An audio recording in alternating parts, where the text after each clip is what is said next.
Ms. Maxwell, Executive Director of the Tennessee Real Estate Commission, would you read the public disclaimer into the record and then call the roll? Will do. Notice of the January 9th, 2019 meeting of the Real Estate Commission, including date, time, and location, has been noticed on the Tennessee Real Estate website since September 18th, 2018. Additionally, this month's agenda has been posted on the website since Friday, January 4th, 2019.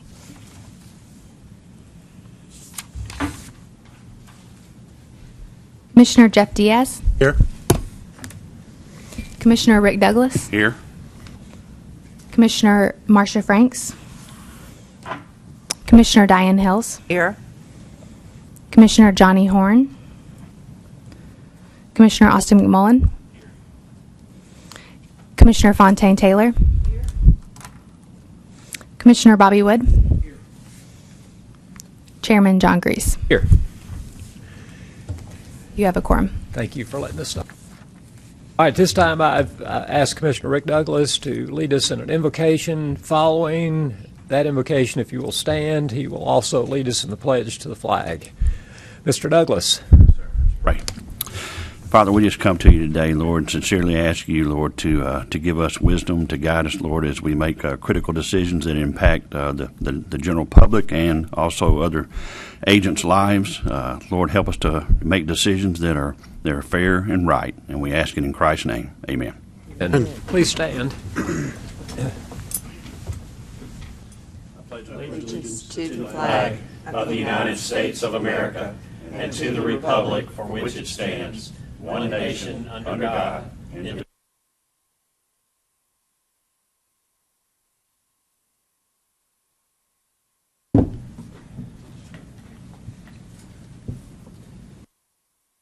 Thank you, Rick. Appreciate it. Yes, sir. All right. Next up is to approve today's agenda. Y'all received that by email. Are there any additions, deletions, corrections? On a motion. With that said, Mr. McMullen would like to make a motion. And your motion is? To approve the agenda. Thank you. Motion by Mr. McMullen to approve the agenda is seconded by Mr. Wood. Any discussion?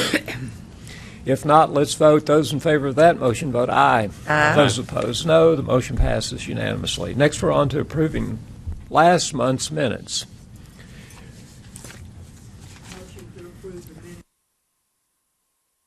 Second. I have a motion by Ms. Taylor, seconded by Mr. Diaz, that the minutes be approved as presented. Any corrections or additions?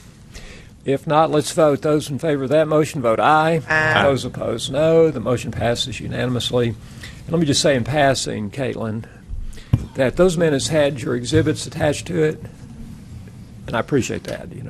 Thanks for doing that. Yes. Yeah. I can't take credit for that.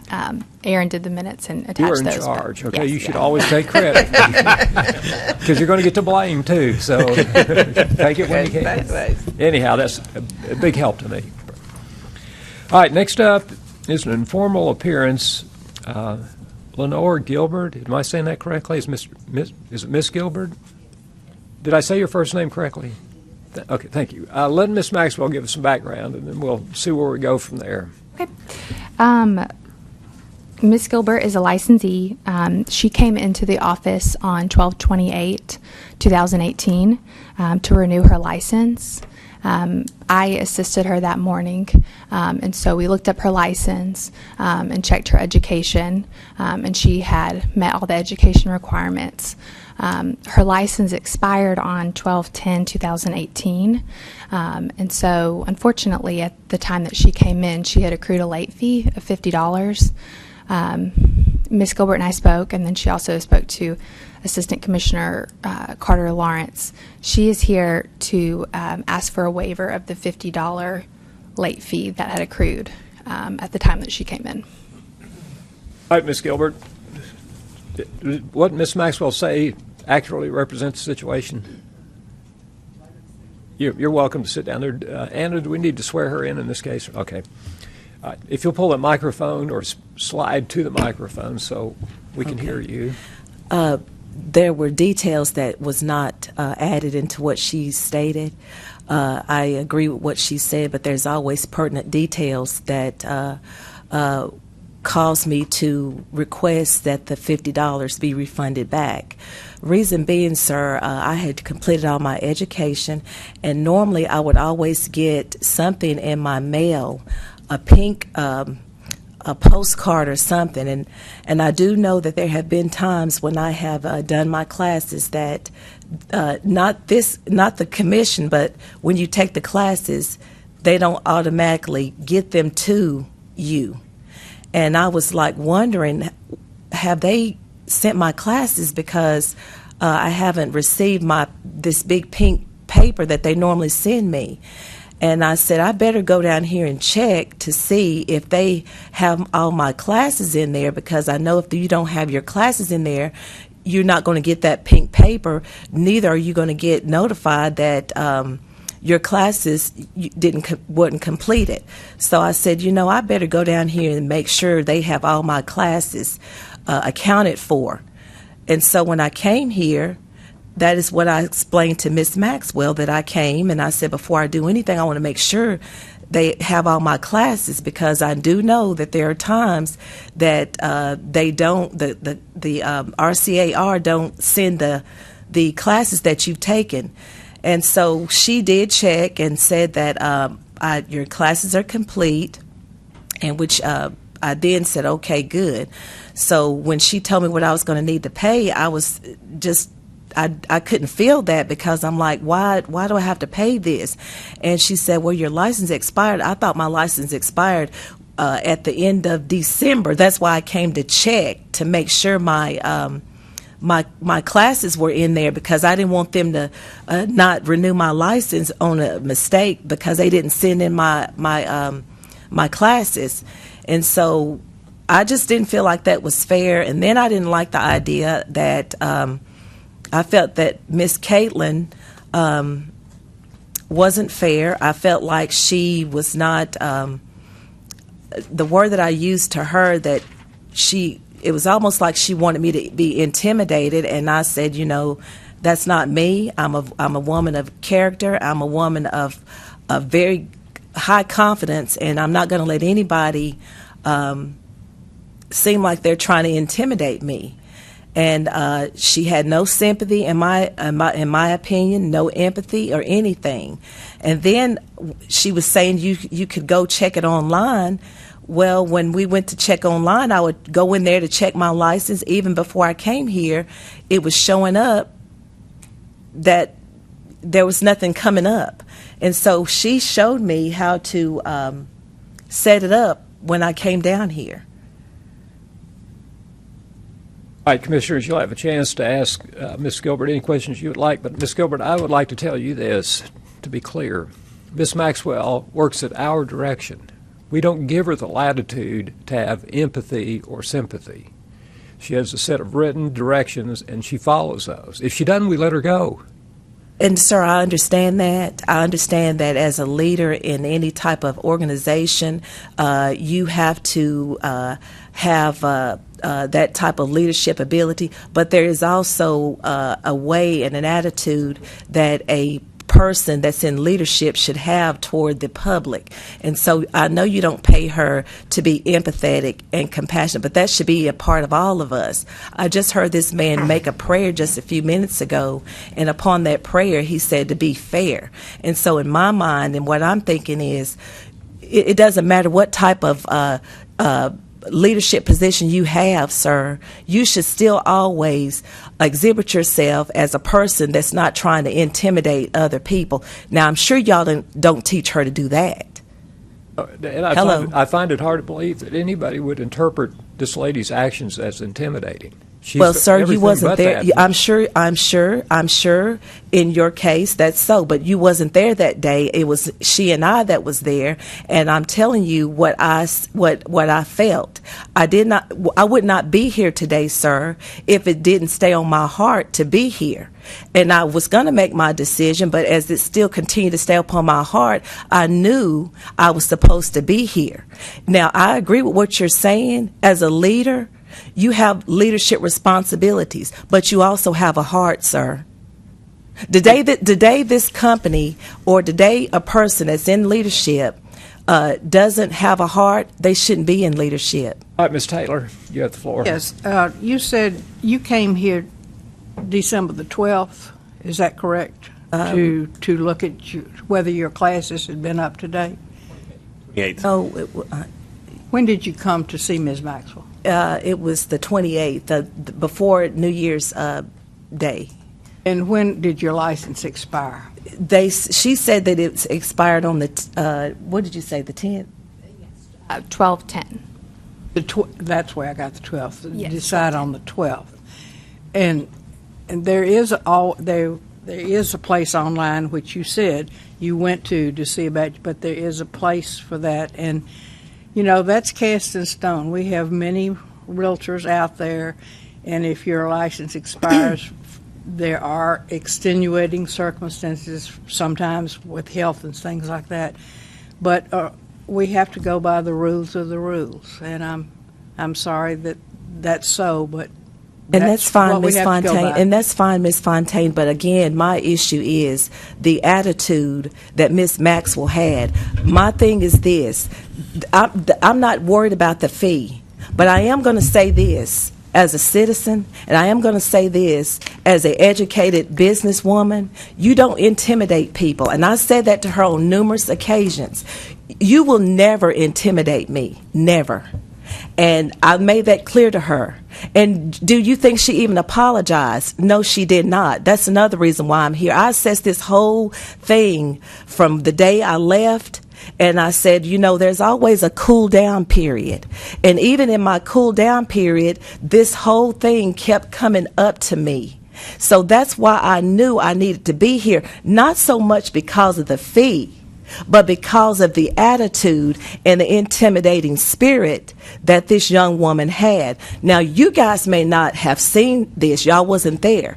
I was there. People can have two sides. And I'm not discrediting Miss Maxwell as a leader. I'm sure she is a wonderful leader. But at the same time, when you're dealing with people, you must not try to impose the spirit of intimidation, because when you impose the spirit of intimidation, that is almost saying to me that you want me to be afraid of you, and that's never going to happen. When you impose fear on people, then you might be fearful yourself. So I've assessed the whole situation, and again, I'm not here other than what we discussed and how Miss Maxwell made me feel. Did I not address that to you, Miss Maxwell, that day that I left? Chairman Had you Brees. apologized, Chairman Brees. Yes, ma'am. I would just like to interject and say that we're here to make a determination as to whether you are going to waive or lower a late fee. Miss Maxwell is not on trial or any kind of thing here. It is not a hearing against Miss Maxwell. It is a determination as to whether you believe or not this licensee should have their late fee waived. That is all we're here today. We are not here to discuss matters that may or may not have happened on the 28th. That is all that we're here to do today. I want to make that evidently clear. Thank you, there Ms. will be Mount. no back and forth questions Correct. going on from this forward. I'd like to If make the a motion commission that we has do any not other waive the fee. questions, go ahead. Second the motion. I got a motion by Mr. Douglas, seconded by Mr. McMullen. Yes. To reject the request to waive the $50 fee. That's on the floor for discussion now. Ms. Hills, you have the floor. I would just support the motion because Ms. Gilbert just stated that the $50 wasn't important to her, and that's why. So I would support it. Thank you. Mr. McMullen. I seconded the motion, and I think that we should approve it. The personalities issue, that's something that can be dealt with separately. That doesn't justify granting or not granting the motion or the fee, the waiver that's been requested. The fee is imposed by a rule that we have that says if someone expires within 60 days after their license has been expired, that licensee shall be required to pay a penalty fee of $50 per 30-day period or portion thereof from the time the license expired without the requirement of any further obligations. And it doesn't provide for a waiver of that, although, we have allowed Ms. Gilbert to come and present her argument for the waiver. The only argument that I've heard for the waiver is that she did not receive a notice that the license was going to expire. I understand that we send those out, but that's always been sent out as a courtesy, and your license still expires even if you don't get the notice. And so in the absence of what I would consider to be a valid excuse as to why we should waive the fee, I don't think we should waive it. Mr. Wood. To me, it looks like you had your education done in time, but you just didn't submit to get your license renewed. I really think, the piece of paper, whether you get it or not, that's inconsequential. We're adults. It's our responsibility. I was thinking that was at the end of December. Okay. That's why I came, because I wanted to make sure that my education everything was intact. I didn't want no surprises. This whole thing is going on because you didn't value your license enough to even bother knowing. I value my license, sir. Well, I disagree with what you're saying. I value my license. Okay. That's why I came down here, and that's Okay. why I'm here today. And this is why I disagree with you. If you valued it enough, then you would have looked into it, see when it expired. And that's when I did. That's why I came down here. I thought Okay. they expired the end of December. That's Okay. why I was here.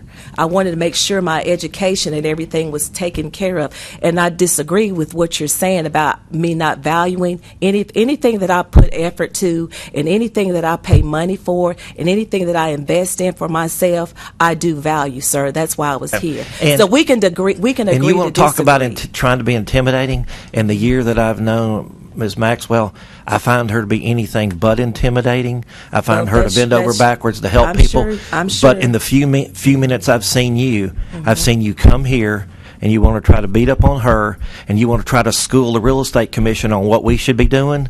No, sir. She's not the one that I'm seeing that's No, trying to sir, be but intimidating. what you're Okay. All right. No, sir, Let's see, that's any other not true. comments? I have one question. Mr. Diaz. Ms., did you possibly handle any real estate transactions after December 10th?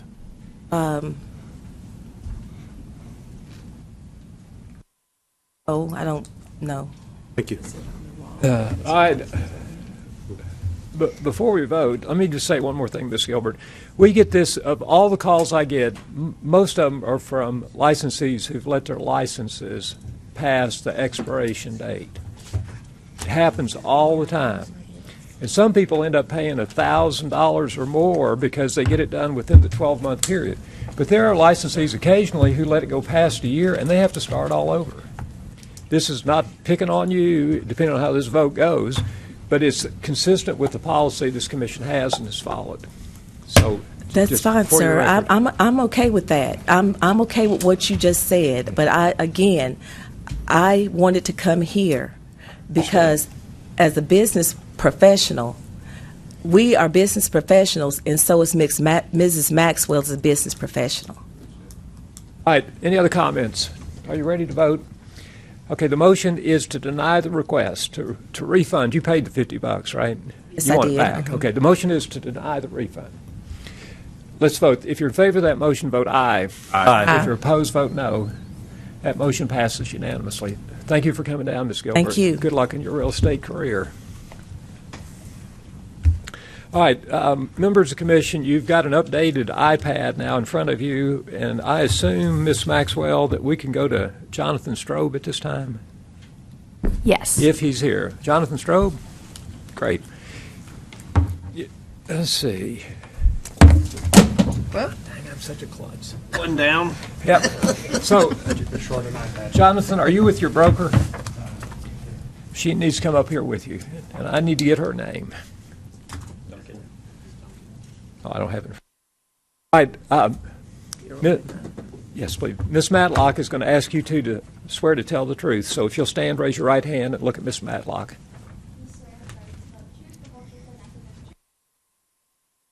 All right, folks, if you'll have a seat, Ms. Maxwell will give us a little background. John, may I ask something Sure. beforehand?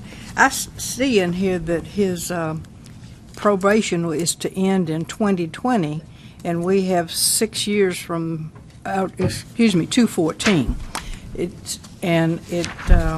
So that would be 2020 before the probation is over, and I don't understand why we're hearing this case today. If Ms. Matlock can All right. talk about that. I think we've discussed this prior to with the implementation of the Fresh Start Act. Our rule currently states that you have to be 2 years past probation, but we're still working on figuring out whether or not the Fresh Start Act applies to that. And in this case, I don't think that it does apply. So I think in the future, we're probably going to have to make a rule change to that effect. We can hear something before the rule changes, is that? That's what we're going to do. We're going to do it on case-by-case basis before the rule change instead of denying the applications. I guess with the belief that a law trumps our rule. Yes. That's what we're going. That just, yes, okay. Well, I'm glad you explained that because I just Understand. didn't get it. Okay, thank you. All right, Ms. Maxwell. Okay, before you have applicant Jonathan Strode with his principal broker, Shakita Duncan.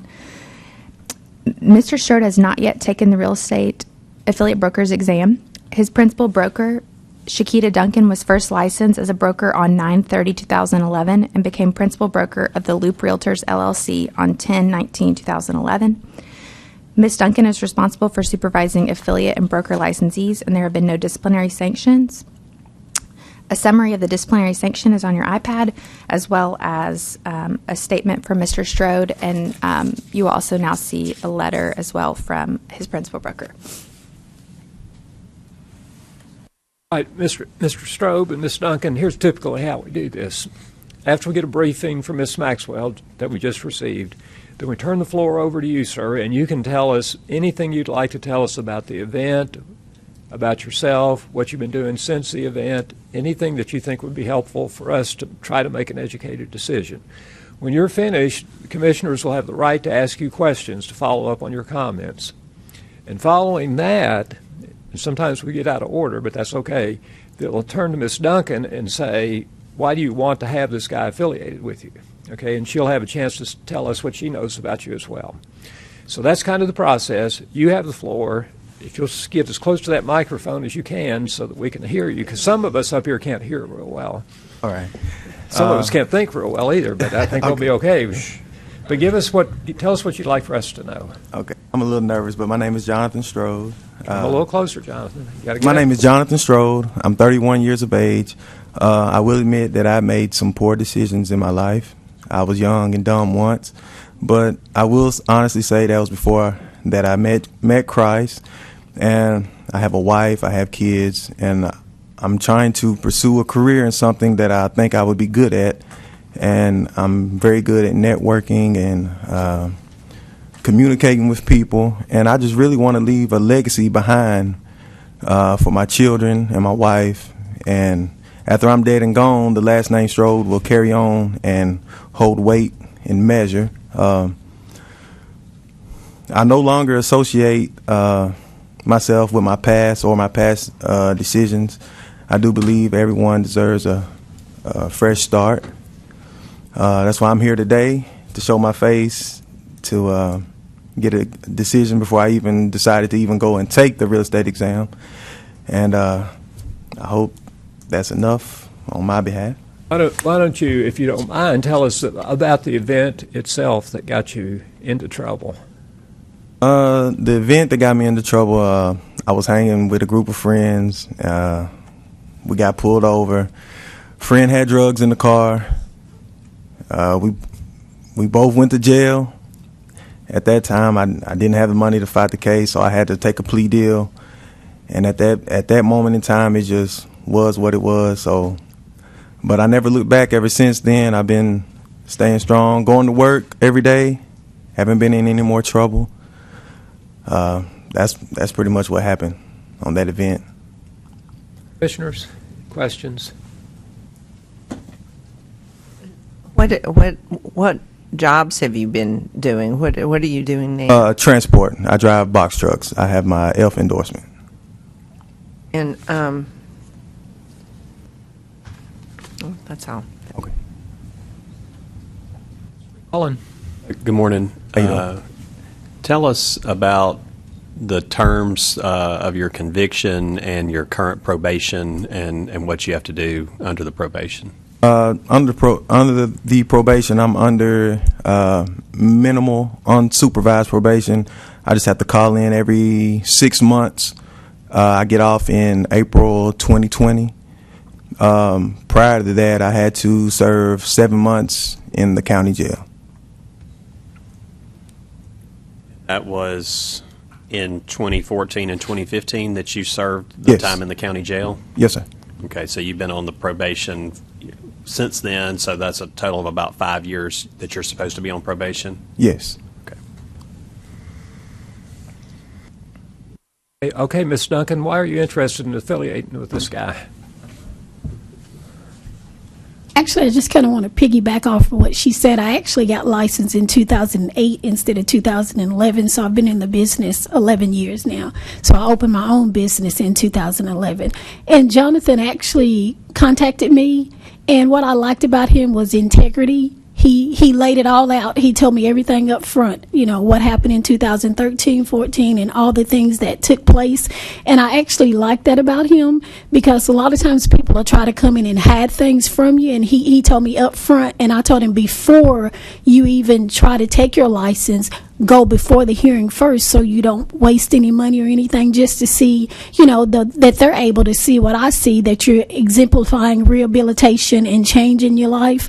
And also he actually knows one of my agents that's been with me ongoing since I've been open. He's known him for like 7 years, and so he saw the change in him, which in turns helped me to vouch for him as well, because I like integrity at my business, and I want people to work for me that I know, like, and trust. Mr. Taylor. When if we give him a license to go ahead to take his class and everything, what do you do for him when he comes? What education programs do you have in place for him at your company? Absolutely. We actually have an education program called David Knox that we send all of our agents through, and then I personally do one-on-one for the first 6 months with all my agents. And then we also have policies in place as far as how they're acting with social media and things like that. So we keep a close knit on every agent, so that's why I only take a small integral. I don't want 100 agents. I just have 5 agents. That way that I'm able to keep an eye on all agents at the same time. I'd like to ask, are you married or have you been married? Do you have any children? I actually am married. I've been married. Well, I was speaking to him. I'm sorry. I'm sorry. But you can answer. You can answer. How many children do you have? Mr. Strode, would you mind answering the question? Yes, I have 2 boys, 10 and 9-year-old. I've been married 8 years as of December 28th. Already heard that date once today. He knows his date. I'm impressed. He knows his anniversary. Anything else, Rick? I'd just like to make a motion that we grant his, I guess, what do we call it? Request. Request, To move yes. forward. Thank you. Okay, is there a second to the motion? Second. Mr. Diaz seconds the motion. Now, Rick. Just a Jeff, you have quick the question floor. regarding your probation, and this is just for the record. Is there any restrictions on your travel, any movements that you may make? No, sir. Actually, my current job I'm working, I'm allowed to go out of state, in and out of state. In and out of state? Okay, thank Yes, you. sir. All right, other questions for either party? Mr. Wood? I'm just still trying to figure out. So, but other people before have not been allowed to come to us because they were still on probation. New piece of legislation. That was the question I was going to ask Ms. Matlock. Could you address the Fresh Start Act and what it requires us to consider and how it would affect the 2-year rule that we have? So the Fresh Start Act applies to past criminal convictions, and it is to allow individuals with past criminal convictions to come to have an easier access to receive a license. So our rules are a little bit more restrictive, I believe, than the Fresh Start Act at this moment. And we've been having a debate as to whether a probation applies or not to the current act. So we're trying to we're still doing some research on it to figure it out if we need to change the rule or if the rule does not apply or not. So in the interim, instead of denying the licenses, we decided to bring before you so you could make a decision on your own. And I guess my other thing is, did you have to pay any fines or anything, Mr. Strode? And for, I guess, and I don't understand how the court stuff works, but do you have to pay any fines in addition to probation? And if so, have you paid that? Yes, I paid all my restitution fees. Okay. And again, and I'm hung up on the probation part. I mean, if you can't tell, I mean, like in here, you've talked about you've paid your debt for what you did, but you haven't. I mean, you're still on probation, and so I think you're finishing that up. I mean, it looks like you've got your act together. Okay.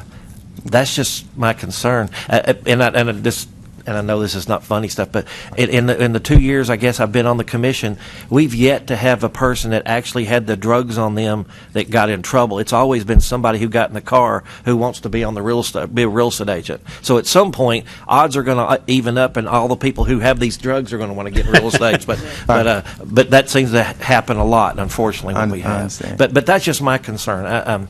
We've been turning other people down, and now I don't know. All right, Commissioners, Mr. Diaz.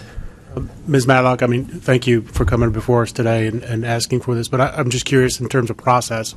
Are we, because since he hasn't taken the licensing exam yet, this is not going to be a determination that he's going to get his license. This is just, is this giving him clearances he will still to go? have to meet all other requirements. So he'll have to pass the exam, and then he'll have to, do all of the pre-licensing education, and he may have done some of that, but this will, we do criminal background checks on all applicants, and so he came to us. A lot of times people will come to us before they get started on the process. So I'm just trying to understand what we're deciding today. Are we deciding today whether he would be granted a license should he succeed? You are essentially deciding whether he can take the next step, and once he does meet all requirements, he wouldn't have to come back before the commission. This would be his approving the... So when his application arrives, and this is speculation, when his application arrives and he has completed the process and this criminal conviction gets flagged, you'll have it on record that we've approved it, and it won't be a barrier to him after that. Yes. So he won't need to reappear then. Yes. Okay, thank you. Mr. Chairman, I'm kind of second guessing my motion because I'm wondering now, since we don't have a definitive answer as to whether the Fresh Start or how the Fresh Start program applies to someone who's still on probation, and we grant his request, and then later we find out that the more definitive answer is that it does not allow us to do this, then we'll have future requests and they'll be denied. His had been approved. That creates a dilemma. Ms. Taylor. I agree with the same thing. Should we, I know this is a trial, Ms. Madlock, you're saying that it's kind of, we're on the fence about whether we can go forward or not. Is that my interpretation? I think the interpretation is that we are to go forward with it. It's just a matter of determining if we need to change. I think what's going to happen is we have to change the rule. I'm pretty certain that's what's going to have to be. But is there a way that maybe we could put this off for a month or two to do more research to see what we don't want to vote on something and have it come back on him or us. Either way, I think we need a clear interpretation of what we can do here. Right. We can technically we can put it off, and we can look into it. I'm trying to get some more answers at the moment, so we can defer it for a month. We can get you an answer, or attempt to get an answer for the February meeting. Okay, let me go to Mr. McMullen for a second. Ms. Maxwell, once someone begins the process of trying to get their license, how long does that normally take? So, are you asking? I mean, if somebody have just done everything that they need, and then they come to us, are you talking about? I'm saying, what if Are you saying Mr. after Strode? this? What if we approved Mr. Strode to go forward? How long would it probably take him to take the test and classes and all that sort of stuff to actually? Have you taken the pre-licensing yet? Courses? No. No. So it's 90 hours. So, do 90 hours. I mean, I would think maybe at least 3 weeks on the courses if you're doing them back to back. And then you've got to pass the exam, assuming that you've studied and that you take it and you're ready to take it. That's 1 day. And then the other items, such as the E&O insurance, and you have to show proof of high school, firm affiliation, which he's already got that. I would say with the courses and assuming somebody's diligent, a month. Mr. Strode, if we were to approve you today, assuming we could approve you today to go forward, what is the timeline that you're thinking of following? I mean, when would you plan to be licensed and ready to go into the business? Soon as possible. Last week, last month. I mean, that's why I'm here. I want it. Understand. Yes. I also understand the dilemma that we're in with respect to this new law, and you being someone who's coming to us who is currently on probation, and that's not something we've dealt with before. And so I'm just thinking out loud here. I see that your probation ends April of 2020. I'm wondering, and I like what I've heard from you, and I feel inclined to grant you the request, but I'm also concerned about the probation issue. I'm wondering if we could grant his request and it would be effective when the probation ended, so he wouldn't have to come back again, but it would deal with this issue. And if in the meantime we got some contrary indication from legal that we did need to go ahead and consider it because that's what the law requires, then we could come back and rehear it at that time. But at least he would know that, okay, April 2020, I'm clear of this, and I don't have to go back to the Real Estate Commission, and you could start taking the steps that you need to between now and then so that come April 2020, you could be licensed. I'm just thinking out loud here. So let me think out loud for a second, too. As soon as legal pays attention to it. So, to the two of you guys, I just want to see if I can summarize the Fresh Start Act correctly. It's basically set up, at least this is how I understand it, that if somebody's got a mistake in their past and they've satisfied the requirements of that mistake, they ought to have the right to try again to do it right. I mean, is that the essence of the Fresh Start program?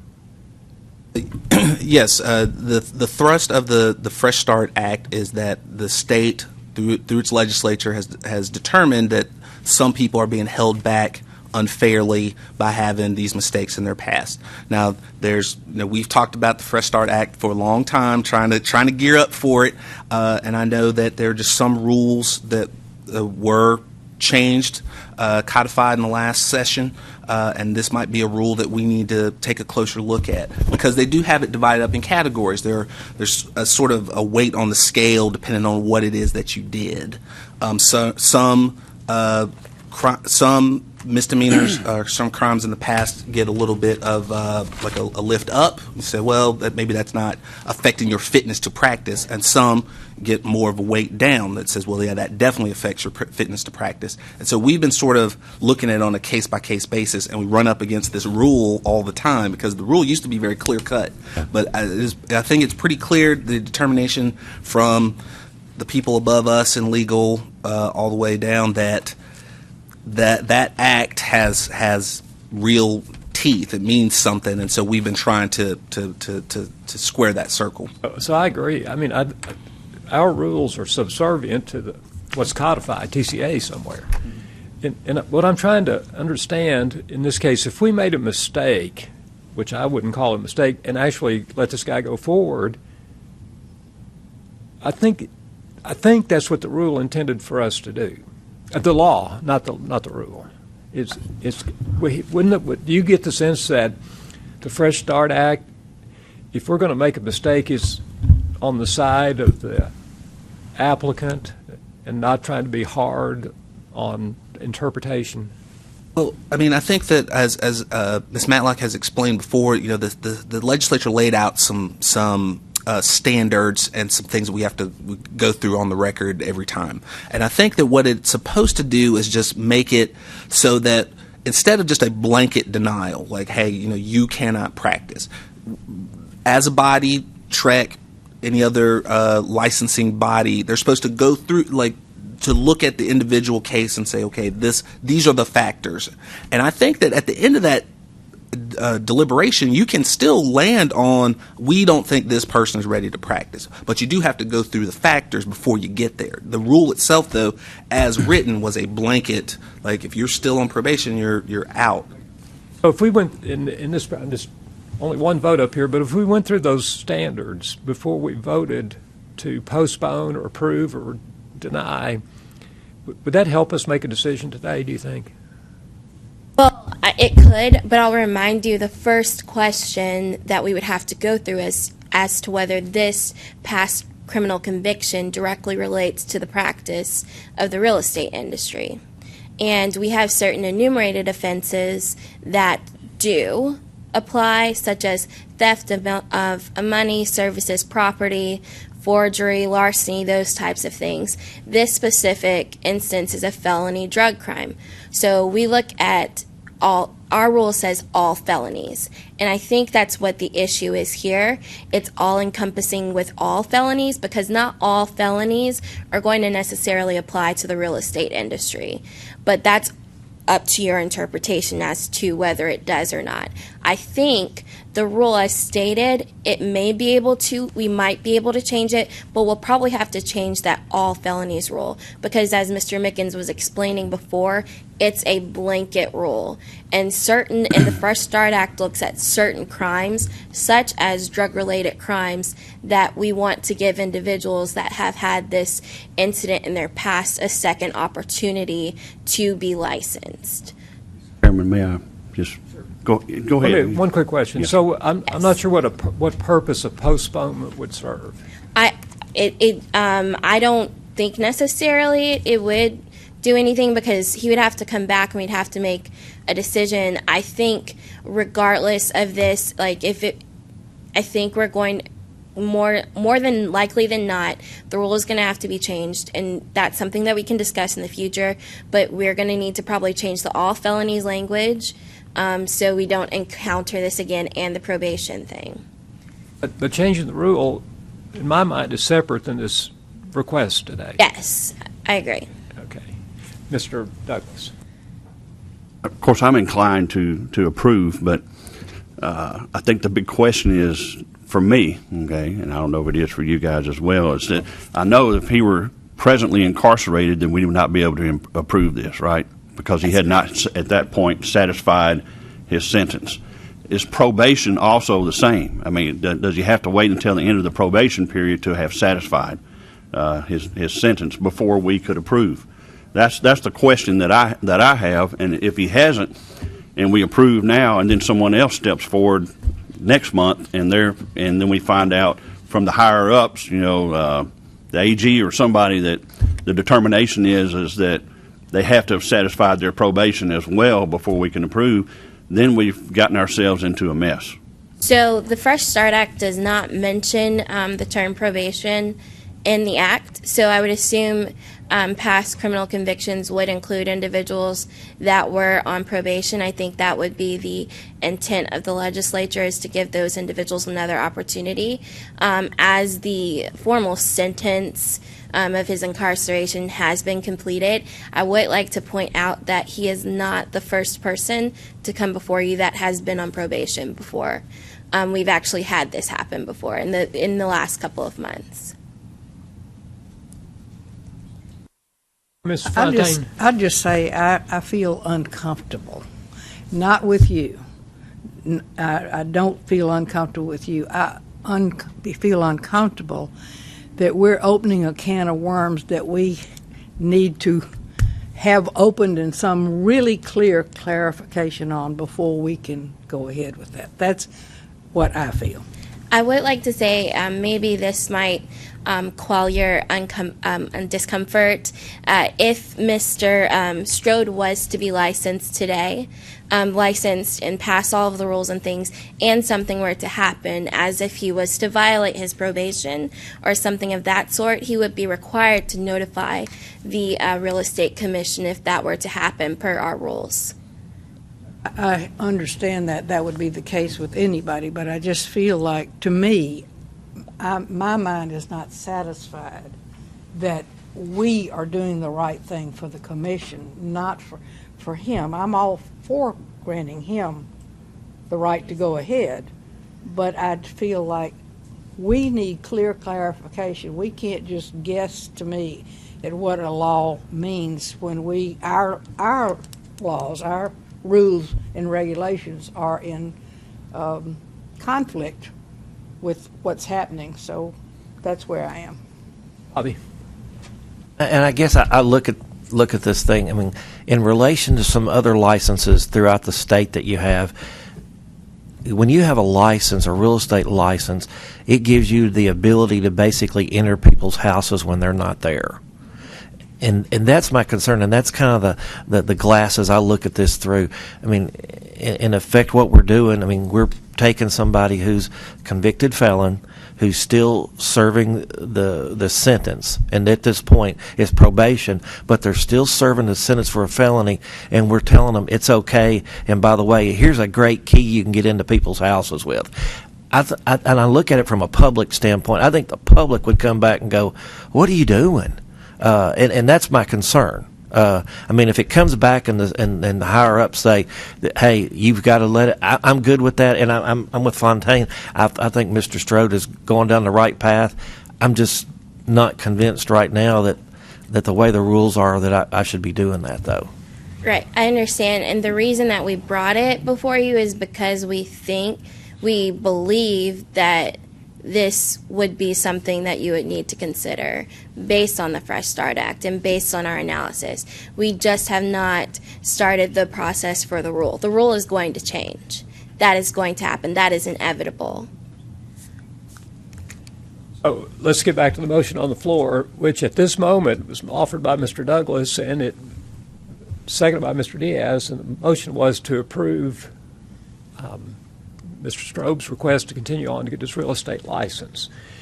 Rick, at some point you showed some hesitation about keeping that motion out there. Are you still okay with it?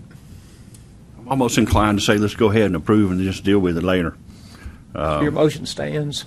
Yes. Mr. Diaz, you're still okay? Second stands. Okay, so that's the motion on the floor. Is there further discussion on the motion? Just one more question for Okay. Ms. Matlock. Had he, and this is hypothetical, so I understand lawyers don't like hypothetical situations, but had he completed all of his requirements and then came before us and this was flagged, the Fresh Start Act would certainly apply at that point, and we would have to decide whether he could proceed and be licensed. Yes. Okay, thank you. Okay, I have one more comment. So you look at it from a homeowner's point of view. I'm going to look at it from a political point of view for a second.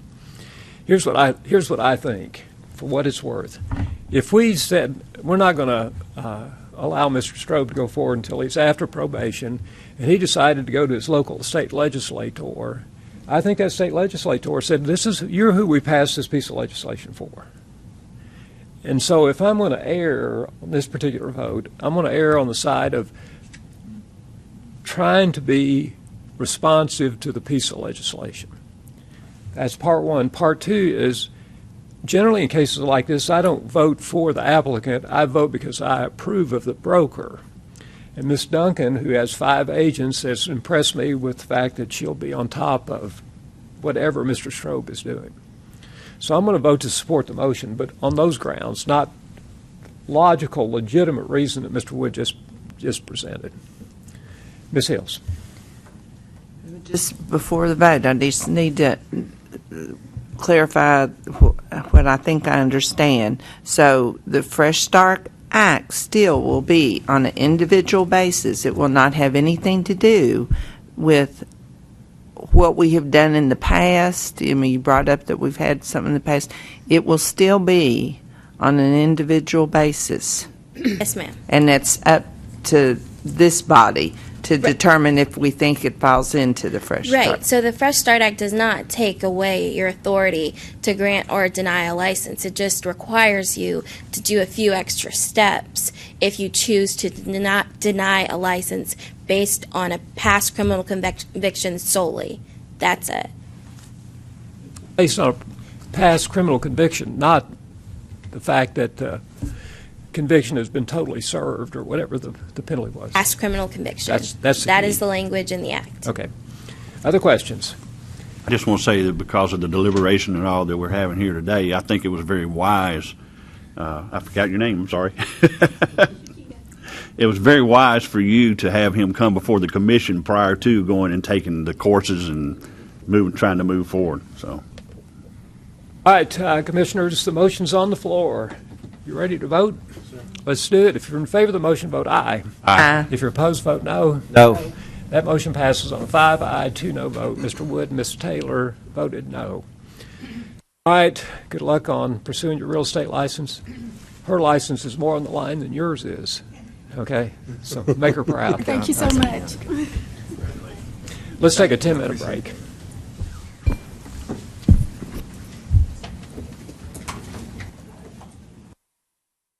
Ross. Guess what, Mr. White, you're up next. Thank you, Mr. Chairman, members of the commission. By the way, Happy New Year. Happy New Year. That's the first thing I was going to say. I'm beginning my 5th year, and I'm very proud to be, very honored to be, your Director of Education. So as we start off this year, I would like to just say thank you for the period of time I've been here, and I look forward to a great year ahead. I thought you might say this is probably the best commission you've worked with out of the 5 years. It's the best commission I've ever worked with. I've Okay, been here that's wonderful. as I start my 30th year of state employment, so I can say that. Moving ahead, I would like to call your attention to the January agenda. And let's see if I can pull it up here. January education agenda for education here. I would like to submit to you that I have reviewed all the providers, the courses, and the instructors for J1 through J28, and I submit them this morning for your approval.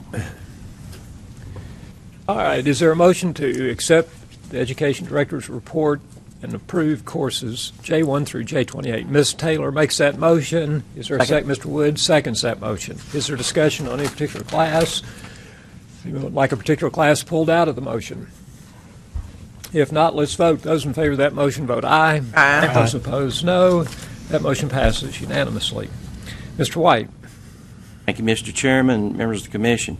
Moving on to the instructor background form, which you should have before you.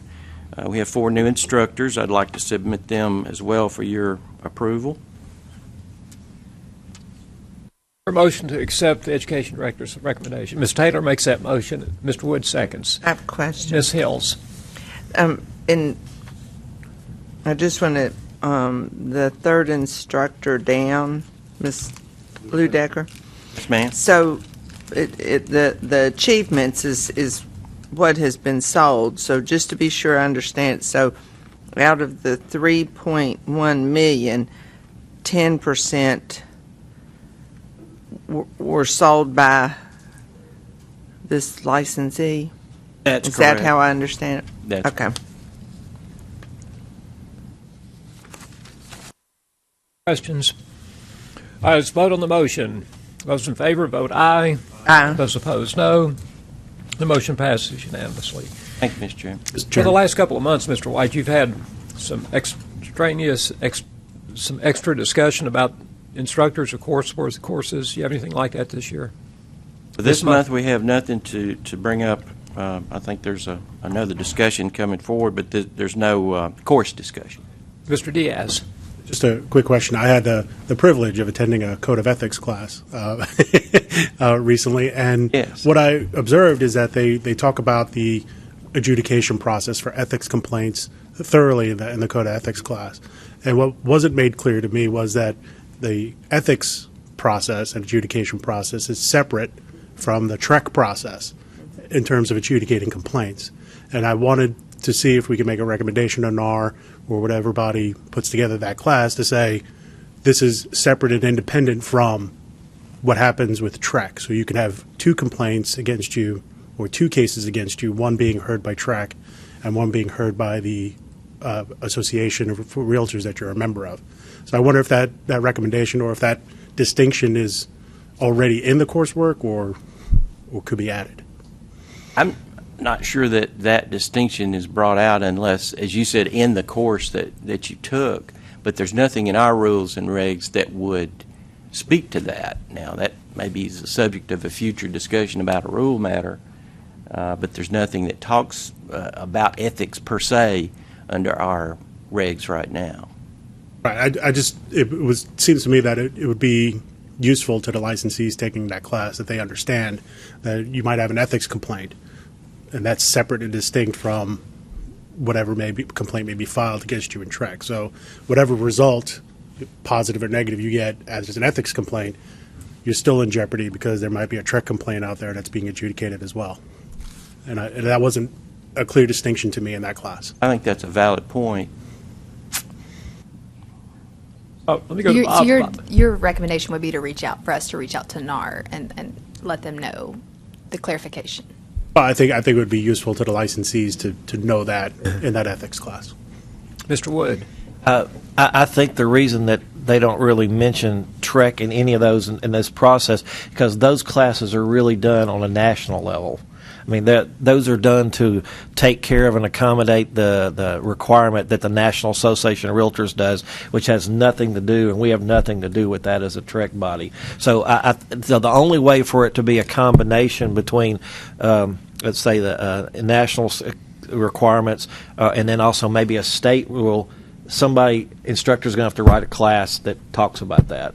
But I would say most of the core classes that I've been around, they talk about the complaint process and what goes on with TREC. But I think it was just written for a different thing, so I don't know. Ms. Hills. I have a question. And, of course, here at the end of the year, and it had to with people having their education up and things like that.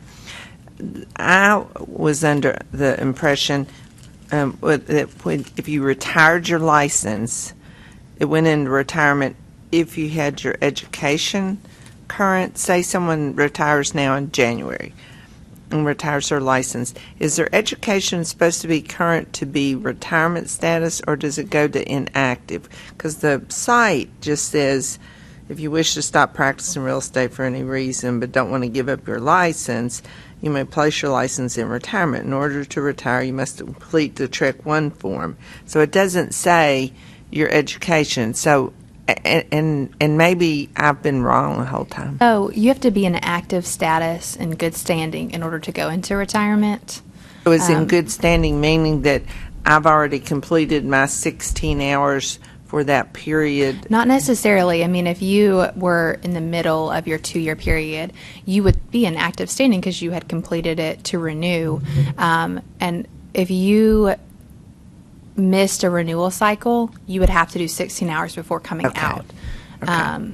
So you would have to do it before from retired to active, assuming you had missed the 16 hours. All right, that's what matches my head. Thank you. And one other thing. So is Verify and whatever the other system, are the classes matching up now, or are we still, it may not match? That Verify is intended to run every night, and it's just like on an auto renewal to update it. All licensees can also check their education through their core account. It's on the right-hand column. You're able to check your E&O and your education, and if you do it through core, you can tell how many hours you've done towards your electives and how many hours, whether you completed your core course or not. So that calculates it for you. But Verify is intended to run every night. So can the broker, does the broker have access to check on core about the E&O? I mean, That's a question. Oh, As to of check about January E&O? 1, yeah, as of January 1. No, I'm just saying, can the broker look at that or not? It's not on Verify. On Verify it know. says whether you're active or not. Currently, the core accounts are specific to the agent. There is talks of there being like a third party access, mainly because we hear a lot. A lot of people have maybe a manager that renews everybody, or a manager that checks into those things.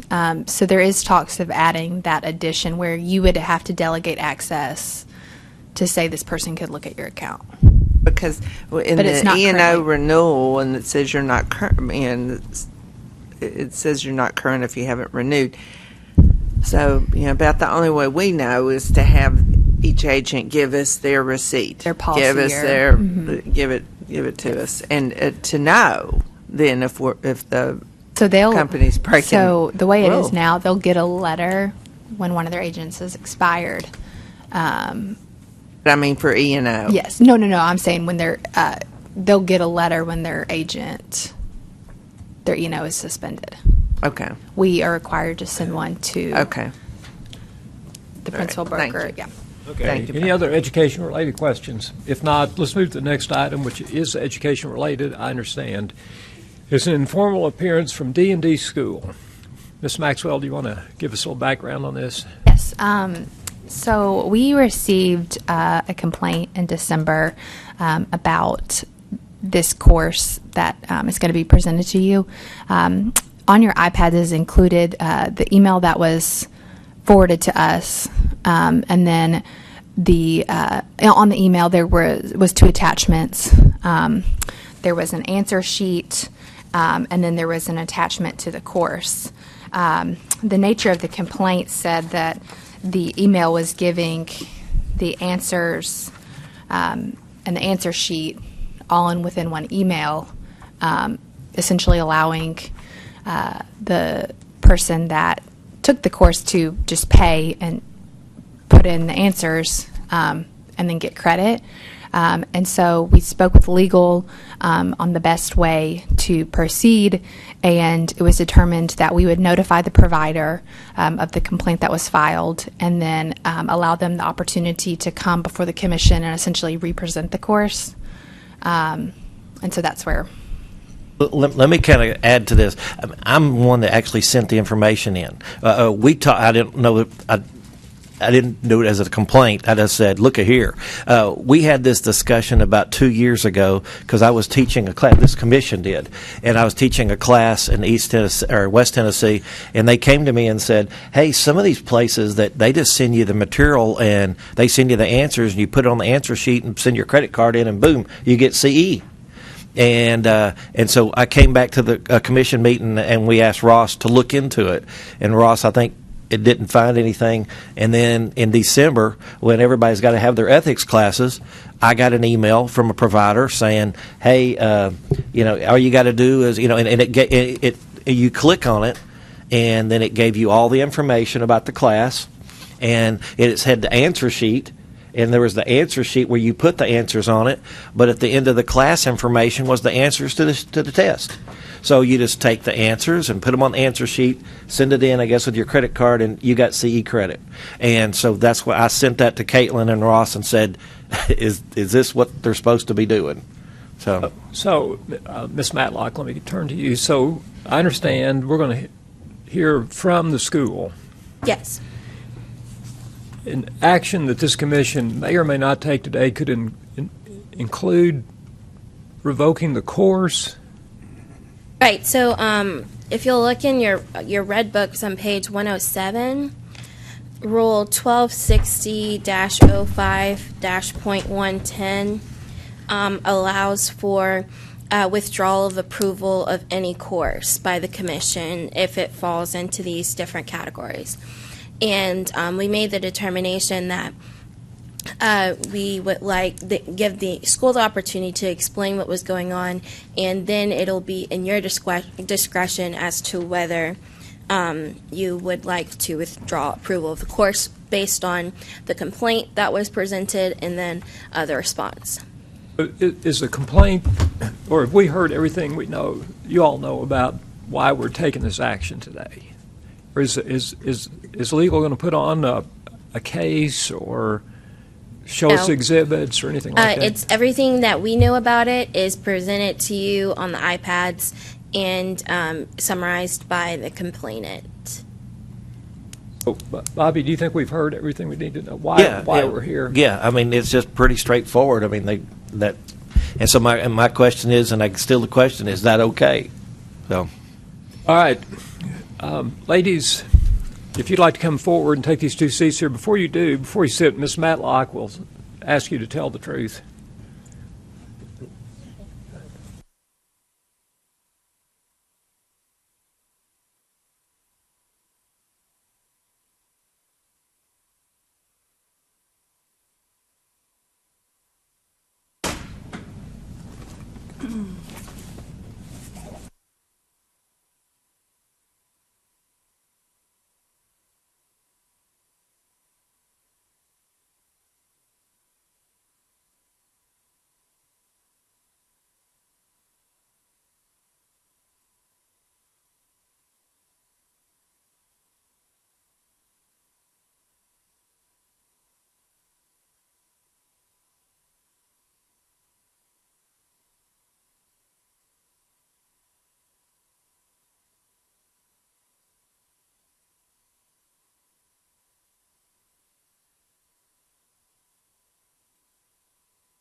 Let the record reflect that Commissioner McMullen stepped out for a few minutes unrelated to this hearing. He may be back, and Mr. Wood, because he has more knowledge than most about this, has agreed to sit this one out as well.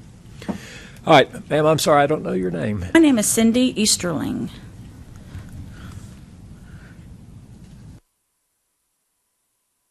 Effort to get to the crux of the matter as quickly as possible. You heard what Mr. Wood said and what Ms. Maxwell said. Do you have a response that you'd like to share with us? Okay, so if I'm understanding everything, they're concerned that the answers are at the back of the course, right? Because the answer sheet this is what it looks like when you click on the link. There are no answers on this sheet. Okay, this is where you put your name and your payment information, your real estate license. You go through the course and you fill out your answer sheet. You can either print it out and have it in front of you, or you can do it with what it's called interactive, where you toggle in your answers. Either way, it's the same course. It's the PDF download, which this same identical course, we also have it pre-printed, and the answer key, not the sheet, the answer key is in the back. That is a true statement. That is because all courses for continuing education, this particular one is through On-Course Learning. They all have the answers in the back. This is Dearborn's. They all have the answers in the back. This seems to be an industry standard. Dick Clemmer, who owns D&D, is my stepfather. My mom, Louisa Clemmer, is right there. He unfortunately couldn't be here. He is in a nursing home with a terminal brain tumor. So I am running his company. When this course, the one in question, has been reapproved for I'm not sure how long we've had it, many years. And we do frequently, when customers call, sometimes they will ask us, send me the courses with the answers in the back. And I've only been actually running this company since this past quarter, okay? But for years that he has offered written material, they've all had the answers in the back from whatever company, Hondros, On-Course Learning, Dearborn. That's just sort of how it's always been. And so when I came on board, Dick asked me, he said, well, make sure that all our PDFs have the answers in the back, because all the other courses do.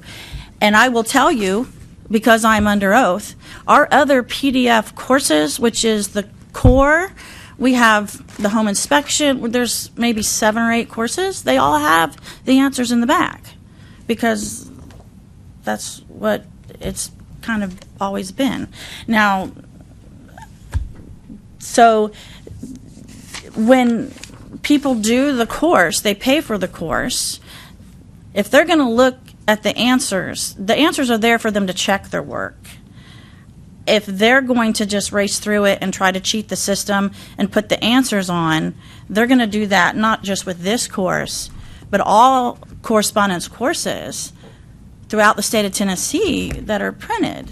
So that might be something that needs to be addressed, not specifically just one course. It's either, to me, it just seems it's either is allowed for all courses or none. So I'm not real sure why this one's getting picked on. I don't know. Ms. Taylor. I'd like to ask the question. So I guess I need a clarification. When you send the courses out, after the course is finished, what do you get back from your company to say you pass or you fail? Okay, if they download this one, they're going to print this out and they're going to fax or email it to us. Okay, at that time we charge them.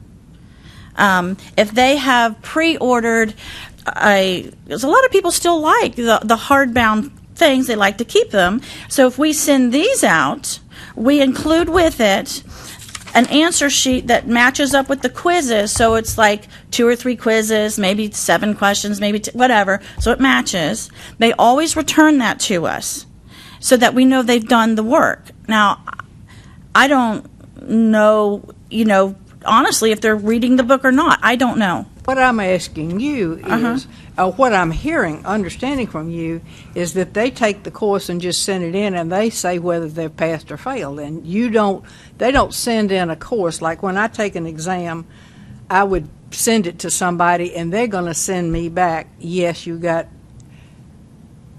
50% or 75% or something correct, so you passed. Okay, the way it was explained to me is if a course is over 8 hours, there is a comprehensive final that you have to have a 70% or higher to pass. And if this is wrong, if I'm not understanding that right, please correct me. I just want to know if you're the one that tells them they passed or they just send in, yes, I passed. If they do the work, they pass. It's a pass-fail if it's 8 hours or less. That's the way what I've been taught. And they only know if they pass-fail by checking their own answers in the answer Correct. book. Is that correct? Yes. Well, yeah. I mean, I think I understand what you're saying. That makes sense. Yeah. Diane. Are you an instructor or improved instructor? No, with the I'm just state? an employee, technically. I'm not an instructor. I'm just the office manager, you could say. We have other instructors that do our coursework, that teach the course. We have live classes, and we have our correspondence, and then we have online as well. So how many instructors do you have? Right now we have 2. We're getting ready to hire a 3rd. And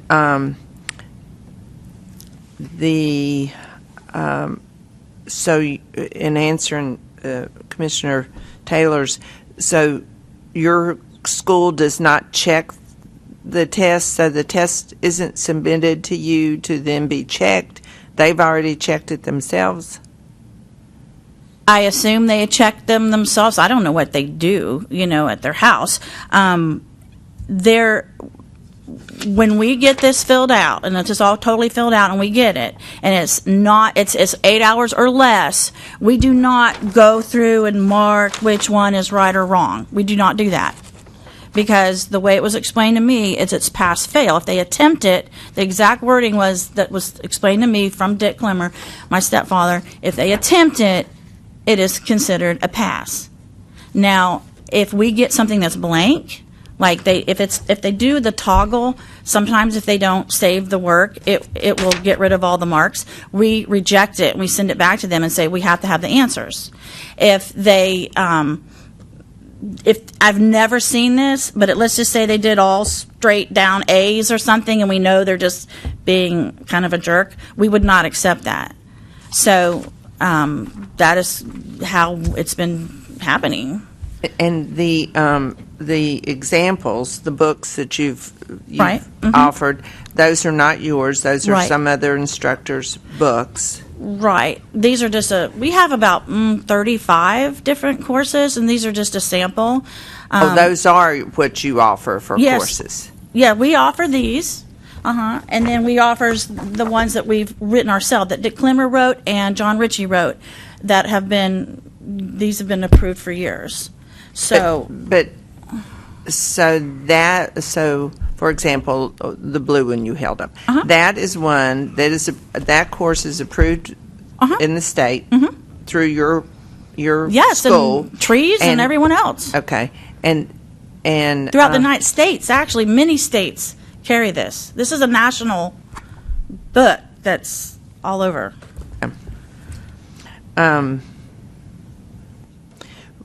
So when it's submitted for your school to offer that course, it is submitted showing the answers also. Yeah. Okay. When I came on, it was at this renewal time where we had to get all our courses reapproved, and the sheet that was sent to us from you, we just check off if we want these same courses reapproved. And so I wasn't part of the original approval. I wasn't on board at that time. So I don't know what was sent to you and when, how many years ago, I don't know. But they've always been in there. Taylor. Mr. Young, I think, is this the way the courses are approved to be sent out like this and taken like this with nobody grading them except the person that takes the course? You got to think about it in this way. There's different types of courses. What we're talking about here are called paper and pencil courses or correspondence courses, or in certain cases, internet courses. And many of the larger companies, but D&D has a great reputation and has been in Tennessee for many years with Mr. Dick Klemmer as the progenitor of that company. When they send in, and the course in question is an ethics course. It's very interesting that we're having this discussion about that. And it may be an understanding that we all get to here that'll help everybody. But when it's a paper and pencil course, and this course came into us in 2009, and it's been reapproved for all these every 2 years up until this last approval. So the original documentation or that booklet, unless it's changed, that's what was sent in originally to, for us to look at and determine. The larger companies do the same. They there's the CE Shop, there's Kaplan, there's Hundreds, there's these larger CE providers, and they have a similar situation. But again, you're talking about a correspondence course here. So that booklet may, in the back, contain an answer sheet. So that's it's industry driven. My issue is that the courses given, whether they're online by book or in person, that the person that's giving the course is not grading those themselves. That's my issue, and that's a surprise to me. Totally, I don't understand that we're not serving our people well by letting that happen. To me, the people that conduct the courses ought to be the ones grading without the answers given and saying whether that person passed or failed. And my mind is blown. So just to follow up on that, there's no requirement for a 3-hour course to have a final exam. Correct. So the answer sheet is just sent back in to prove that the person received it, filled in the answer sheet, and their credit card got hit at the time it came back. Is that it? Am I stating that correctly? Okay, yeah, there's the answer sheet and there's the answer key. There's two different things. I just want to make sure we're talking about the same thing. So say what you just said again. So I think Ms. Taylor's frustration, and it may be shared across the board up here, is it seems like somebody could order a book, receive it, tear out the answer sheet, go to the back of the book, check everything. Nobody looks to see whether it's right or wrong, but obviously I bet if you did, everyone would be close to 100%. Send it back in. At that point, you hit the credit card of whoever bought the class, and you notify Trek that they've completed education. That is correct. And I'm not saying it's just D&D based on your testimony. Oh, it's all the schools. Mr. Yeah, White. it's everywhere. I want to follow up on that. This is very interesting. And it's also, it may work into a win-win here for everybody, but this has been going on for many years beyond my time. However, I can see where if somebody orders a book, that booklet would contain, as an answer sheet, but it's how, as Ms. Taylor has directed, that seems to be counterproductive if you're trying to learn the material to have the answer sheet in the book, regardless of whether this has been going on or not. So going forward, and we're talking about here a paper and pencil course. Yep. So the commission may want to determine a policy that in the future that answer keys not be provided. I'm sure that the production cost of whatever that booklet is or wherever it came from, many of these booklets come from Dearborn, Kaplan, Hundress, CE Shop, the larger companies in the United States. They put together the booklets. And if they are indeed, then, and the commission decides in its wisdom that they want this to change, then going forward we would have it where we would not accept the booklet or any type of answer sheet being in an addendum to the workbook. Now, also, I just want to say that the state's going forward with a paperless. We've been doing that for several years now. So we're not going to be receiving these booklets as we have in the past. They'll have to put that online. We're still working on that, but all of the information, at least going forward with the education department here, will be coming in. Hopefully we'll have an application that's online. We'll have the timed outline, the contents of the course, and so forth.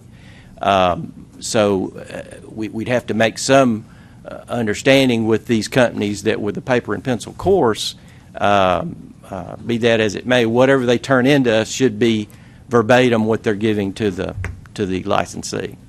Jeff. I guess I want to just go ahead and make the record clear. We're not indicting D&D as the company for doing it. It's just the practice of including the answer key in the education materials that are sent to well put. I students. just think this is an informational discussion because this is not something that is new in the sense of the education that's been going on in real estate for all these many years. However, for today's discussion, I think it's very relevant that we talk about it and maybe make some changes. It is an easy fix. I mean, with the PDF, we can get rid of the answer key. With these, we could, I guess, rip them out, the answer keys, but they do have really nice explanations. Because some people do have questions, but it's whatever you guys want to do, just make it across the board for everybody. Well, and I think the important goal that we're trying to achieve here is that when applicants or licensees are taking these education courses, that they're actually receiving the education and not just turning to the back and filling out a form and sending it in and paying a fee. That's not what we want them to do. We want them to actually consume the material, learn something, and prove that they have mastered it to a satisfactory level. So I think the practice is what we're asking, why Commissioner Wood brought it to our attention.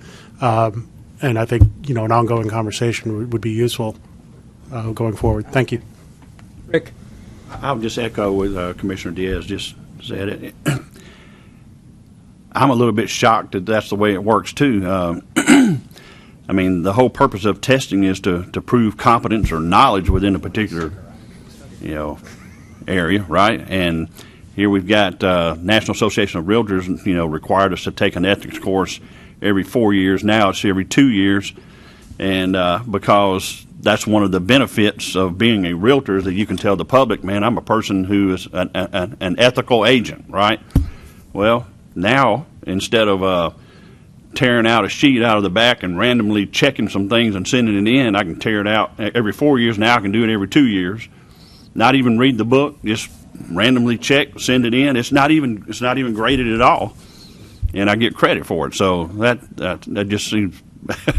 I'm shocked to find out that that's the way it works. I took the ethics class online, and it took me about an hour to do it, and I had to answer questions. As a matter of fact, it's like in 4 sections. One of the sections I failed and had to go back and do it again. So. Ross. One other point, when you're talking about internet, that's a style of. Oh, I understand. There's a difference here, and we're talking about the mail, right, the paper booklets and that we pencil get. courses. Yeah. But Commissioner, one thing that's the smallest. I guess we don't have many paper and pencil courses. There are few. Right, but if anybody knew this secret, they'd order the pencil and paper and then just get it in the mail and go back to the back and check. And we don't promote, I know, so but the fact is, it's still there. It doesn't matter if you promote it or if it's the smallest number. Right. I mean, that's still happening, and I think it's something that needs to be addressed because the whole purpose is to prove competence.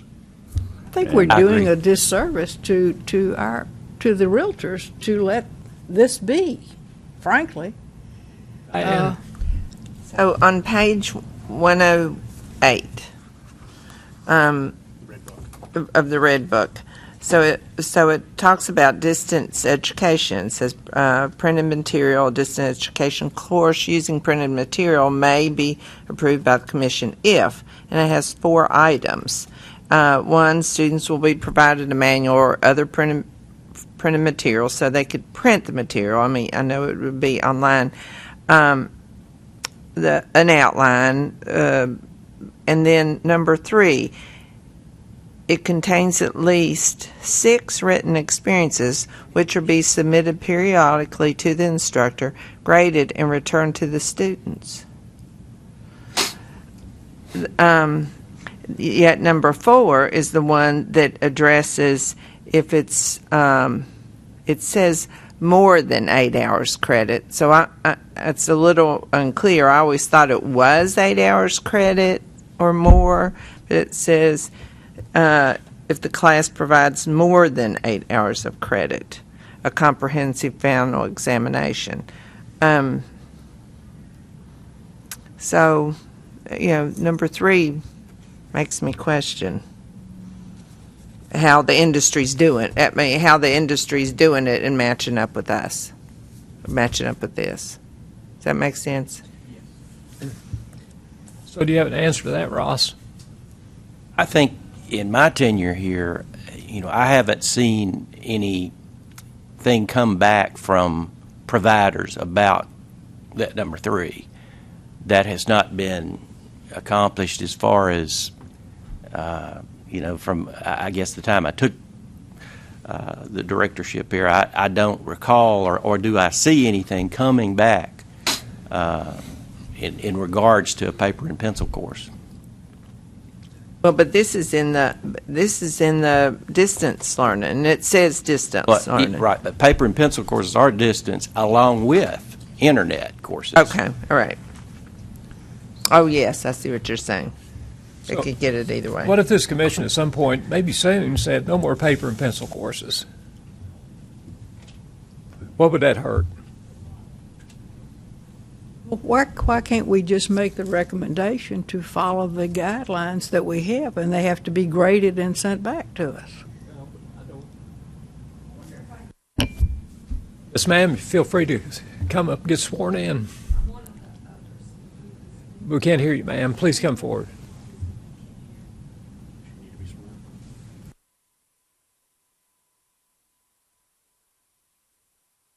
Anna, you want to swear her in? You want to swear me in? You have to. If you'll give us 1 second. Excuse me. Miss Matlock, let's swear her in.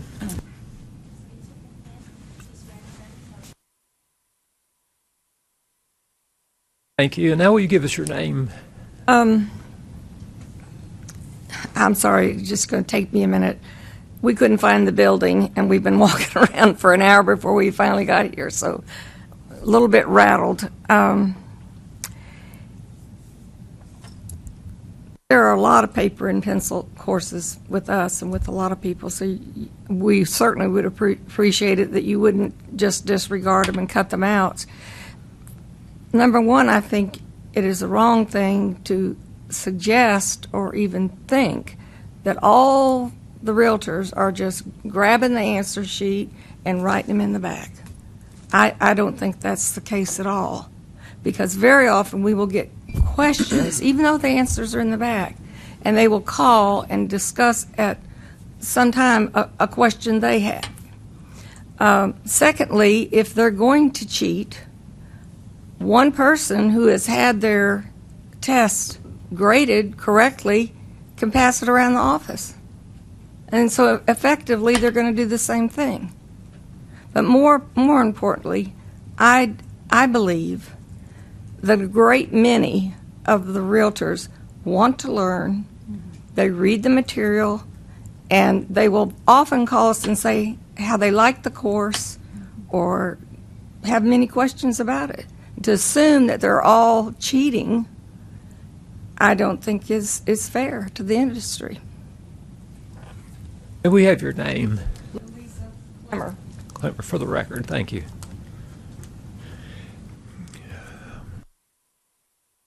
So my reaction is, so they send in a test after they've taken the course that nobody looks at except to see that it's been checked. That's only for courses that are 8 and less. I understand. Okay. My preference would be for them to send in a notarized statement saying they actually took the course and they were the person that actually took the course. What would that involve for all the realtors in the state of Tennessee to have a notarized test? Be a step. But at least they're on the record. Do you guys require a statement that says the person who sent this in and paid for it is the one who actually took the course? But you don't do that now, is what I'm saying. Absolutely not. How many agents are there in the state? I mean, that's every agent. I think it would put a huge burden, not on us, but on the agents. Our concern is making sure that they get the education. I don't know how do we ensure that without some. I don't think you can ensure it. Well, I do on online courses. I have to sign a statement saying. Okay, does that mean that they did it? Because they signed it, or because it was notarized? No, but it's a representation they made. Okay. Which, if I had something to fall back on, I'd at least have that. And I'm just talking out loud at this point. That's what we're doing. But I don't have any representation on a paper and pencil class that the person who paid for it is the one who actually took it. And I don't even have a representation that actually took it. Frankly, they could just go check the boxes and send it back in. It sounds like to me. Or if you were requiring that they weren't there, one person could get theirs back with it corrected and what was a mistake and pass it around. If they chose to do that. I totally agree that if somebody doesn't want to take the course, they can still get the credit. Mm-hmm. Exactly. My issue is that they're not following the rule under 3. So we need to follow that rule, and that would solve the issue, I think. Can you repeat rule number 3? It contains at least 6 written exercises which are to be submitted periodically to the instructor, graded, and returned to the student. 6 written exercises. Well, there goes the majority of your continuing education. Like mm-hmm. Yeah, the majority of your continuing education has never been written exercises. Now, on courses that are over 8 hours, there are a great many written exercises. Obviously, your pre-licensing and your NAC have a lot of written exercises, but for 8 hours and less, they're not written exercises. And any of these, it's all ABC, that kind of thing.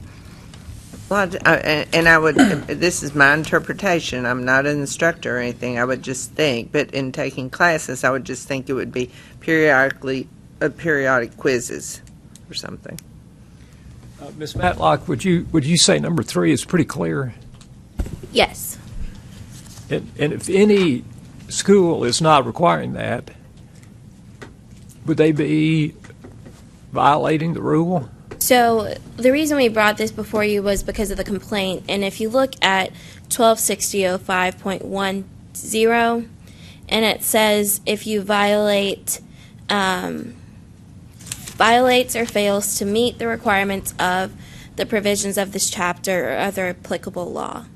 So based on the information that's been provided, if you believe that this specific course has been placed in front of you violates 1260.05-11.3, then that would be a violation, and you may, under your discretion, withdraw approval for that course.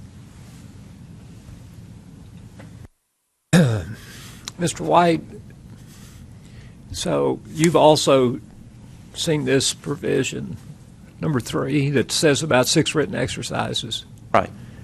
Do schools do that, or we just kind of turned a blind eye to this? I think it's been acquiesced in for years. I have never received anything that would, or any coordination of that with our office for paper and pencil courses. Graded and returned to the student. Is this just distance learning or just for paper and pencil? Because the onlines that you take are also ABC. There's no written things. Well, that's what I would consider. Yeah. I've just taken some online courses, and there are several exercises. I couldn't go to the next chapter until I passed that small 6-question test. Mm-hmm. And I think that's the kind of what we're talking about. That's written to me. Not sure it's real clear, but under the distance education rule, it's referring in the first section to correspondence as it's a distance course. And then you talk about the internet course, which requires the Arello certificate and so forth. But I think purposes of this discussion that we are talking about the paper and pencil generally here. It may also pertain to the internet courses. Internet courses are meeting number 3. By and large, yes. But again, this office, I haven't received anything to show that if they're supposed to send anything to show that to me. Seems to me there needs to be consistency among the various modalities. I don't care if it's online, if it's a paper and pencil course. If you require a test, you require a test on all. A test and a graded test returned somehow to the student. And it may be a practice. And again, I think Mr. Diaz said, this is no indictment on D&D. Certainly, sounds like it's been a practice amongst all of the providers, the educational providers, for many years, and it's just now come to light that this Across is what's the going nation. on. But I also don't agree with we just trust all agents. Someone famously said, "Trust and verify." Right. Yeah, we trust, but we need to verify as well. I mean, if we were going to go with that line of thinking, then why would we even give a real estate exam? Just let them go and, get the book and randomly, check a bunch of multiple choice answers and send it in to the real estate commission and get their license. We need them to prove competence. And that's what testing is all. I think that's what testing is all about. So I don't know how we go forward to address this, but it seems like it's a problem to me. So I must be in a bubble. But so the only classes that I can recall, and it goes all the way back, and I took my pre-licensing at ETSU, and there was a study book that was one of our instruction books in the material. And I can't think of it was put out by PSI, actually, and there are different editions. Now, that had the answers in the back. So at the end of each chapter, there were quizzes, and we had the answers in the back. But that was not the testing. It was just a workbook to help us learn. That was not the testing that I was required to do for the course. It was just helping me learn, and those are the only ones that I recall on classes that I've had. It's like it is the material, and I could give myself this little test and see if I felt like I was doing it. And you could do it for affiliate brokers, and there was one for brokers. I remember buying the book and working on that as my brokers, but I didn't submit those quizzes that has the answers at the back of the book for my approval of my education class hours. Does that make sense? Yes. So I know very there's much so. material out there because I had that. And also, you have to think about it in terms of that workbook helps the individual learn, and the answers after each quiz at the end of each chapter. If there's maybe there should be 6 different quizzes. That's a learning experience that helps the individual to understand what the course topic about real estate education is all about. Now, going the next step, though, if it's 8 hours or above where they have to have a comprehensive final exam, that's, to me, where the kicker would be. That's where you'd want to ensure that is handled in a way that would be fair and ethical. Well, but the thing is, and just like was stated, I can't remember. Core's Code of Ethics is 3 or 4 hours. You took an hour or so. I mean, and so we give credit for that many hours when somebody's capable of doing it and passing it. But it's that we're given credit for the understanding of the material, and it's just almost a failed way of measuring it. Attendance, they've been there. You don't know whether they've comprehended it or not by the time they leave the class. I get that, but they've been there. Online, some of them are timed and won't let you even though you finish or something like that. I just was not aware there was ever anything that we, because to me, a pass would be that you have completed it, and that's the only way of looking at it. Can I say one thing real quick about the 60-hour and the 30-hour, just to clarify that, we do offer those also correspondence, and there are 7 sections in our 60-hour pre-licensing course. Those are absolutely 100% graded. Those are returned to the students with the corrected answers so that they can correct them and ask themselves why they missed that material. So did they read it too fast? Did they not understand the material? And it's a way for them to help study as well. So just to clarify that anything that we offer that's over 8 hours definitely are graded, and those corrected answers are returned to the students. I just don't know if that same law part 3 or whatever is for 8 hours or less. That's, I guess, a big question. I don't know. But, I certainly see the instructional value of having the answer key in a workbook. I think the voiced concerns are about those checkout exams where we're testing the competency level of the applicant or the licensee. Maybe a suggestion has, in my experience, where you have a book that has an answer key in the back, I've seen them gravitate towards providing some answers, but not enough answers where they can just mark it in and pass the exam. So maybe there might be some middle ground here where you can continue to provide the answer key for instructional purposes, but not give them the keys to the castle in a sense, where they could just follow the answer key and get a pass on it.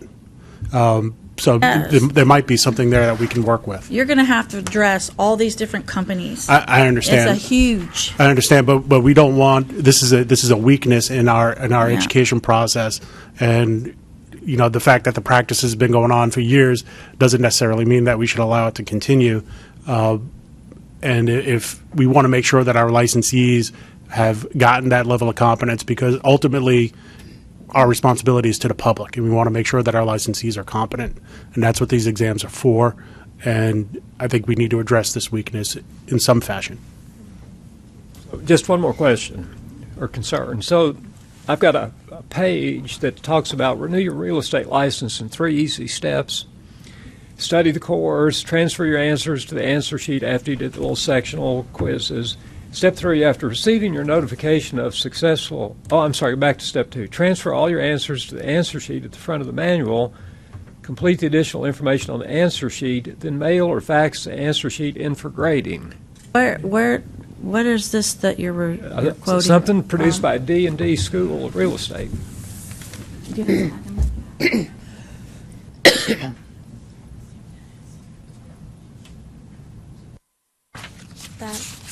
me click on the email. Okay, so this is step one. Okay, this is in the book. This is actually right here. No. You're talking about page 1 The page of one. the PDF. Yes. Okay, of the PDF. This is the same course. Okay. So that is what this says. This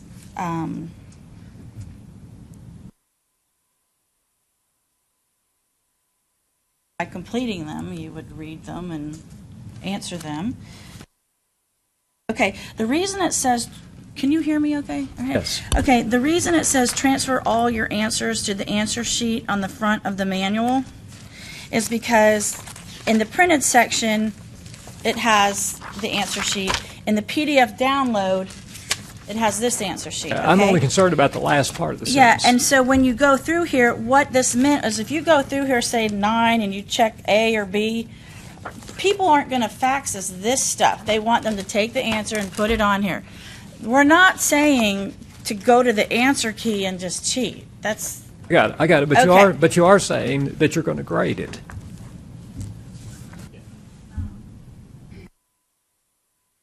grading. And grading, the way I was taught, is a pass-fail if they attempt. And I think that is one of the, either I've been taught wrong, or that's sort of a kind of a quiet rule that's out there, but correct me if I'm wrong, because that's how I've been taught. You really don't grade the answer sheets, my point. If it's $8 or less, we do not give it a grade. No. Even though if they attempted, they Even though passed. this says that it's going to be submitted for grading. Right, and that's if they did it. Like if they send us something blank, it gets sent back to them. Or if they Christmas tree it and just make a pretty picture, we know they're just cheating. We just send it back. We don't get that.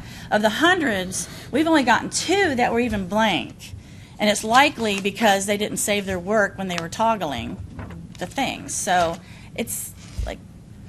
I got it. At Yeah. least it's my sense that we see a flaw in the process at this point. Now, what we want to do about it today is up to anybody who would like to make a motion. And it may be that you might want to say, hey, we'd like the industry to tell us what they think about what we talked about today, just to get some feedback before we go forward. Mr. Chairman, Yeah. Mr. White, would that be something that, I'm just wondering how we would get that feedback from industry? Would that be during a commission meeting or? I think that we'd have to have a meeting, I think, with the director and with legal and determine if we need to send a request for information out to the larger companies that do provide this sort of education, and to determine how or if they are indeed, if this is a standard, which I believe it is in the industry, then we're concerned over the educational, ethical aspects of it, and let them respond back as to how they would, like to change. Second thought might be that the director, including yourself and legal, get together and say the rule is the rule, and so let's notify each of these providers they've got to start grading these exercises. Correct. I mean, Mr. Chairman, we might get with Commissioner Franks and ask her to get with some of her Arello contacts, across the country and see what other states require with regard to grading. But it's pretty clear to me that in the rules that grading is required. Taylor. I agree with that, but other states don't have our same rules, so it might be they're doing something different. But we need to follow our rules. Exactly, yeah. But I'm And just saying that's we what can I explore what say other states are is doing that with their we rules. work out how to follow our rules. And to me, the simplest thing is to have these people grade the test. That's a simple answer, right quick. Go ahead, Jeff. Has it been a practice for the commission to ever issue an advisory opinion to industry and saying, this is our interpretation of our rules, and we expect you to follow them from this point forward? Well, at this point, I've only been with the commission for, I guess, maybe a year and a half. To my knowledge, we haven't done that. We do have, I would say a good amount of contacts as far as emails go for providers across the state, and we've been working with them on renewals.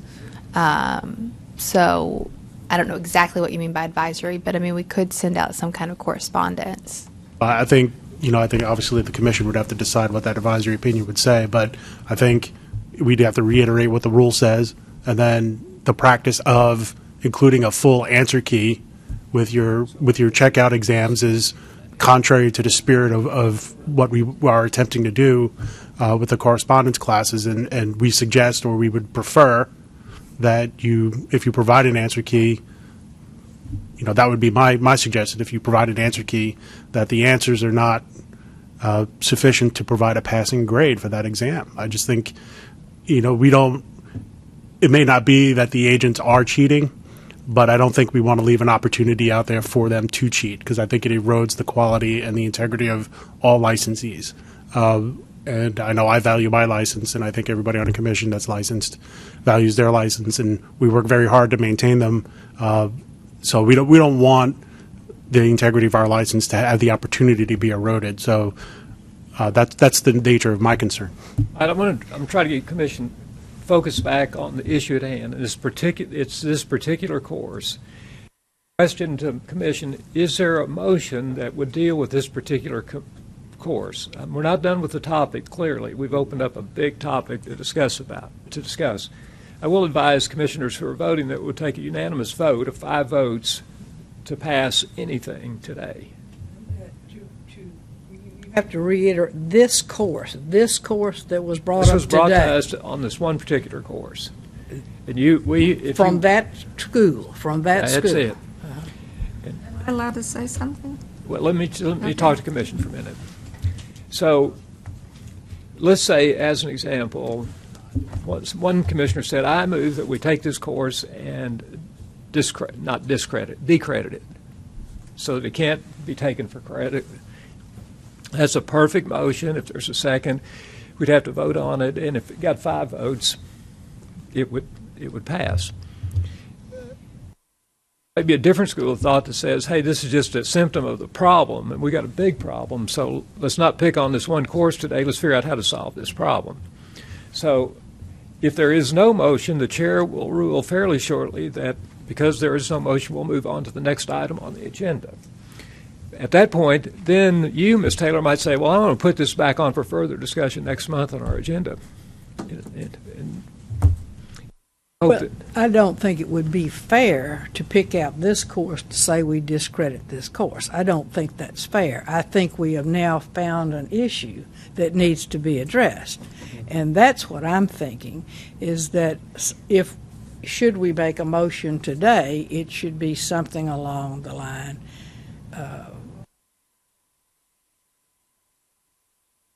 maybe a thought process for 30 days or something, to come back in 30 days with something that we think can, or maybe just an instruction, not a motion, just to come back in 30 days with some way that we think we can follow our rules in the best way for the best benefit of people. I cannot tell you what this done to me, to know that people can just, there's no grading, there's nothing.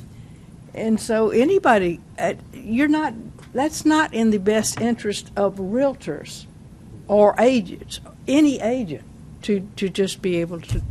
When you take an online test, just so you can answer it until you get it right. So it's kind of the education in general. Oh, yeah. I think we've worn out the discussion for today. Ms. Matlock, do you think that you could get legal to come back with a definitive opinion on how we should handle this? Or yes. I know you have one already, but do you think collectively you guys want to chat about it? We can talk to Mr. White and Ms. Maxwell, and we can come back and have a further discussion in February. That can be one of the topics that we discuss. Is that okay with you? That's fine. I think Without that's what we should do. objection, Yeah. without objection, let's handle that. All right, we're done with that topic. Ladies, thanks for coming down. We appreciate it. You need to take another break. You want to? Yeah. Sure. We'll take a 10-minute break.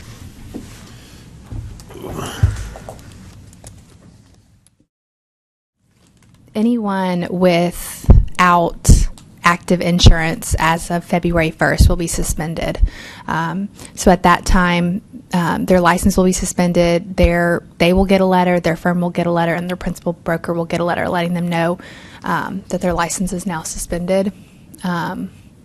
So I should have another update for everyone as to how many licensees got suspended at the February meeting and where we are with that. So someone called a question to me. They didn't renew their E&O until on January 1. Yes. So that way they should be on that list that they...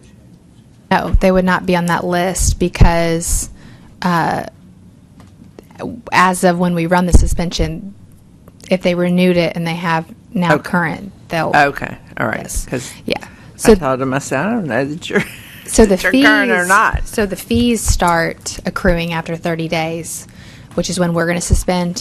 And part of the reason we decided to do that is because a lot of people, there's about 4 days where we're not in the office, and they fall over the weekend, they fall over the holiday, that people can get renewed, but it still allows a couple of days for us to get our records back active and current, so that that person that renewed and now has, a 2021 date is not being penalized.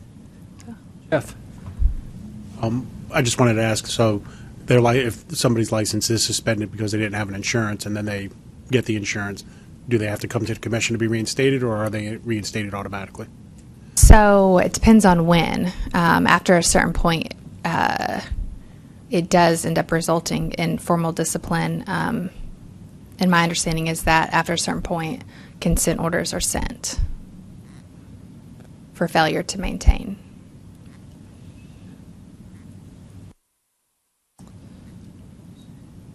So just as an aside, for whatever reason, my insurance for Kentucky didn't get recorded at the Kentucky Real Estate Commission.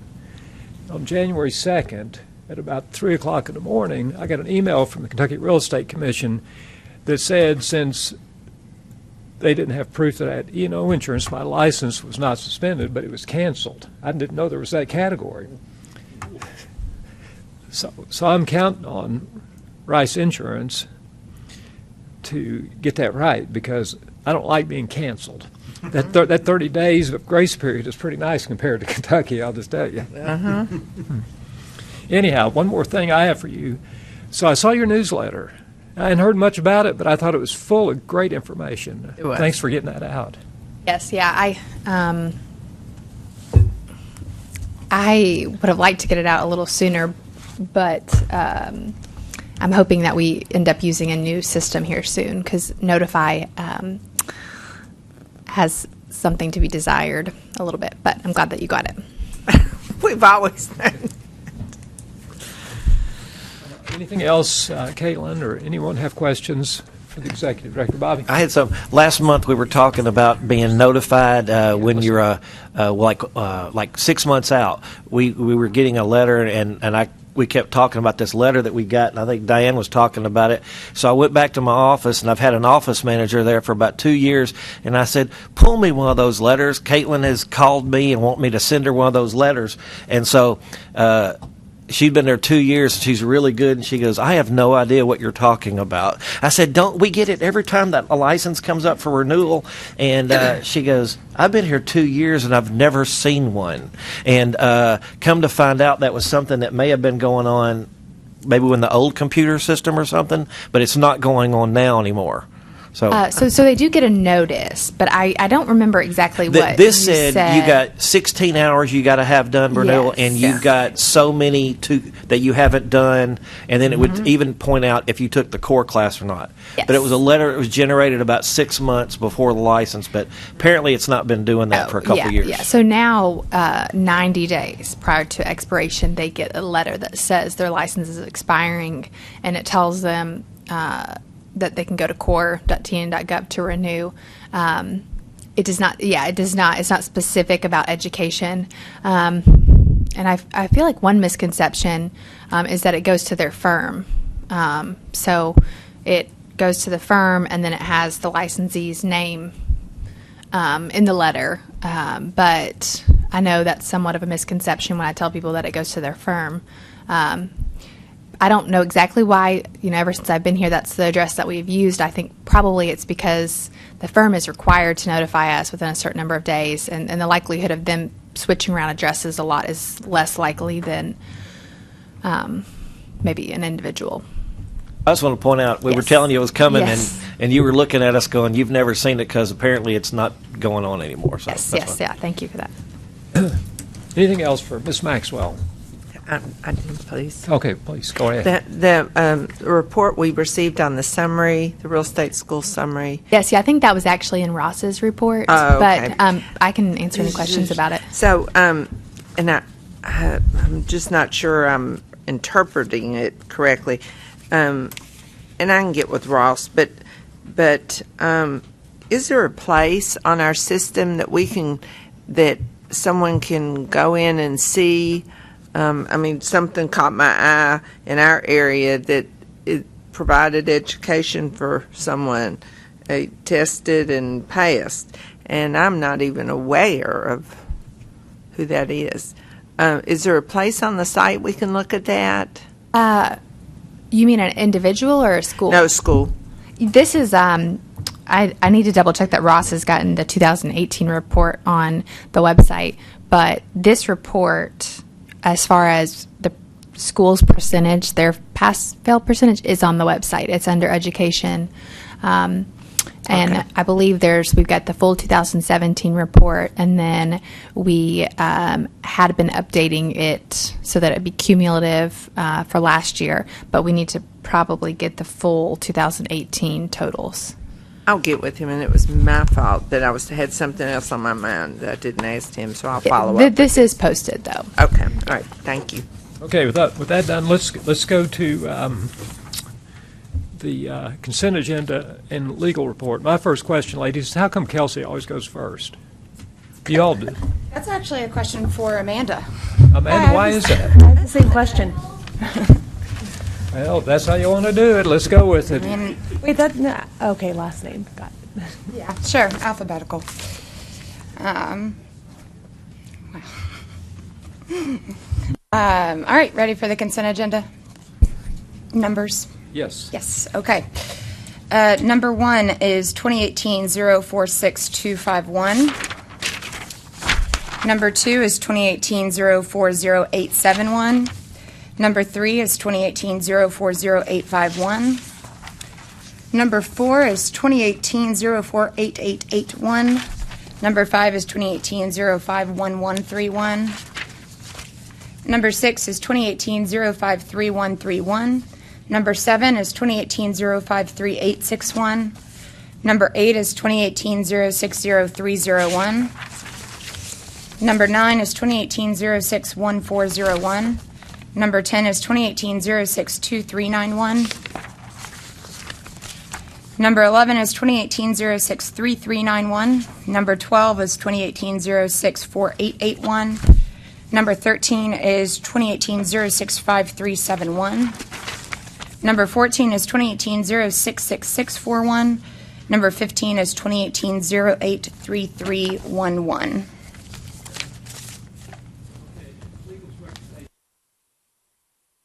Those two dismiss. Well, I have a question about 16, 17, and 18. I think it would be. Oh, okay. Sorry. That's okay. All right, so is there a motion to approve council's recommendation courses, complaints 1 through 15 with the exception of number 12? Second. By Mr. McMullen, seconded by Mr. Diaz, that council's recommendation be adopted. And 1 through 15. Those in favor of that motion vote aye. Aye. Those opposed, no. That motion passes unanimously. Number 12. The last paragraph of number 12, and I think, Bobby, you had a problem too. It says, in light of the fact that a respondent is no longer acting as managing broker in this state, and the fact that the practice described above has stopped, council recommends this matter be dismissed. Well, the matter was pretty serious, which was commingling of funds. And so what are we supposed to do with this person? Although they're not a managing broker, are they still an agent? No, they are not. They have retired, not in the sense of they've retired their license, but they've relocated out of state and they are no longer working in any capacity. I think something, if they're working in another state, should be put in their file or something, should they come back and not retire. And that is something that I was planning on discussing with Caitlin, because in their response, they seem to think they have retired, and I believe they did include a form, but clearly, for some reason, that's not showing on our end, but in their minds, they have retired. Oh, I still think something needs to be done to this person. Okay. We'll let you have the floor again. Let's get some other thoughts. Jeff? So in our system, does this agent have an active license still? I believe, well, let's see, on the preceding page, I think they do still have an active license. Like I said, they have submitted the form. I don't know if there's a fee that goes with retirement, but based upon what I saw, it looked like it was a processing thing. I really don't have any reason to believe that this person is active in the industry. It's expired May 2017. I believe this firm actually closed. They sent us notice to close. Let me double check. Yes. I agree with Commissioner Taylor that if nothing else, just something in that, so in case this licensee comes back to our state. In that case, I would recommend a letter of warning so that if they do, like you said, come back into the industry, they need to be clear that even though they're not trying to defraud or deceive, commingling is commingling, and it is not allowed. Well, just my quick thought on it. I was assuming that the broker was going on, and I really thought, though, that if the company's still open, that they might need a letter of instruction or something. Because it sounds like to me it's something that's been ongoing, and they've been doing it this way because that's how it's always been done. I've kind of heard that a lot here today. So, but Caitlin, are you thinking that the company's closed now? Or? So my understanding of this complaint, this complaint was open based on audit findings. And when the administrative complaint was opened, it was opened against the firm Attention to the Principal Broker. The principal broker that was the principal broker at that time said these audit violations were not when I was here. They were previous to me. I only came on at this point. So then we went back and tried to get a response from the individual that would have been with the firm at the time. And my understanding is that we were not very successful in that. This firm has since closed between the last time it was presented and now. So in our system, this firm is closed. I can look up the individual's license that we try to go back to, but this one I know has gone back and forth based on the change in principal broker and then now the firm being closed. I'll make the motion to dismiss them. Motion for Mr. Wood to accept council's recommendation and dismiss his complaint. Is there a second? Second. Seconded by Mr. McMullen. Now discussion. thing about dismissing is that there was this licensed broker at the time that did it. That's my only concern. So I know the firm's closed, but this broker that was responsible would, if they come back to our state. That's my only concern with that. Can we just flag somebody's license? That's what I'm looking for. And so the letter of warning is the best way to flag it? We don't have to send them a letter to flag their license, but we could do a letter of instruction or warning that would be kept in their file. We can also just flag the license. Or you can just flag it so then if that person comes back to our state, what happens with just the flagged? Caitlin would notify us. It would be sent over to legal for discussion and review before any action was taken. Like that? Okay, I want to change my motion to dismiss it, but the flag, I guess, dismiss anything if we got against the firm, but which is not. This is really the broker in it. This is just against the principal. Then we just want to flag their license then. Yeah. The motion, Mr. Wood has withdrawn his original motion, made a second motion that, if passed, would close this complaint and flag the licensee's file. Is that correct? Yes. Mr. Diaz seconds that motion. That's what's in front of us at the moment, Commissioners. Discussion on that motion. Since there is no discussion, let's vote. Those in favor of the motion vote aye. Aye. Those opposed, no. That motion passes unanimously. All right, Erica, let's get to your portion. 16, 2018 048321. 17, 2018 048341. 18, 2018 048361. 19, 2018 056221. 20, 2018 061121. 21, 2018 061161. 22, 2018 061091.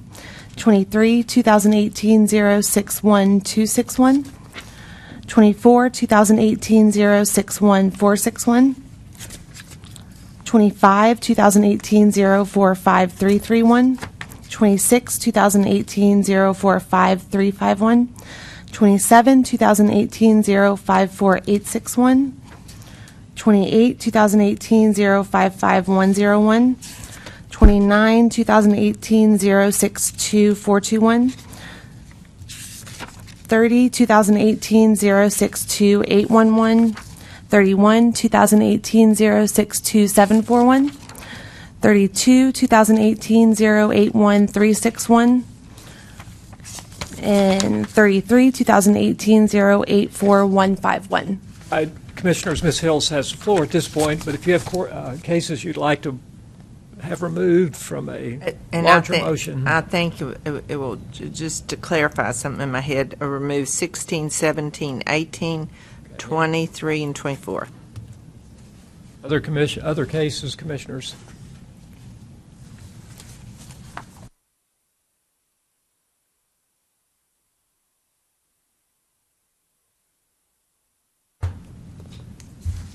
So let's pull out 27 just for a clarification issue. So you're ready to make a motion? Make a motion that we approve 16 through 33, with the exception of 16, 17, 18, 23, 24, and 27. All right. Second. Your physical second, but I'm going to give the second to Mr. Diaz. All right, you've heard the motion. Let's vote. Those in favor of that motion vote aye. Aye. Those opposed, no. That motion passes unanimously. 16, 17, and 18. I think this would be a simple thing. So, is the seller the LLC? Yes.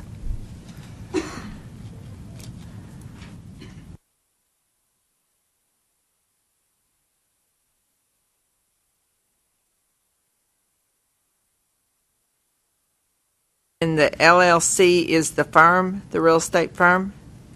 No, the LLC is just a seller. Okay. Totally separate. All right, that's where I was confused. I'm making a motion to accept council's recommendation on 16, 17, and 18. Second. All right, motion by Ms. Hill, second by Mr. Wood. You've heard the motion is to accept council's recommendation on cases 16, 17, and 18. Let's vote. Those in favor of that motion vote aye. Aye. Those opposed, no. The motion passes unanimously. 23 and 24, are they together? That's me Okay. too. So on 23 and 24, this was not anonymous complaint. So the respondent does know who made the complaint, but the respondent has no knowledge of who this person is that has filed the complaint. I mean, it sounds like an assistant or something, or disgruntled somebody, is what it sounds like to me. That's what it seems like. I think the respondent knows who the complainant is in 23, but not in 24, if that matters.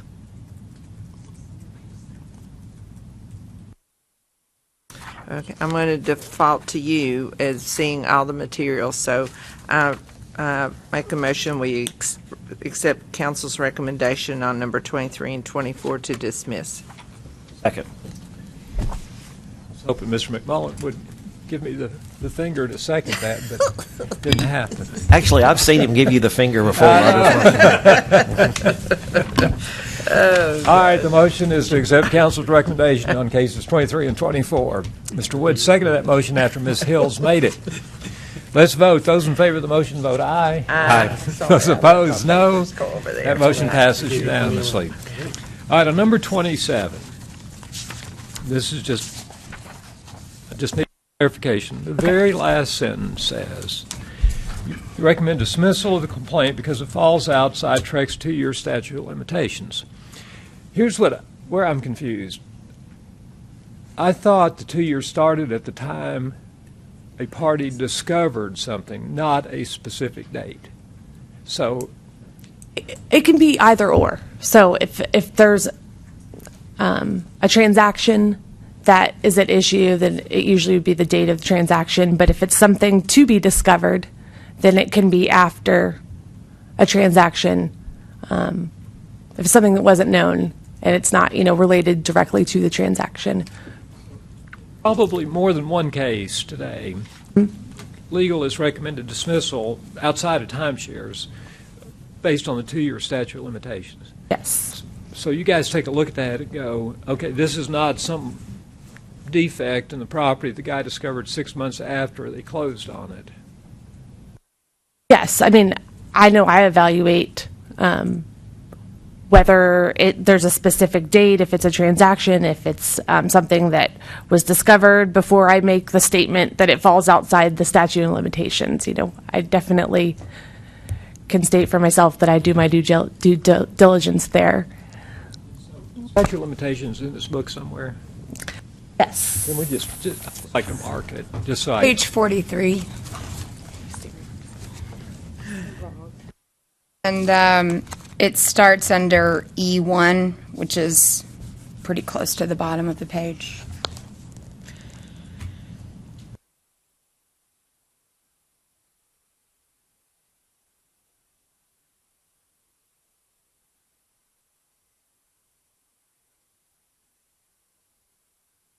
So, in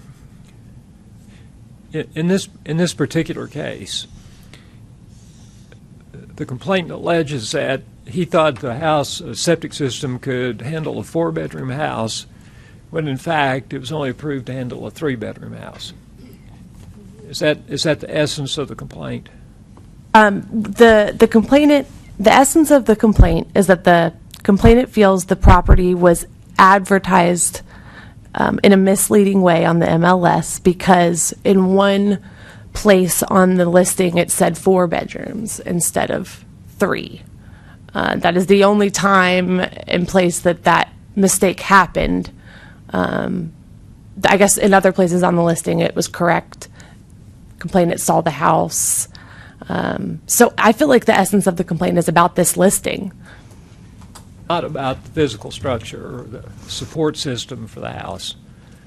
I mean, did at some point did he go to the health department or the health department come to him and saying, "Hey, you're overloading the septic system of the drain field"? I mean, I think it was overloaded, and that's how they found out, and they had to get somebody to come out and fix it, and then they felt like that's when they discovered that it, may be overloaded due to something the previous owner, didn't disclose or something that was on the listing. But in reality, everything was correct. Everything said 3-bedroom. The septic tank is for a 3-bedroom. Bobby. My thought on that, as I kind of looked at that too, I was questioning that. Really, that's something that the buyer should have been looking at during their inspection period. And when they closed on it, they accepted it. Now, if they didn't do it during their inspection period, then that was a mistake they made.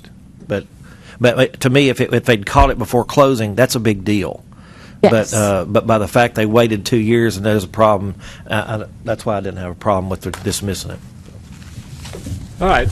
Would someone like to make a motion to approve council's recommendation for number 27? Motion to approve council's recommendation for number 27. Let Mr. Austin, give them the finger. Second by Mr. McMullen. So the motion is by Ms. Hill, seconded by Mr. McMullen. The council's recommendation be adopted. Let's vote. Those in favor of that motion vote aye. Aye. Those opposed, no. That motion passes unanimously. Okay, on to the legal report. Ms. Bridges. All right, number 1 on the legal report is 2018-047951. Complainant is a timeshare owner and respondent is a timeshare developer. Complainant made their first purchase in 2008. While staying at Respondent's Resort in 2017, they agreed to meet with a sales representative. Complainant states the sales representative informed complainant that they needed to purchase an upgrade because their points had become obsolete after Respondent revised its program a few years prior. The sales rep pressured complainant to upgrade, but complainant refused.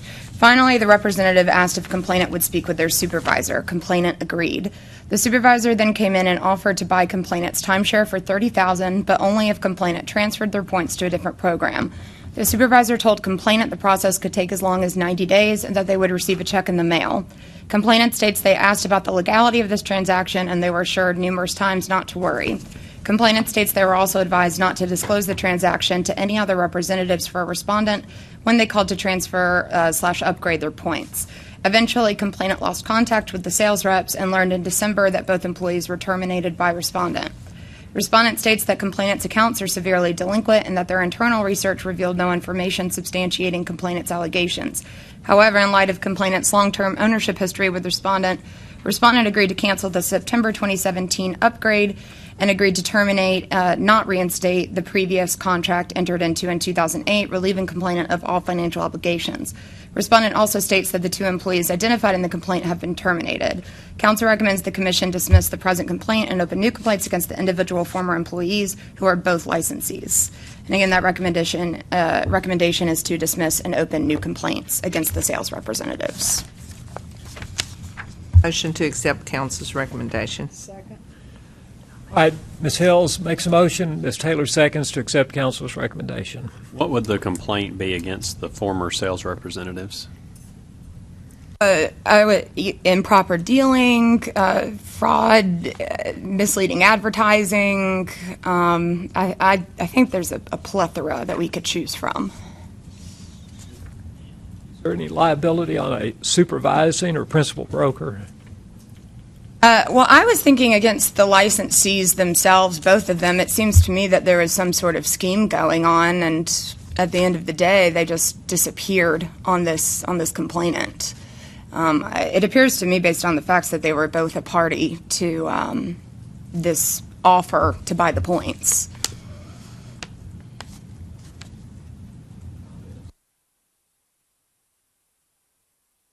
Perhaps it's so hard for me to keep track of who supervises who in a timeshare. These were not acquisition agents. These were... No, I mean, these were both sales representatives. The supervisor involved has the same type of license as the other sales representative. I think they were just this individual's personal supervisor. I wouldn't recommend a failure to supervise complaint because I think in this case the supervisor was a principal actor in the scheme. Oh, he's one of the licensees? Yes. Okay. These 2 sales reps in this complaint are both licensees in this state.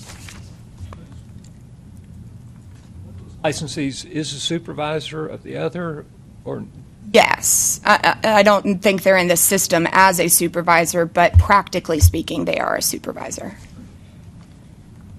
All have heard the motion. Or have we had a motion? Come to think about it, we have had a motion. That's right. Ms. Taylor seconded it, right? I don't want to not give her credit. All right, let's vote on the motion. Those in favor vote aye. Aye. Those opposed, no. The motion passes unanimously. Number 2. Number 2 is 2018-063341. Complainant is a home seller and respondent was complainant's designated agent. Complainant alleges respondent committed multiple violations of the Act, including misrepresentation, failing to furnish a copy of the party's listing agreement at the time of execution, and generally failing to represent complainant's interests. Complainant entered into an exclusive right to sell listing agreement with respondent on June 9th, 2018. Complainant states respondent requested the term begin 5 days later on June 14th to allow for some time to, quote, get their people together, to which complainant agreed. The term end date was December 31st, 2018. Respondent informed complainant they would receive a copy of the fully executed agreement in the mail shortly. When the contract arrived a few weeks later, the term start date was entered as June 19th. Complainant states that the contract they signed stated the begin date would be the 14th and that a 9 had obviously been superimposed over the 4. Counsel does not agree that there was an obvious attempt to unilaterally amend the contract, but agrees that because the date was handwritten, it easily could be interpreted as either the 14th or the 19th. The agreement also contained a handwritten special stipulation which stated listing agreement can be canceled except carryover period after 60 active days on the market. I do realize this one is a little long, and my last paragraph summarizes it. Would you like me to jump to that? The majority of this record consists of conflicting statements between the parties. Counsel is primarily concerned with respondent's handwritten contract and the fact that most, if not all, of the allegations raised by complainant can be traced back to the fact that the handwritten agreement was not sufficiently clear. Counsel recommends the Commission authorize disciplinary action in the form of mandatory continuing education related to contracts to be completed within 180 days and above and beyond what is required for the maintenance of their license. Commission. Motion to accept council's recommendation. Second. Motion by Mr. Diaz, seconded by Mr. Wood, that council's recommendation be adopted. Bobby? I think the issue was that release, and I want to say the broker was saying, I'll release you if you sign the mutual release. Yes. Is that it was? And then, but the seller was saying, I won't release. And so, essentially, yes. Okay, I mean, the I'm good with principal that. broker said, I'll do it, but they won't sign anything. Okay, I'm good. Excuse me.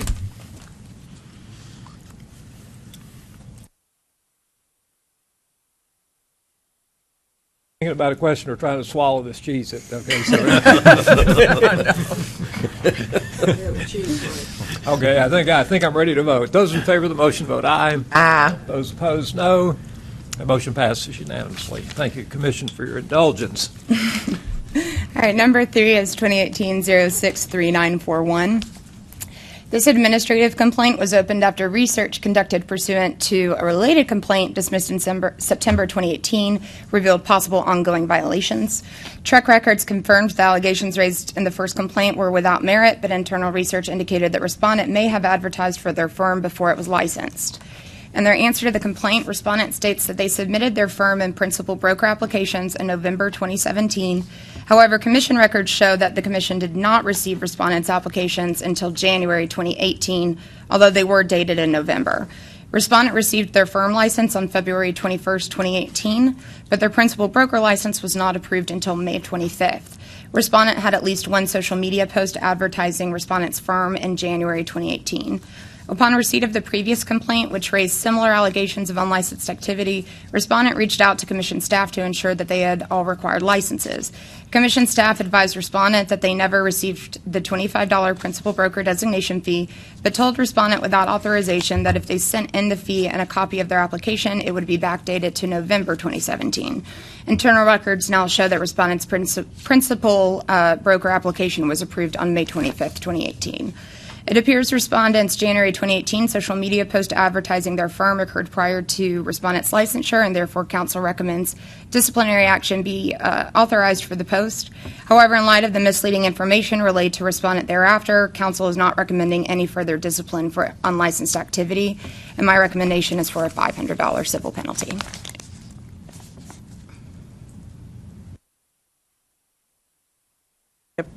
Legal's counsel, whatever. I got it. You know. I understand your motion. Is there a second to Ms. Taylor's motion to accept council's recommendation? Second. Seconded by Ms. Hills. Now discussion. Bobby, you're thinking. I see you thinking. I am.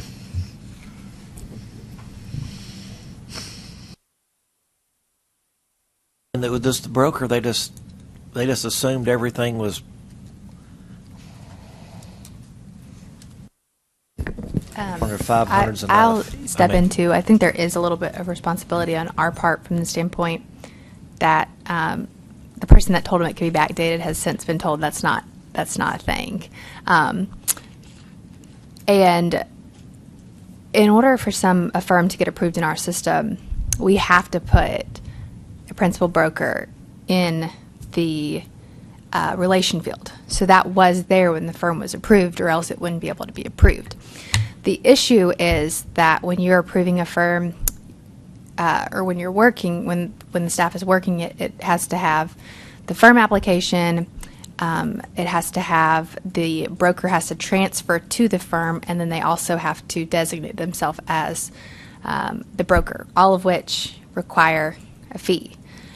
So what's supposed to happen is that when the staff gets a firm application, they're supposed to also pull the application to transfer and the application to designate the principal broker. Those are all supposed to be there.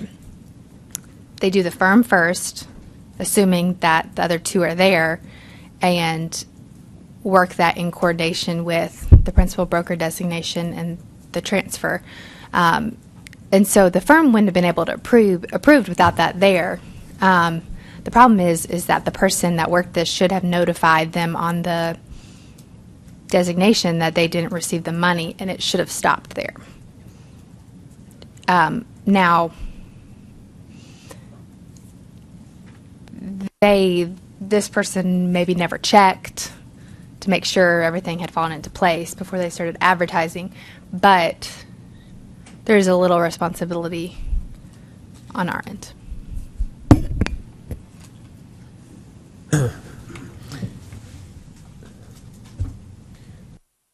Still thinking? I'm wondering if 500 is too much now. I'm thinking maybe 250 now. Well, I mean, my concern is that they probably should have known that they can't advertise until they know they got their paperwork in order.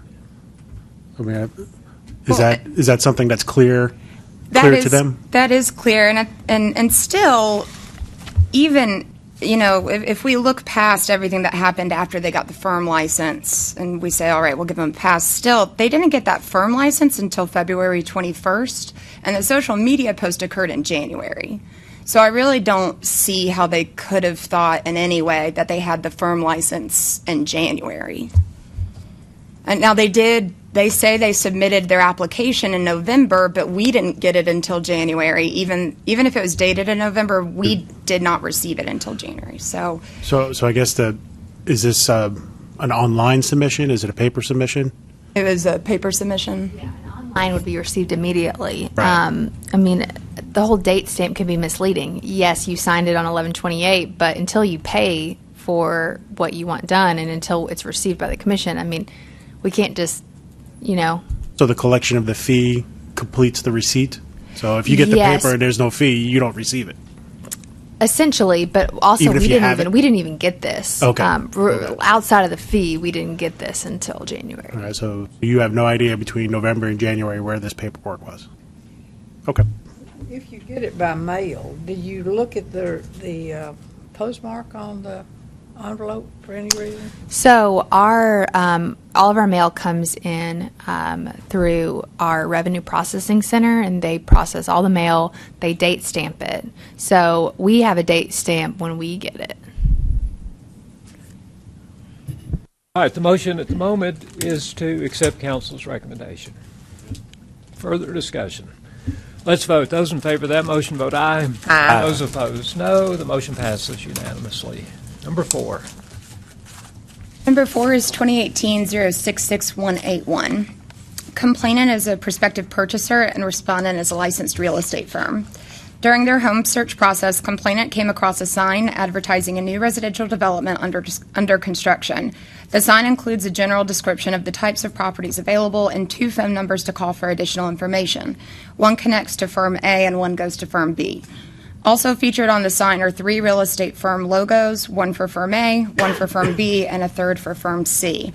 Complainant states that when they called firm A, they discovered it was no longer operational and that a representative for firm B advised that the agent who posted the sign is no longer affiliated with their firm. The development is in collaboration between firm A, firm C, and a real estate developer. Respondent here is firm C. The affiliate broker who posted the sign and who was also the owner of firm C answered the complaint along with their principal broker. Firm C became licensed in 2017. Prior to becoming a licensed firm, Firm C was a group comprised of licensees affiliated with Firm B. Respondent states that when they separated from Firm B, they had approximately 150 signs to replace. They claimed they honestly believed they had collected all outdated signage and did not realize this one had been left up until they received the complaint. Respondent takes full responsibility for the error and states the other firms had nothing to do with the violation.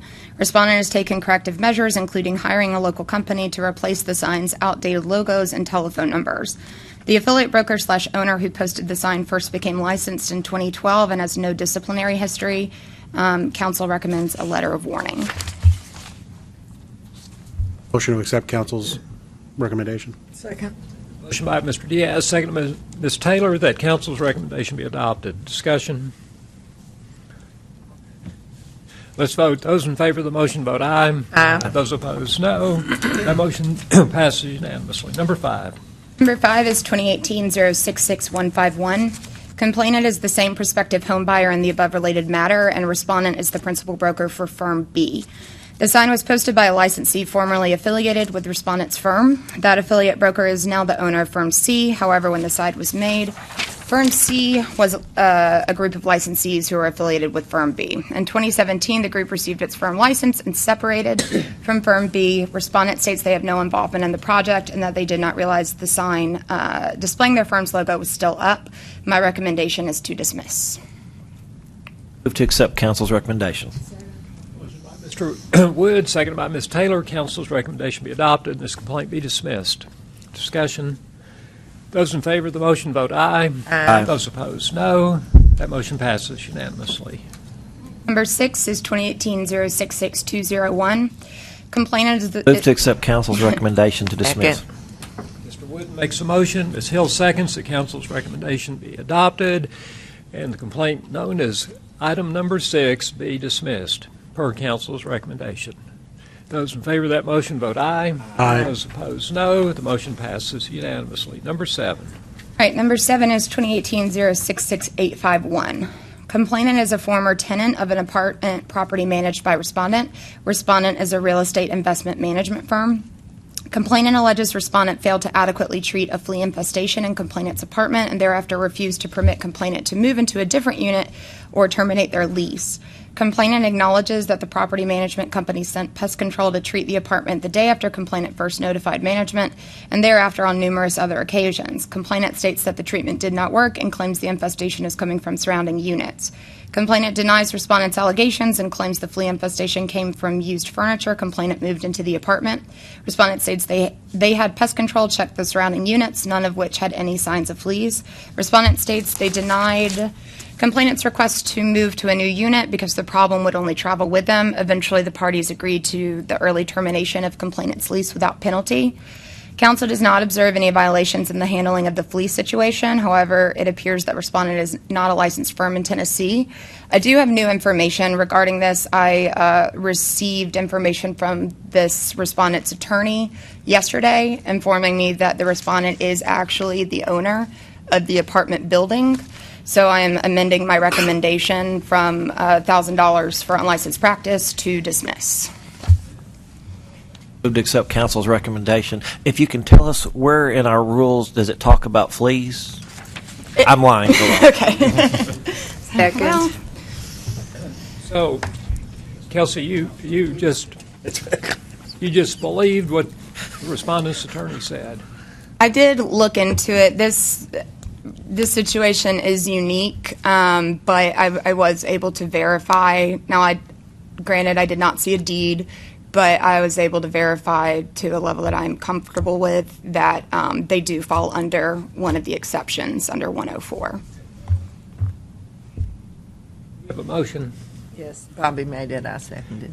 That's what I thought. Just want to see if you guys are on your toes. The motion is to accept council's recommendation and dismiss. Austin said he knew where they got that sofa.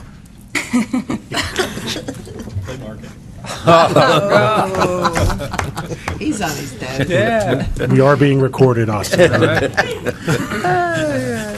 All right, let's vote on the motion. Council's recommendation is dismiss. If you agree, vote aye. Aye. If you oppose, vote no. That motion passes unanimously. Numbers 6 and 7. Number 8 and 9. You have a note regarding 6 and 7 in there? Oh, sorry. That should be note regarding complaint numbers 8 and 9. Okay. These are just two more of the same ongoing issues that we've had. So my recommendation for both of them is litigation monitoring. Accept council's. Oh, and the numbers are number 8 is 2018-082011, and number 9 is 2018-060091. Okay, Ms. Taylor moves to accept council's recommendation. Ms. Hill seconds. Let's vote. Those in favor of the motion vote aye. Aye. Those opposed, no. That motion passes unanimously. Number 10. Number 10 is a represent, starting with the new information. Upon receiving notice of the proposed consent order, respondent reached out to council to provide evidence that they submitted an answer to the complaint within 10 days as required under the statute. In their answer, respondent stated that when they met with complainant in May to discuss the terms of the listing, complainant asked how much respondent would be making off of the sale. Respondent told complainant that their office receives 3%. Over the course of the next several weeks, respondent sent a copy of the listing agreement to complainant for their review on 3 separate occasions. On July 6, complainant entered into a listing agreement with respondent's firm. The agreement expressly states that the total compensation is 6% of the total sales price, with 3% going to the selling agent.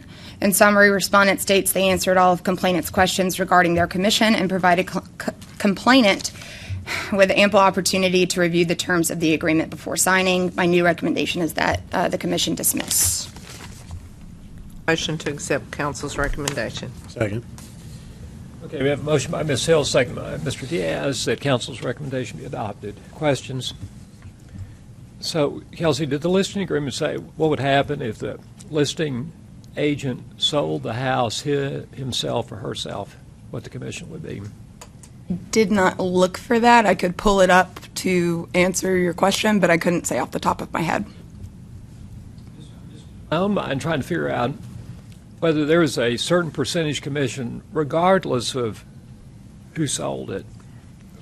How about if if another it's a another company or agent TR split form? it. But if he sold it himself or herself, did it say just 3%? Just curious. Would you like me to pull up the listing agreement? I'm not sure it's worth the time. Okay. Because that situation didn't occur. I mean, another Right. company sold it, so it's neither here nor there. All right, the motion is to accept council's recommendation and dismiss. Discussion. Those in favor of the motion. Jeff, you have a question? I just wanted to ask a question. Do we know why the respondent replied and we didn't have their response recorded? That was due to an error beyond our department, beyond our division. Oh. For some reason, the response was not placed in the file that legal receives. That's as much information as I can give you. Go ahead, finish your cheese it. We have a centralized complaints division that processes all of these. I haven't looked into the specific scenario as to what happened, but I think that their department has been notified from legal as to why was this not added. But essentially, they send it out for a response. They get the response back from the complainant or from the respondent. and then at that point is when it's sent over to legal, and it should have all that in there. So I believe this is just simply an oversight. An oversight. So a couple this month. Yeah. All right, just so I'm clear, so the complaint comes into the central collection point, and then it is the complaints division sends out the request for response from the. Yes, so they, depending on how it comes in, they'll enter it into our system, and then they send it out to response to the respondent, allow them to respond. Their response is then added to the file. Then they give the complainant one more opportunity to respond to what the respondent said, and then once all of that is received, it's sent over to legal. It's not uncommon for there to be continued stuff sent in after that, but they shouldn't be sending it over until the time period that we allow for the response, if that makes sense. All right, so this was just an oversight. Yes, and I haven't spoken to the director about this one specifically, the director of that division, so I don't know exactly what happened, but I know that I think legal was reaching out. Yes, it has been brought to their attention that there were a few issues with last month's batch. I can imagine getting a consent order and saying, "Hey, we did what we were supposed to do." Okay, sorry, Mr. Chairman. That's okay. No, that's fine. But to your point, there are more. We have 2 or 3. We have 2 more. Represent with same the same situation. issue. Mm-hmm. And so they all occurred in the same time frame? They were all from complaints that were presented in December. Mm-hmm. All right, let's vote on the motion. The motion is to dismiss. Those in favor of the motion vote aye. Aye. Those opposed, no. That motion passes unanimously. Number 11, new information, please. Number 11 is 2018-046051. The new information is that we did, in fact, receive a response from the respondent within the 10 days. Respondent states they support the listing agent and that the agreement speaks for itself. Respondent provided a copy of the agreement, which states the total commission was 6%. And again, my recommendation is to dismiss. To accept council's recommendation. Mr. Diaz, seconded by Mr. McMullen, that council's recommendation be adopted and this complaint be dismissed. Those in favor of that motion vote aye. Aye. Those opposed, no. That motion passes unanimously. Number 12. Number 12 is 2018-039701. Again, this respondent did answer the complaint within 10 days as required under the statute. Respondent denies complainant's allegations and states that although at times their sales representatives may be enthusiastic, it is never their intent to pressure individuals into making purchases. Council notes that complainant's rescission of the 2016 purchase contracts makes November 2015 the date of complainant's last transaction with respondent, placing their complaint outside the 2-year statute of limitations. My new recommendation is to dismiss. Mullen makes a motion to dismiss. It is seconded by Ms. Taylor. Is there discussion? Let's vote. Those in favor of the motion vote aye. Aye. Those opposed, no. That motion passes unanimously. All right, 13.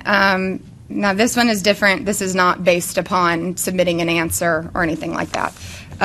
13 is 2018-027421. My new information is an attorney for respondent answered the proposed consent order with multiple objections. First, they provided a copy of complainant's signed confirmation of receipt of the public offering statement. This was not provided in respondent's initial answer to the complaint, but it appears to comply with the statutory requirement. Second, respondent's legal counsel argues that the statute that determines when a 10 or 15-day rescission period applies is not based upon whether there is an on-site inspection of the property, but whether there is an on-site inspection of the, quote, timeshare project. Upon closer review of Tennessee Code 6632-114, counsel agrees that the statute refers to an inspection of the timeshare project, which is broadly defined under Section 102 as any real property that is subject to a timeshare program. Counsel conducted extensive research but could not locate any case law on this particular issue. And further, it appears that Tennessee's law is unique, limiting any guidance that may be obtained from other states. I know you all don't like it, but my recommendation is that there be a discussion based upon the fact that this is a novel issue that has not been decided before. I'll start the discussion. Why didn't the attorney answer the original complaint with these points? I don't believe the respondent had hired an attorney when they answered the original complaint. In fact, they didn't address the public offering document at all in their response. It was only after I sent the proposed consent order that the attorney responded with the signed receipt. So at least with that regard, I think that it would be advisable to dismiss that charge and that $500 civil penalty because they did do what was required. Case could be made that the respondent didn't take the complaint seriously initially. That argument could be made. I don't know if it's fair to say they didn't take it seriously. They did respond as required, but it should be noted, yes, that they didn't provide what we needed when they originally responded. They didn't provide what they needed. That's a better way of phrasing it. That's my input to the discussion so far. Who else? Well, my problem is that council agrees that the statute refers to an inspection of a timeshare project which is broadly defined as any real property that is subject to a timeshare program. What is that? In my legal opinion, as much as I don't want to say it, it means that if they visit the timeshare resort, that they have had an on-site inspection of the property. Now, I think, though, that the commission could really examine the phrase on-site inspection. There is no case law or legislative history to suggest what exactly an on-site inspection means. At first, when I reviewed this, my issue was that the room that this individual complainant stayed in was not the unit that they purchased. That was my problem. So I was initially looking at this as though the distinction was on the unit itself. But when you look at the definition and it says timeshare project, it is so broad. Any real property, unfortunately, I think that means if they visit the resort, there's been an inspection of the project. Oh, the receipt of the public offering statement, dating, it's dated properly and signed by the purchaser properly. Every page is initialed. It is. It checks out. Legal over there. Do you think there's a way that either the legal department or the real estate commission, if somebody all of a sudden starts providing information after we've offered them a consent agreement, can say, we'll consider it, but it's going to cost you $1,000 to file it? I mean, a lot of these people, we don't get their attention until they actually get a consent offer. No, I really view that as just part of the legal process. It's very similar to negotiating. When we send a consent order, it's an offer of settlement, and it's not uncommon for the other party to counter your original proposal. I think, too, a lot of times respondents aren't going to want to hire an attorney to assist them in answering the complaint until they know it's going to be a fight. Sometimes it's a dismissal, and you might not want to pay an attorney for something that's ultimately going to be dismissed. I don't know this, but I would think most timeshare operators have an attorney on retainer or on staff close by, because I got to believe they're getting complaints all the time. And it would seem suspicious. I mean, if you're trying to cooperate and provide and you feel you've done everything right, you would think that you would open your file and you would submit everything on the first question. I think you would do that. Yeah, though not everybody does that. Well, apparently not. So it does happen that makes fairly you suspicious, that you're not.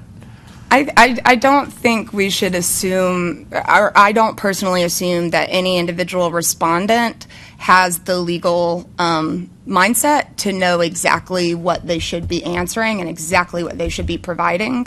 I do advise that everybody hire an attorney before they go anywhere in the complaint process, but that's not a practical reality for a lot of respondents. I just mean just submitting the paperwork. I open my file and I've got it. Turn everything over. Sending it to you. I wish every respondent did that. That would make our jobs a lot easier. but it rarely happens. Mr. Chairman. Yes. I want to talk about this concept of the inspection and being at the resort is an inspection of the property. In single-family detached homes or in that marketplace, in the real estate market, I can't, as an agent, show my client one building. And then when we go to closing, I say, well, that building's not the one you bought. It's actually this building around the block that you're buying. And expect that to stick. That transaction's not going to be finished. Nobody's going to do that transaction. So I have a problem with timeshares being able to say, well, you were there, and did I have access to that unit to go look at it on my own, or did I have to have somebody with me with a key card? I mean, it's kind of hard to it strains credibility to say, well, you were on the property, so you had your chance to look at the unit. Well, I got the chance to look at the door. But was I able to go in and look at the unit that you're asking me to buy? Probably finance. I agree. That was my original concern. But when we look at the language of the statute and it says timeshare project, I'm just not sure how we could equate timeshare project with individual unit. Yeah, and I wonder if that part of the statute was written for resorts that are still under construction. And I believe Commissioner Wood did consider that being a case the last time this was brought before the commission. Another thing that I think about too is the difference in timeshare and the stuff that normally, Jeff, we would sell. We're selling stuff that people are actually going to stay in. Where in timeshares, I think people are purchasing stuff that they have no intention whatsoever ever staying in. They're just doing something to put it in the bank and the points and stuff that I've heard. I mean, I don't think they have any intention of ever staying in the unit. And I will say now that so many timeshares are doing the points system, a lot of times people aren't buying individual units. They're buying, the floating week or whatever. Yeah. However, the allegation in this one was that they contracted to purchase a specific room in a specific building. Yes, that is what the complainant told us. I took a look at the contract, and it does say floating unit. They told us, no, I was buying this specific week. When I looked at the contract, it said it was a floating week. So, Floating week in that unit? let me pull up I've got it right in front of me, or I've got the file open.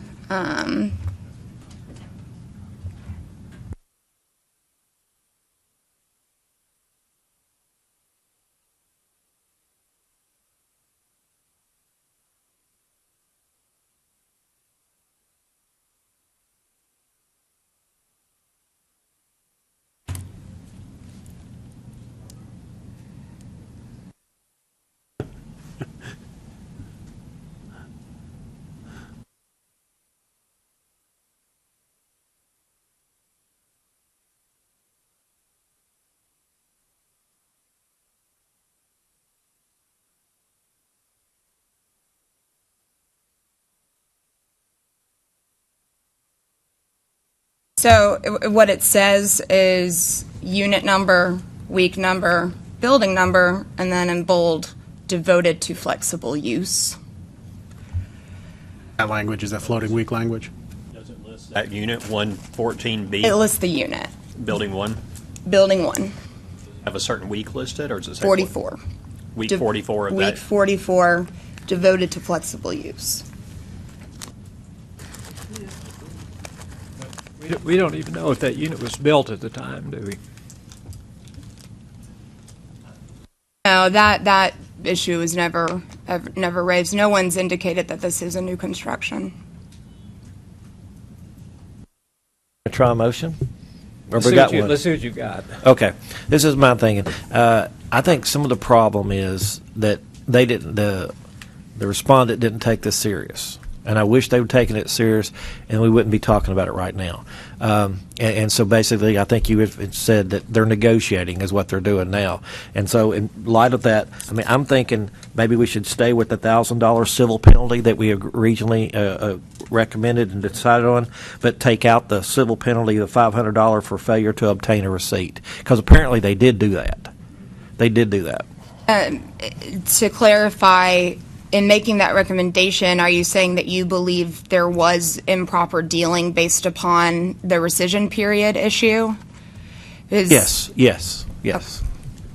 Because I think they thought they had a problem, and that's why they didn't hire an attorney.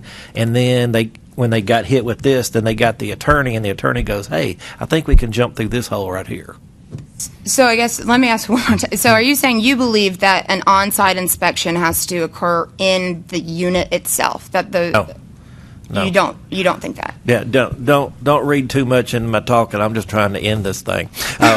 We're just negotiating is what I'm trying to do right now. And Okay. so- I just want to make sure that if the commission does want to move forward with even any part of the original recommendation, that the commission believes I don't think you there have was to be a in that violation. unit. I don't think you have to be in that unit. I think Okay. you have to be in that unit if you want to take advantage of the 10-day rescission period as the timeshare owner, because the definition of timeshare program is any arrangement for timeshare intervals in a timeshare project. And timeshare project means the real property that's subject to the timeshare program. And they bought an interval in room 114B of building 1. And so I think for purposes of their contract, their timeshare project was room 114B in building 1, because that's what they had the interval in. And so whenever they didn't get to go tour that particular unit, then under section 114, they get the 15-day rescission period because they didn't have an on-site inspection of that quote-unquote project that they were buying the interval in. Oh. You concur with Bobby's motion. I support the motion. You seconded it? I do. I thought you did. All right, Ms. Hills. So is it will it be the 62, 32, 121, F2H? Yes, so- Or G? Wait a minute, or F, I mean. H or F? I mean, it maybe doesn't matter. Page 149. In my original recommendation, I stated H, which would be improper or dishonest dealing. I'm not sure that I would consider this to fall under G. F. Sorry. Or F. At the Okay. end of the day, I mean, It's they gonna be- did buy Okay. the unit. They So got H, what they but- thought they were buying, but then they wanted out of it. Okay. I just want to be sure in my mind. Thank you. Comments? A project defined here says development, project, or property means all of the real property subject to a project instrument and containing more than one unit. Is that what you're saying?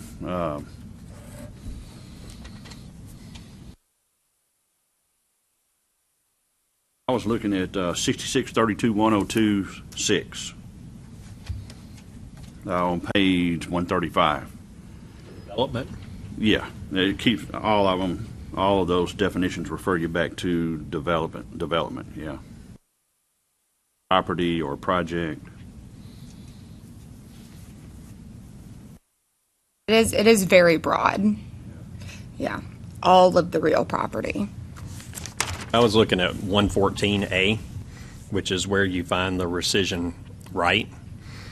And it says that if the purchaser did not make an on-site inspection of the timeshare project, then you get 15 days. And so I was looking at the definition of timeshare project under 22, which says any real property that is subject to a timeshare program. And then 21 is the definition of timeshare program, and it says the arrangement for timeshare intervals in a timeshare project.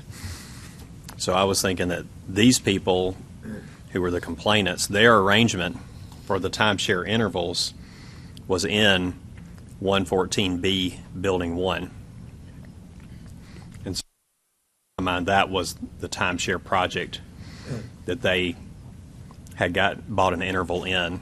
And since they didn't get an on-site inspection of that unit, then they get the 15-day rescission period instead.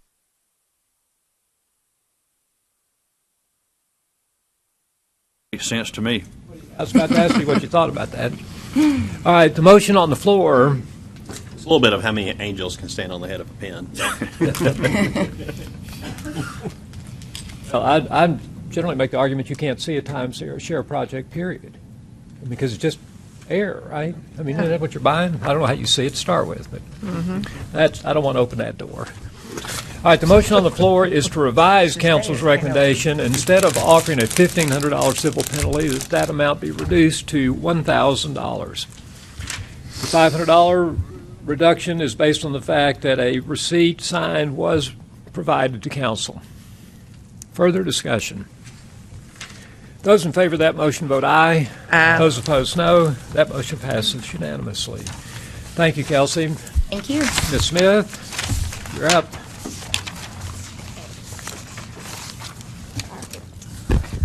Number 14, 2018-052011.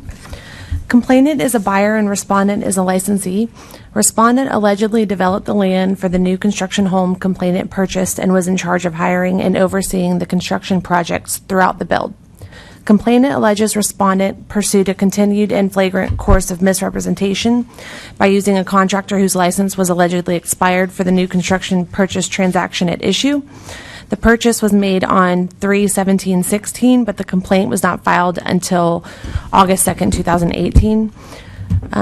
The complainant alleges respondent failed to furnish a copy of what complainant refers to as a contract, specifically claiming that respondent has no record of any property survey for the development where the property is located, or showing the original plot, which complainant claims was divided into no less than 5 plots. Complainant provided a copy of a license search for the contractor showing their license expired July 31st, 2015.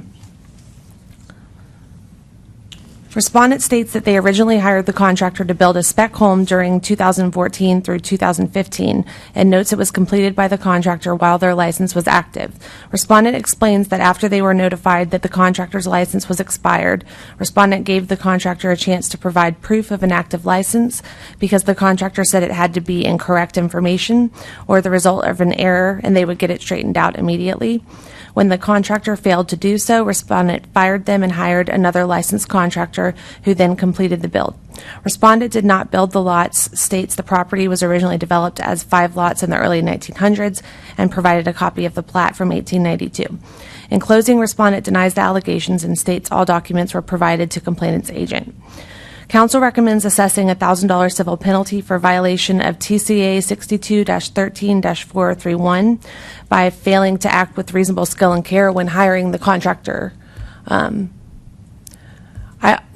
also welcome your input as agents as to how liable an agent would be and how responsible they are to check the status of a contractor's license and how often, seeing as they were active when they were hired. Bobby. Was this not after longer than 2 years when they filed Yeah, this? I was looking at that as I said it out loud. The purchase was made, I'm wondering if I'm missing something here. Purchase was made on 3/17/16. Those dates are right. That's about 2.5 years, isn't it? Your building permit in most counties can stay open for 2 years. Yeah, I'm wondering, I think in this case, because the contractor's license was expired, the acts that are leading to the violations are occurring over time. So I would argue that it is a continuous act until the contractor was fired. So if that date is within the statute of limitations, then I wouldn't change anything. But if I find that that date is more than 2 years before the complaint was filed, then I think it needs to be dismissed. So the purchase was made March 17, 2016. That's the date of the contract? Yeah, for the new construction. The contract or the closing? Yeah, that's my... I assumed that was the closing. I did too until now, thinking about it some more. So if that's the contract, then his license had expired. I'll have to look. Okay. Because I know. now I'm questioning it. Yeah. While you're doing that, is hiring a contractor who does or doesn't have a license a violation of the Broker Act? That's my question. The only statute or rule that I could find that would pertain to this was not acting within reasonable skill and care. So, other than that, I can't find anything that would say it's a violation of the Broker Act. Only thing I saw is a complaint alleged respondent failed to furnish a copy of what a complaint referred to as a contract. Could you confirm that happened? Well, the complainant didn't provide any proof that it didn't happen. The respondent said that they gave everything to the complainant's agent. So it's a he said, she said on that issue. Yes, I'm sorry, Jeff. Go ahead. I'm wondering, is there any latitude in that? In an expiration date for our licenses is an expiration date. You're not allowed to practice after your expiration date of license. Can I assume that's the same for a contractor? They're not allowed to practice after their expiration date. Yeah, as far as I know, I can confidently say yes, that's the same. Now they might have a different grace period, but they're still expired. They have like different levels of money and things too. So there's yeah, based on how they're insured and yeah. Well, my issue is that the agent, when he addressed the issue with the contractor, he gave him this grace period to come back and prove that he was indeed had a valid license. Is there? I don't think he has the ability to do that. I mean, the respondent was just kind of doing this person a favor and saying, I'll give you a little. I don't know how much time, Yeah, I they mean, gave him. I can see the headache he's trying to avoid. He doesn't want to have to go out and get a new contractor if this guy does indeed have a new valid license. I don't understand why he would have to leave to go get the proof. Usually, you have that with you, I would imagine. I think that would be good practice to have your license with you and say, nope, here it is right here. Right. I think there's the skill and care issue with the real estate agent, is that he said, oh, okay, you're telling me you got your license, okay, and then I'll wait for you to bring back your proof in order. I think, there might have been, some impulse there or some instinct to say, you know what, you go sort this out, but for the sake of my project and the deals that I have going on, I'm going to get myself a new contractor that can prove they have a valid license today. But was he acting in his capacity as a real estate agent when he hired a contractor to build a house? Was he not acting in his capacity as a developer? Or, I'm with the chairman here. Did he violate the Brokers Act in doing so? And, I mean, was it a flagrant course of misrepresentation? I mean, it does say that he was giving the contractor an opportunity to prove that he had a license, and then when he found out he didn't, he hired another contractor. And I'm assuming this house, it was inspected by code, and they got a certificate of occupancy, and there was, it was constructed according to code. I just don't see that this was a violation of the broker. Other comments? I'll make a motion. Yes, sir. I'm basing this upon two things. One, I'm not so sure that we're in our time frame that they have to do something within 2 years, and then also I agree with Rick's point too. So I'm going to make the motion to dismiss. Second. All right, a motion properly made by Mr. Wood, seconded by Mr. Douglas. If it passes, the complaint will be dismissed. Discussion. All right, if you're in favor of dismissing the complaint, you'll vote aye. If you're opposed, you'll vote no. Let's vote. Those in favor of the motion vote aye. Aye. Those opposed, no. No. The chair senses there were 2 no votes. Ms. Hills, Mr. McMullen, anyone want to contradict the chair's audit? All right, the motion passes on a 5 aye, 2 no vote. The complaint is dismissed. Number 15.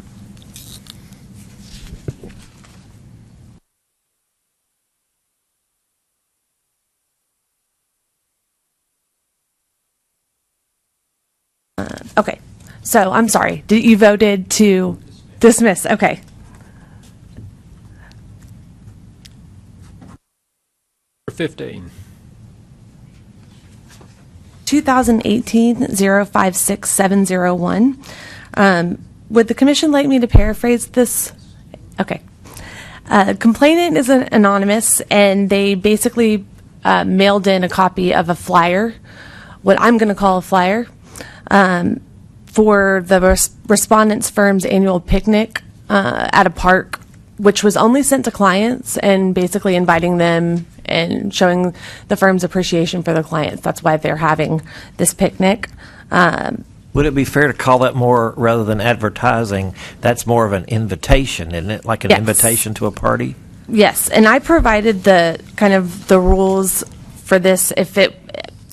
I wanted to provide you with all of the rules and statutes that defined advertisements and said what wasn't an advertisement. But I'm taking the stance that this is a flyer, and it's not an advertisement. Therefore, it doesn't fall under Rule 1260-02-.121. But let me interrupt you. Mm-hmm. So we use flyers in our industry that are advertisements. So I'm not. Right. No. And flyers can be advertisements too. Okay, I'm not right. saying that I'm just going to say that it's a flyer. Okay. But under the rule that I just cited, it says that advertising basically promotes either a licensee or the sale of real property, and if it does that, it needs to conform to the rule. But advertising does not include promotional materials that advertise a licensee, such as like hats and pins, but also something that sponsors charitable and community events. So the respondent argued this was a sponsored community event, and I, based on their argument and based on what the flyer looks like and what is on the flyer, I can't see that it's an advertisement. I can't see an argument for it being an advertisement. There's nothing about any property, nothing about anything but a picnic for clients. I don't know how the complainant got the flyer. I kind of wonder that. Maybe if it was sent out to a neighborhood, he lives in the neighborhood. The invitation. Or the flyer, whichever you prefer to call it. So we I like do know. invitation because flyer. Yes, invitation is- I know, that's defined me. as advertising in the rule. Yeah, that's my It says- problem. So I'm just confused. I'm just confusing everything. So we'll call it. Term advertising includes flyers. So the invitation we know was only sent to people that bought a house that year, or I don't know what what they're saying client is defined. The definition of client is, but the respondent states that this invitation was only mailed to clients, their clients. Ms. Taylor. Make a motion to dismiss. Second. All right, motion by Ms. Taylor, second by Mr. Wood, that this complaint be dismissed. Mr. Diaz. Well, I wonder, we're kind of reading the tea leaves here a little bit, but in their response, they say they have thrown away boxes of postcards, flyers. They changed all business cards, websites, emails, and signatures. Are we to construe that the logoing that they were using on this invitation has been distributed through those media as well? Well, that confused me. So I went back and looked at the 2018 agreed citation that they entered into for an advertising violation, and it was just a few months before this invitation was sent out, and I think that's what they're referring to.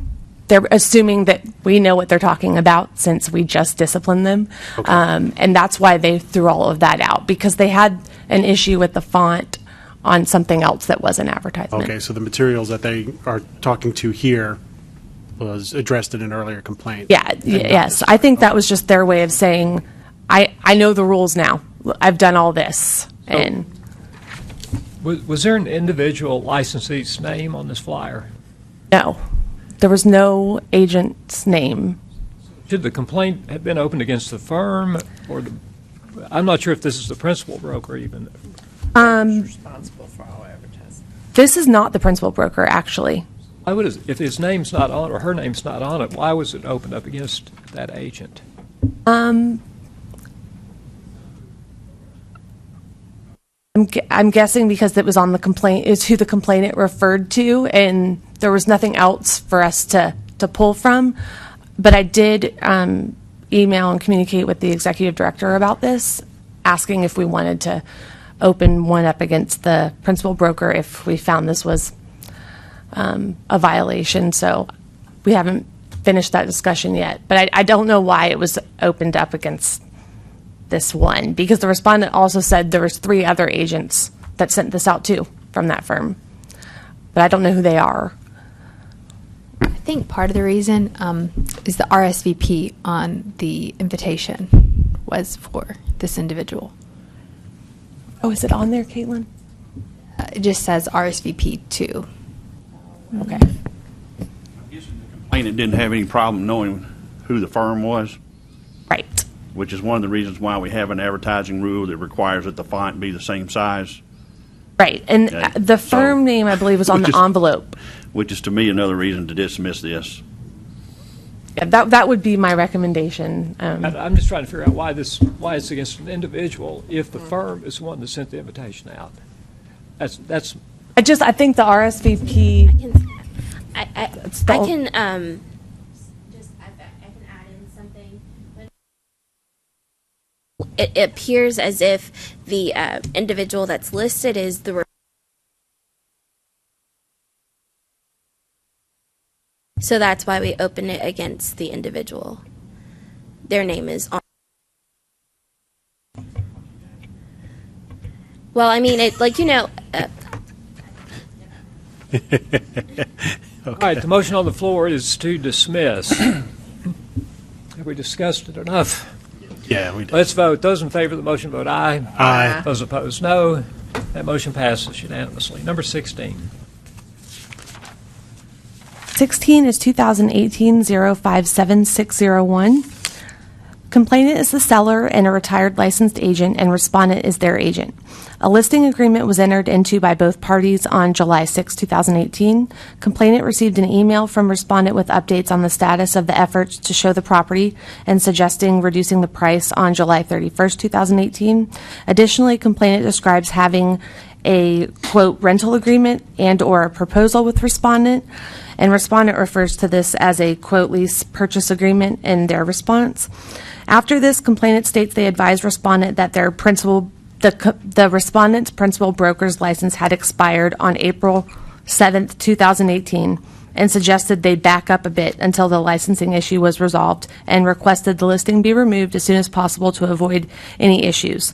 So that is the real complaint here, that the respondent's principal broker's license was expired for quite some time before they entered into the listing agreement. Respondent emailed complainant responding to all of their concerns and provided theirs and the principal broker's license numbers, and complainant was released from the listing agreement. Complainant asked respondent to remove their items from the property and asked her to meet to discuss the actual lease purchase terms and licensing issue on August 2nd, 2018.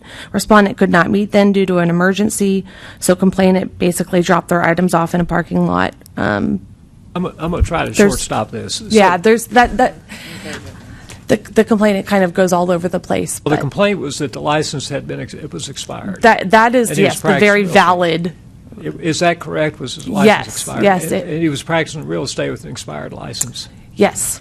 That's your The representation. licensee was not the principal broker, which is the broker's next license complaint. was. This is Okay. an affiliate broker. Okay. Motion to dismiss. I have a motion by Ms. Hills, seconded by Mr. Wood, that complaint number 16 be dismissed per council's recommendation. Discussion.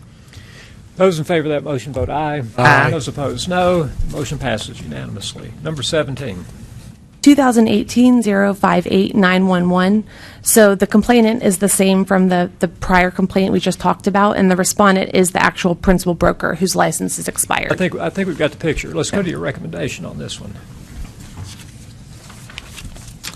My recommendation is assessing a $1,000 civil penalty for unlicensed activity, and including in the consent order terms that require the respondent to sign the consent order and pay that fine before any new application would be approved, because there is an application and a retest in our system. That's the last thing that I can see, but the license still is expired.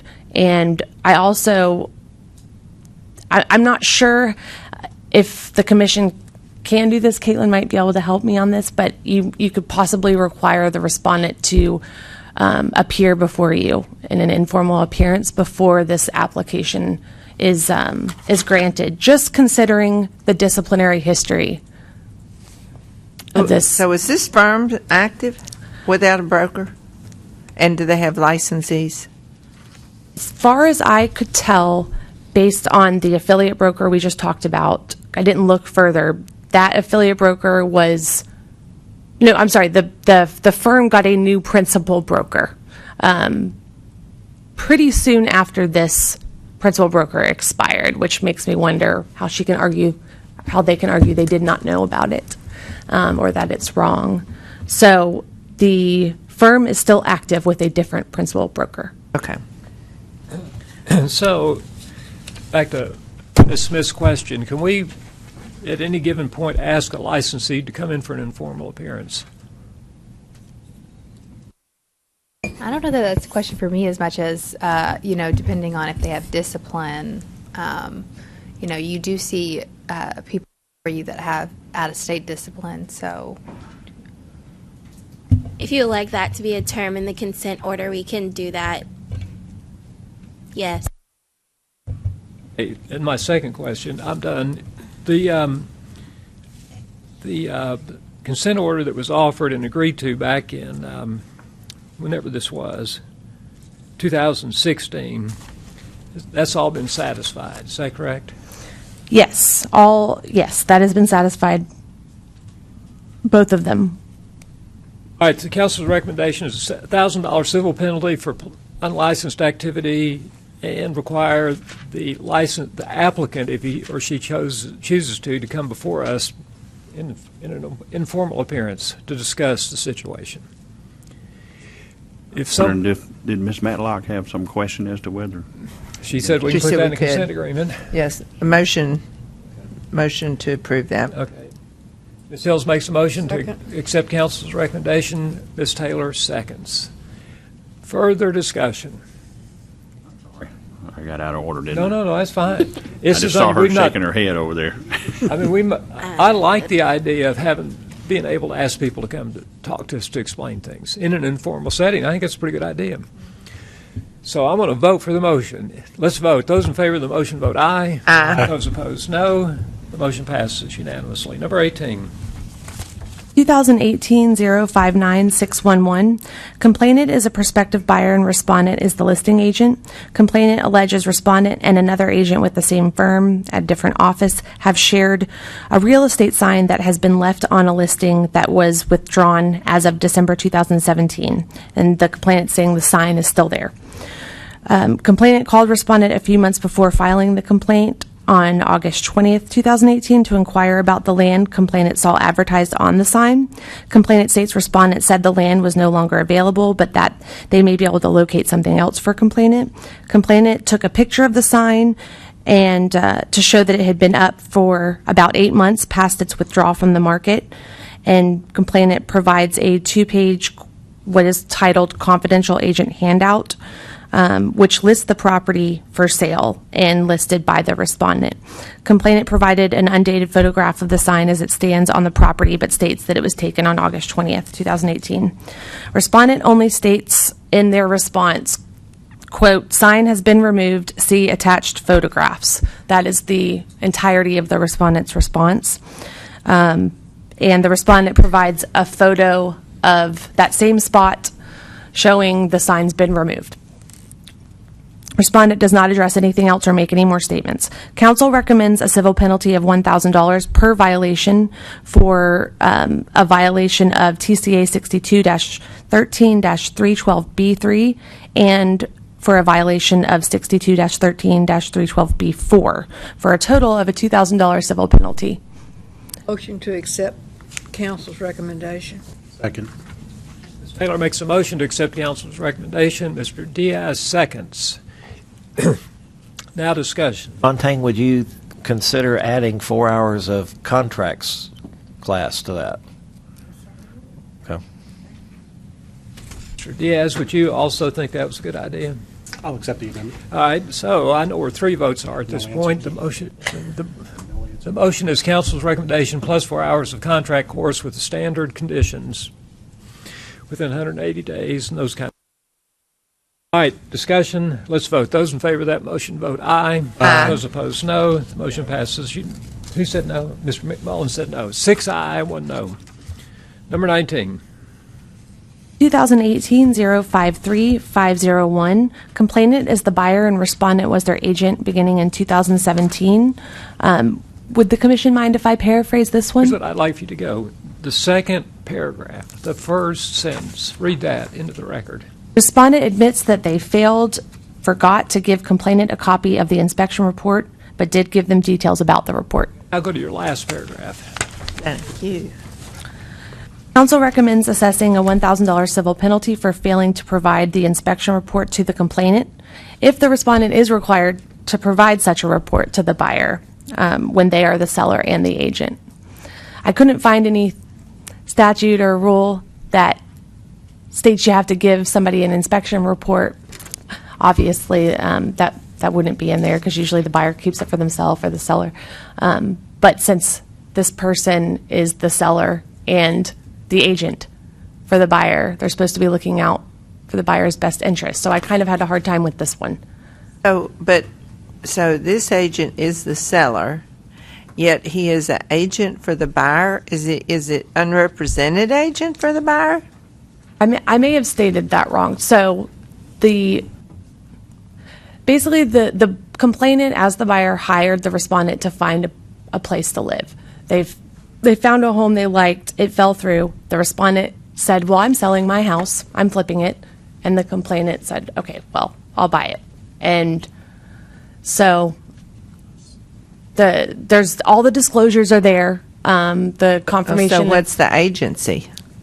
I guess I hadn't even thought about that until now.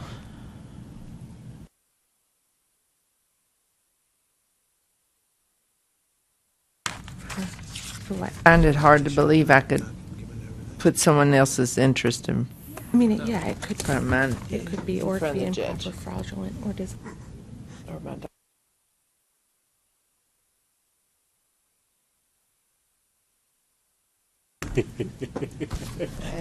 to sell it. You're looking that up, Erica. Let's see. Any comments any commissioner would like to make while she's going through this? Say it would be, failure to provide inspection report is not a deal, but to me it's failure to keep informed, whatever would be. So do you think it's okay? Here's the question in my mind. Is it okay for a homeowner who's also an agent and is selling the house to an unrepresented buyer, does that agent have to disclose home inspection report? Well, that's how I see it. As I read this, I thought they got it for him. But yes, that's what he was like. I'll take care of it. I'm selling my house. I'll get the inspection for you and tell you, And he didn't give him the report. He just said, "I'll just tell you about it. It wasn't that bad." Right. And so to me, that's misrepresentation. And Commissioner Wade, I'm glad you said that because I just reviewed this before we started this meeting, and I remember now that the inspection report actually has the complainant's name on it as well as the respondent. So it was meant for the complainant. That helps. Yeah. Is there a motion? So, but we don't know whose agency. You don't know. So I've got which TAR form? Confirmation of agency. Confirmation of agency. So I've got the personal interest and disclosure. I know I've got the confirmation of agency here. Seller also know of any defects too. So he wasn't telling all the defects. On the TAR confirmation of agency status form, the respondent is the seller and the transaction broker or facilitator, and is the transaction broker or facilitator for the complainant. And it signed it? Yes. Fully executed. So he's marked transaction or facilitator on both sides? Yes. On both sides? Yes. Yeah, you can't. But boy, I think it's okay to get a document, not disclose it. But he's saying, I'm really not representing myself. Yeah. And I'm he's just saying, going I'm to gonna keep it facilitate the transaction. even. That's hog poop. Yeah, Okay. you can't do that. Yeah. He needs an agency class, too. Agree. What's your motion? So my recommendation was to assess a $1,000 civil penalty for failing to provide it, stating that it's a violation of TCA 62-13-312B20, improper, fraudulent, or dishonest dealings. Or it can be reasonable skill and care, or both. We can do $2,000.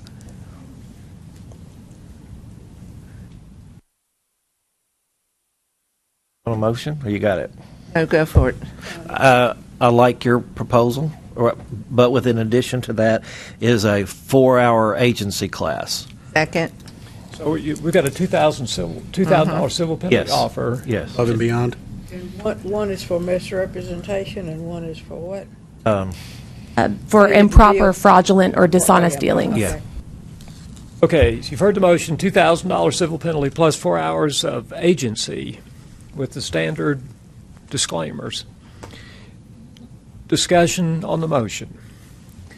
Let's vote. Those in favor of that motion, vote aye. Aye. Those opposed, no. The motion passes unanimously. Erica, on number 20. Yes, we took that off the report completely. I just found that out, so we're going to skip that. I do see a name on that one.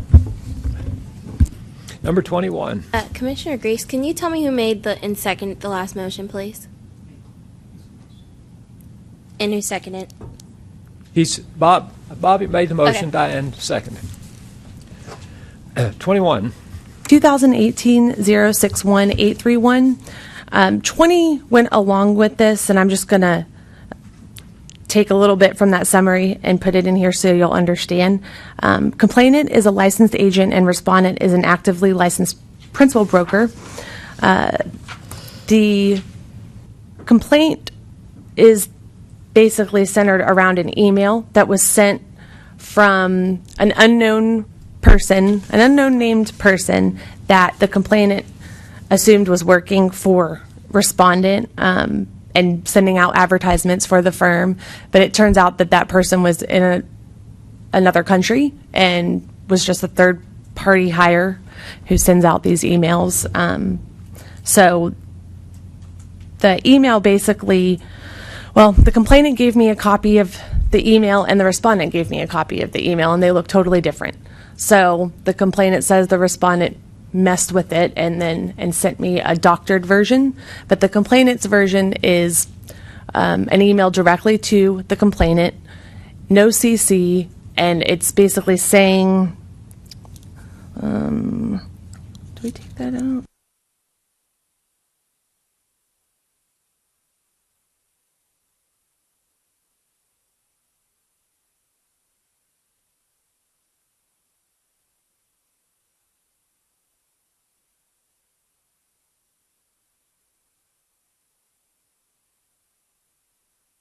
So in the body of the email, it says Best Buy of the Week, building wealth through real estate. I have arranged special financing for investors and first-time home buyers. So that is the extent of the email the complainant provided. The respondent provided a very similar email with the exact same body, but it shows that the respondent is CC'd, and that's the respondent's argument, is that, well, I'm CC'd as the principal broker, so my name is on that advertisement because it's not on there anywhere else. The firm name was not on the email. There's literally nothing in the email except for what I just read to you. The respondent states that the complainant states they've never registered with the respondent's firm's website. Their clients who are getting these emails, some of their clients are getting these emails as well, have never been to the website, never registered, never asked for these updates. The respondent states that, well, they had to have registered. That's the only way they're going to get these emails. This respondent has had four recent consent orders for advertising violations, for not having the correct firm name or not including the firm name or the firm phone number.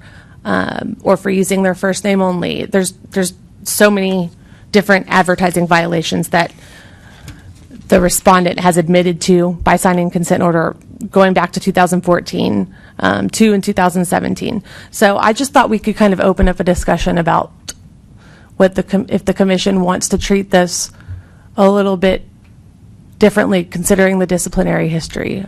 Did you try it? I mean, there's some sites, and I don't know the correct wording, but it just captures you.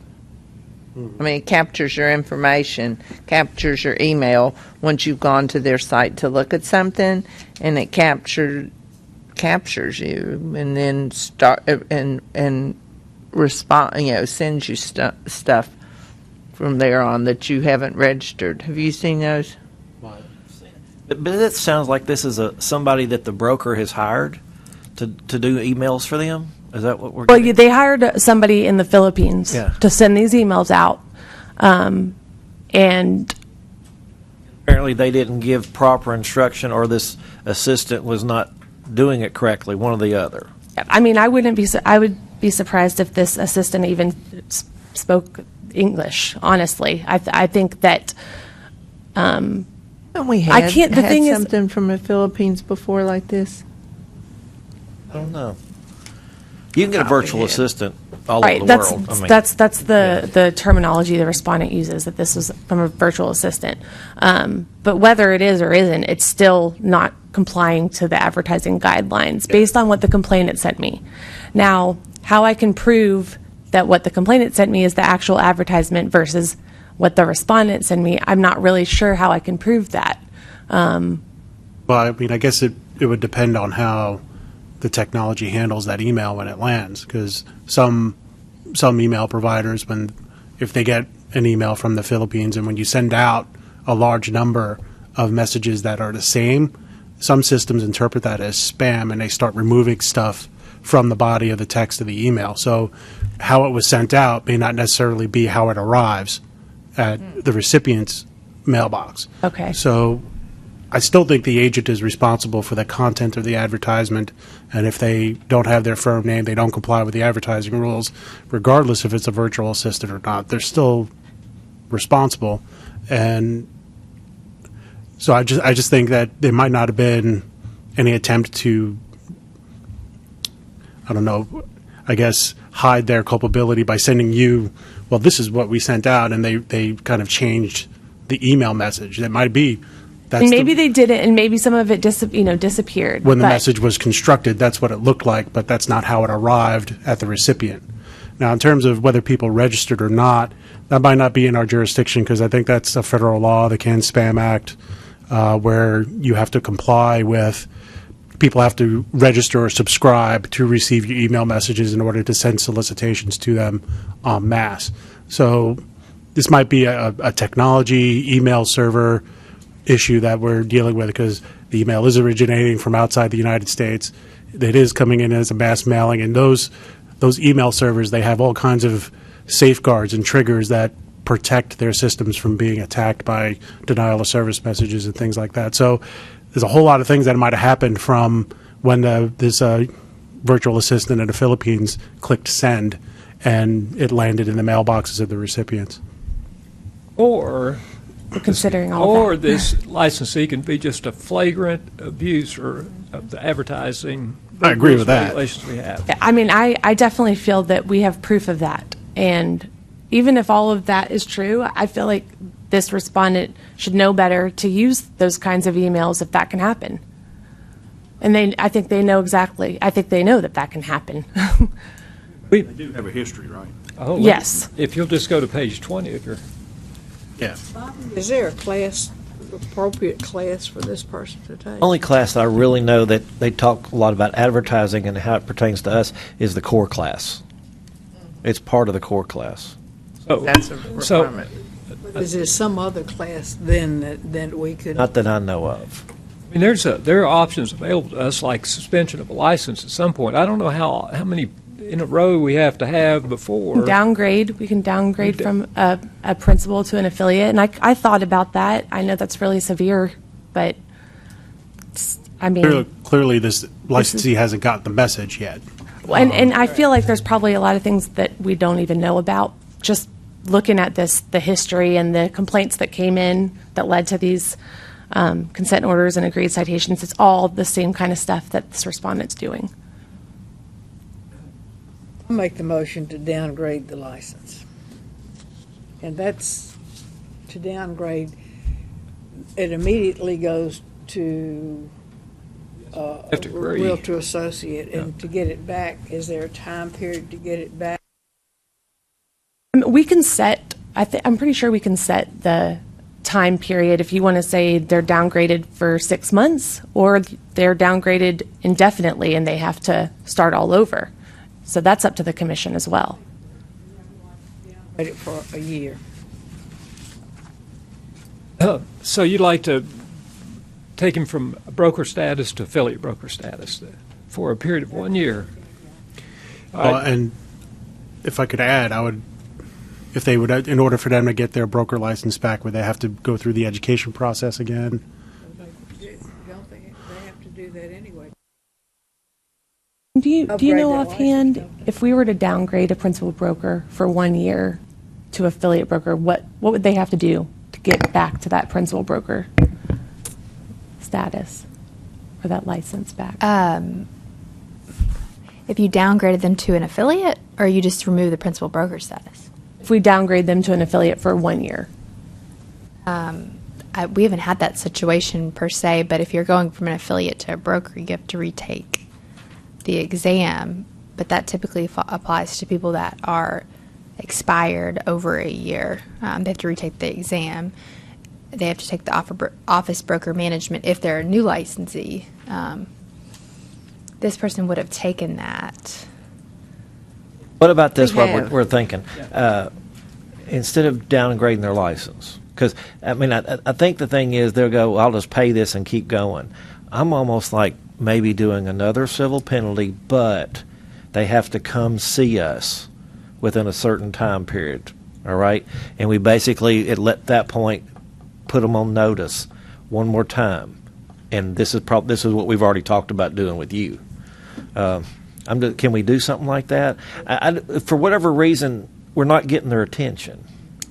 See us, what are we going to do? Like an Just informal feel like we appearance? then Yeah, do more or that's. less? I'm just.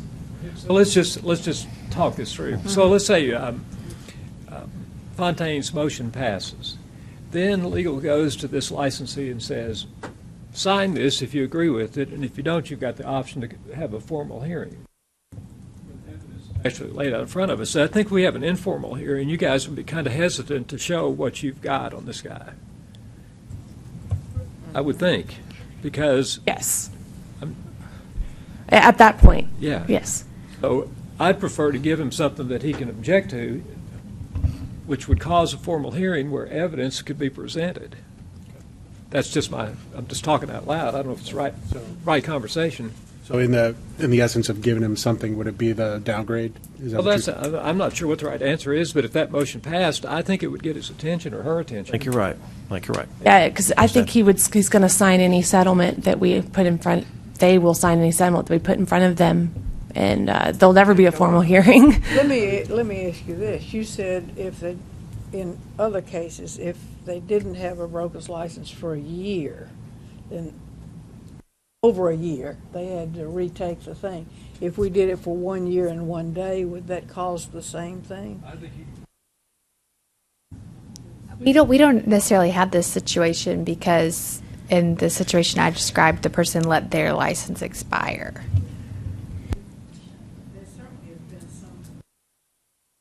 Happened where we've downgraded people before. I thought so we- how I do thought they we did get 6 back months up one time. if they want to? I think once someone from a principal broker to an affiliate broker status, they are no longer a principal broker. So if they were to wish, they would need to go through the process of becoming a principal broker. I don't think that we can just suspend it and then reinstate them.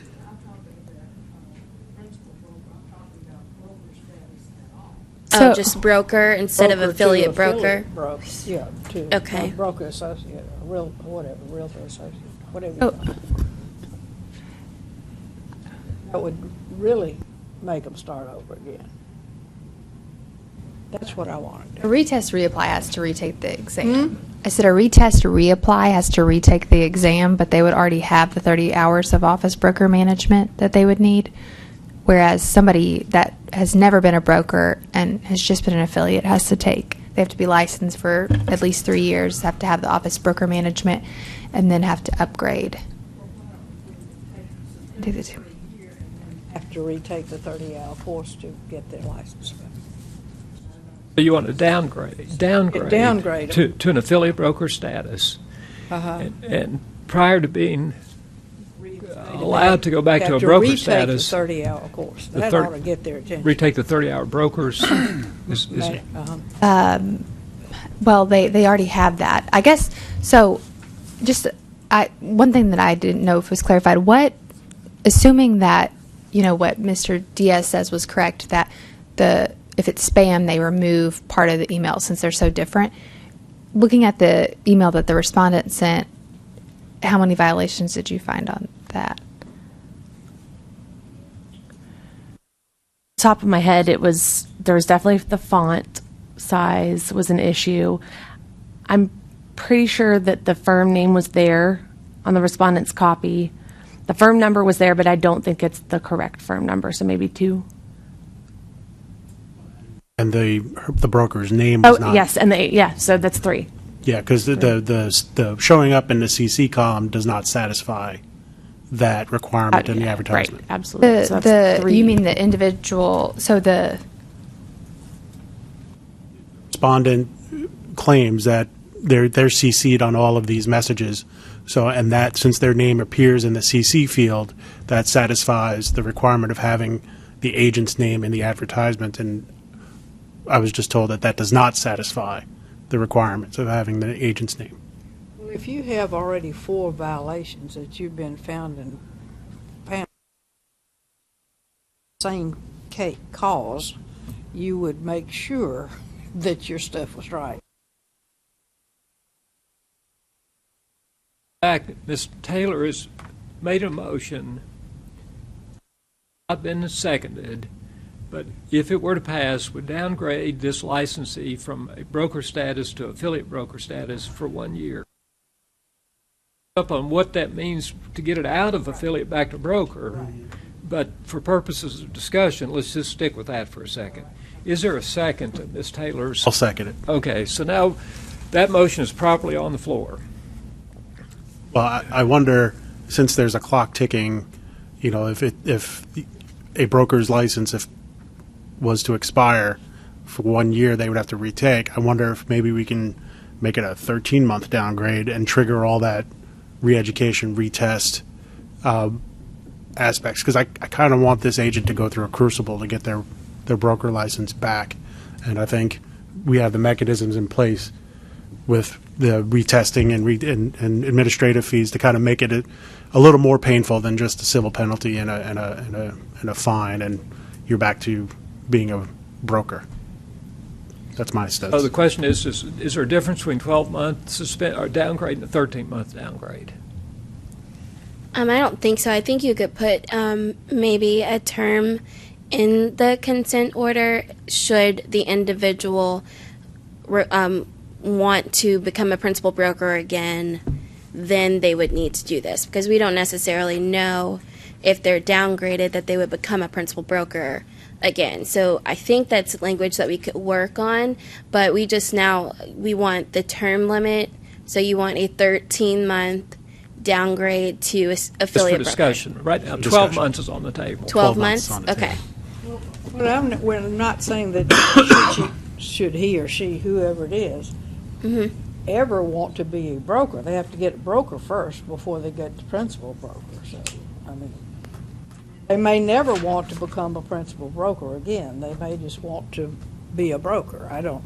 They could just be a licensee and operate And keep the rest going. of their life. Let somebody else be responsible. So would the motion be more properly stated that downgrade for a minimum of 12 months?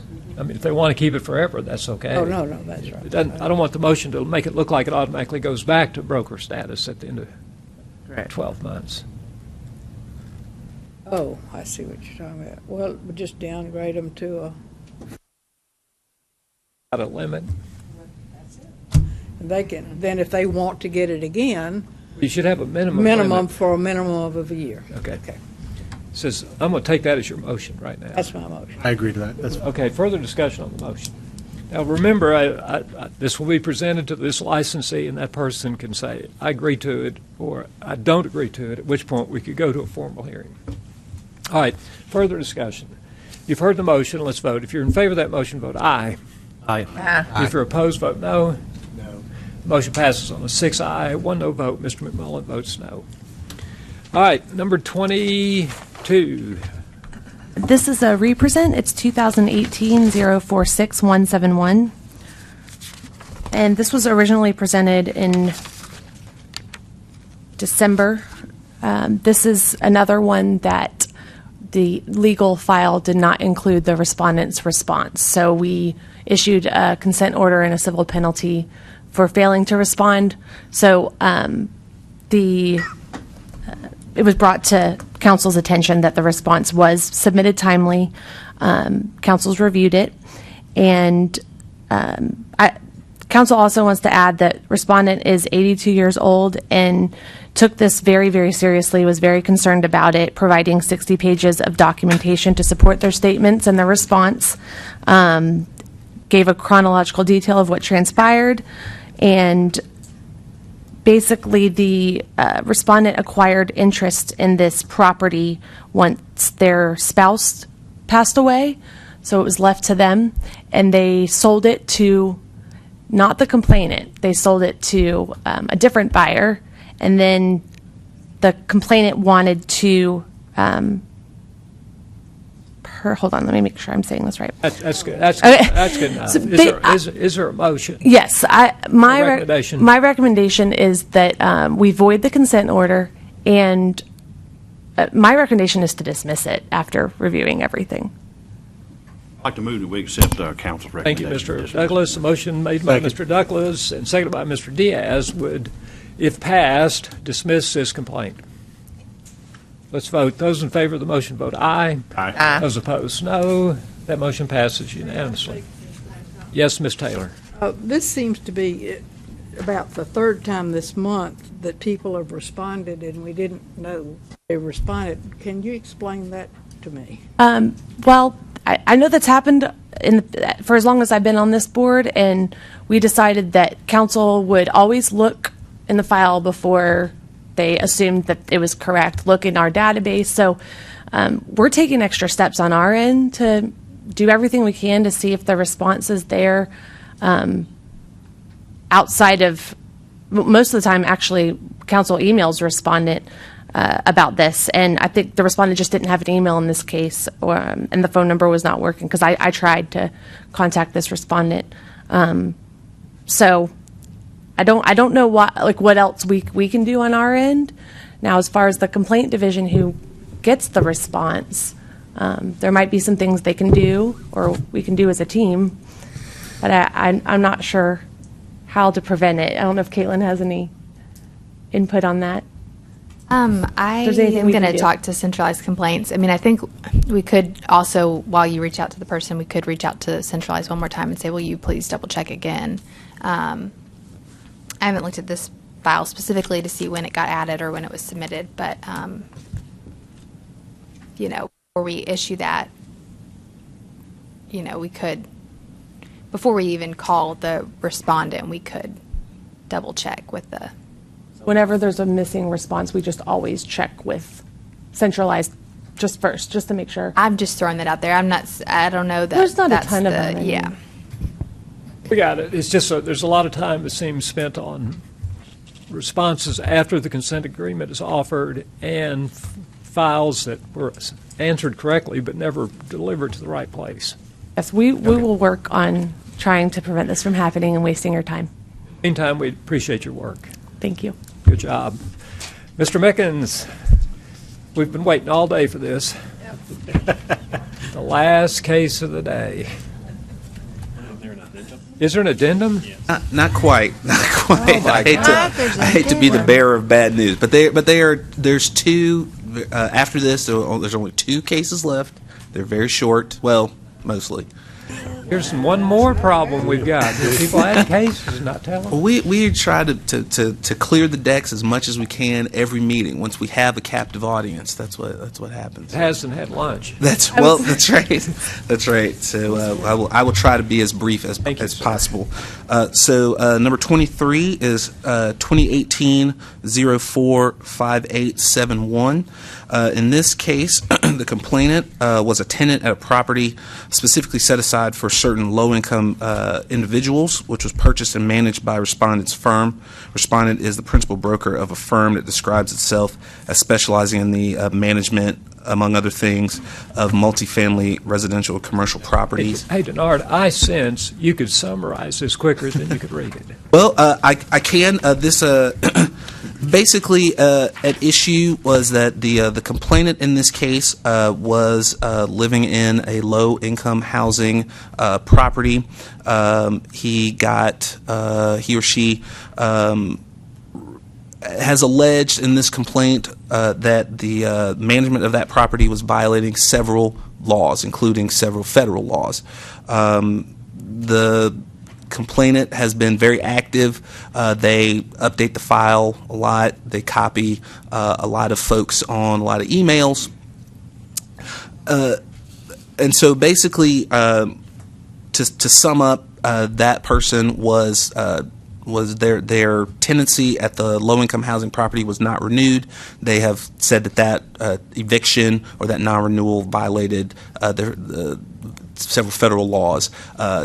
My recommendation for this, because like I said, as written in the write-up, the individual who filed this complaint has also reached out to federal agencies, including the FBI, the Assistant U.S. Attorney, other state revenue offices, and so with so many moving parts and so many other agencies looking at this case and considering that many of his claims this board could take up if they had a determination by someone empowered to determine if this action violated federal law.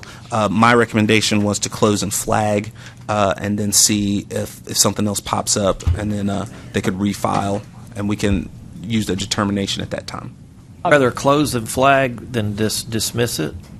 Well, I wanted to make sure that if was, like I said, the FBI, I mean, I was copied on several emails back and forth, and so if they come back, I just didn't want us to just lose it someplace. If the FBI comes back and says, yes, this was a problem, then, well,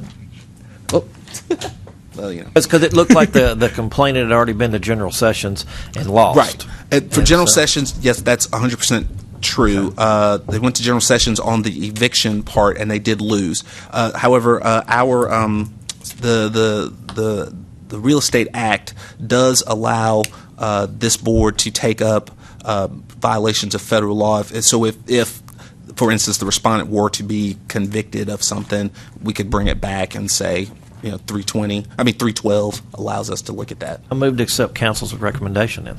Second. All right, the motion made by Mr. Wood, seconded by Ms. Taylor. If passed, we'll accept council's recommendation, and this file will be closed and flagged. Let's vote. Those in favor of the motion vote aye. Aye. Those opposed, no. The motion passes unanimously. McMullen abstained. Mr. McMullen abstained. Thank you, Denard. We may set a new record for representation from legal today. 5 attorneys. We might be 5. We could be at 6 before it's over. Hi, Sarah Page. Good morning, members of the commission. It's been a while. I hope you're It doing has. well. Thank Yeah. you for letting me come down and appear before you. I have brought you on that supplemental report an older case for your consideration. As you can see, it's quite long, and I've already done a little condensing to try to help out from the original entries from back when Mallory Kirby was the attorney. To give you a summary of this case, in 2012, this commission received a filing from Chancery Court.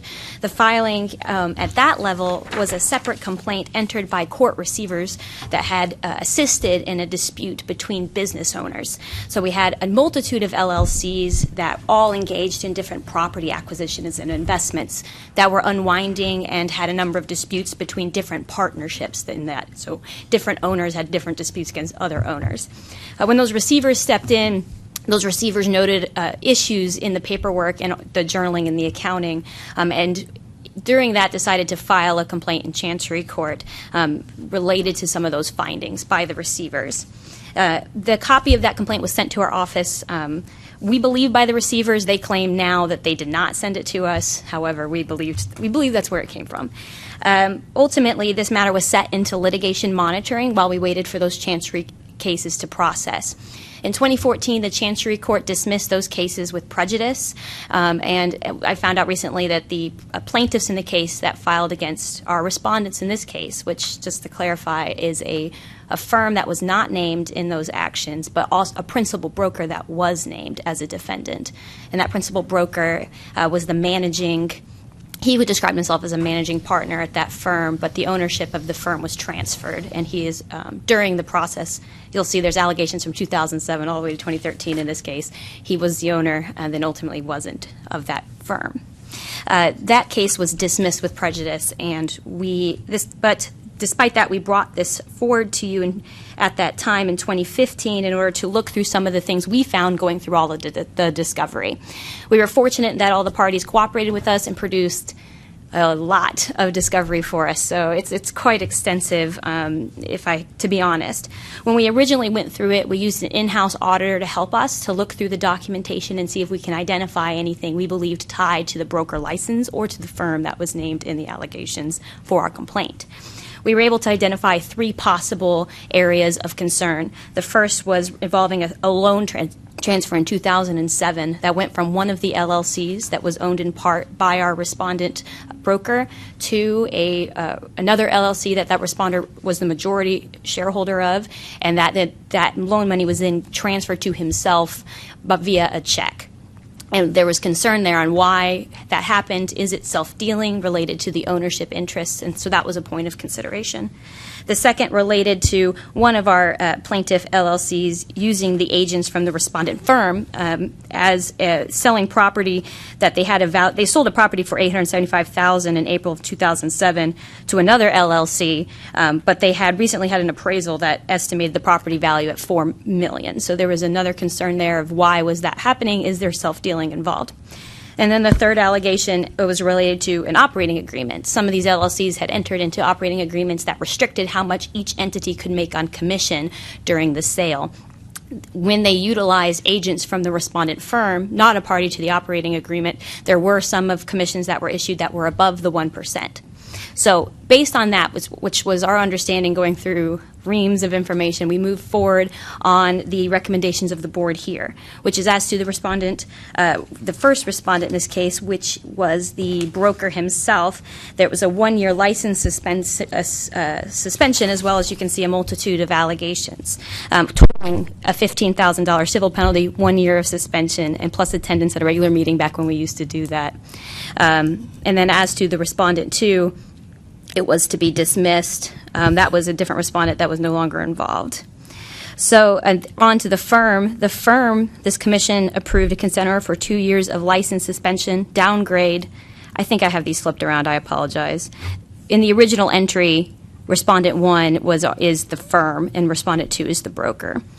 So as you can see, the second previous commission decision there is what was decided for the broker.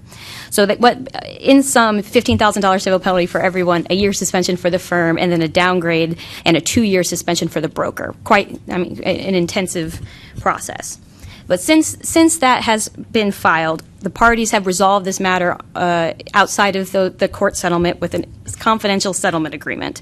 At that point, I have not been able to obtain cooperation from our controllers that originally filed the complaint, as well as any of the business partners that were involved in the transaction. And so that has complicated the prosecution of the case. We've also gone through the process of recruiting our own forensics accountant and signing a contract with them to serve as our expert witness to help us start to go through the voluminous documentation that we received. Ultimately, the expert at this point has not been able to go through all the documentation and readily identify the same issues that we've been able to find. And it has gotten to the point where the expense is going to be quite significant to go through all of that.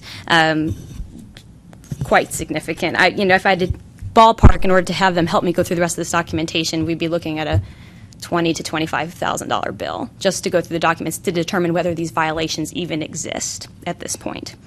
Additionally, we've worked with opposing counsel to get further information now that the civil cases have settled. They've been able to provide their very first, at this time, substantive response to the allegations of this board because we didn't require them to do so while they were waiting for their Chancery Court decisions to be made. So they have now provided substantive response with tagged evidence, which was very helpful, obviously coming from the respondent, so taken for what it is, but still having some of that information sorted through was helpful.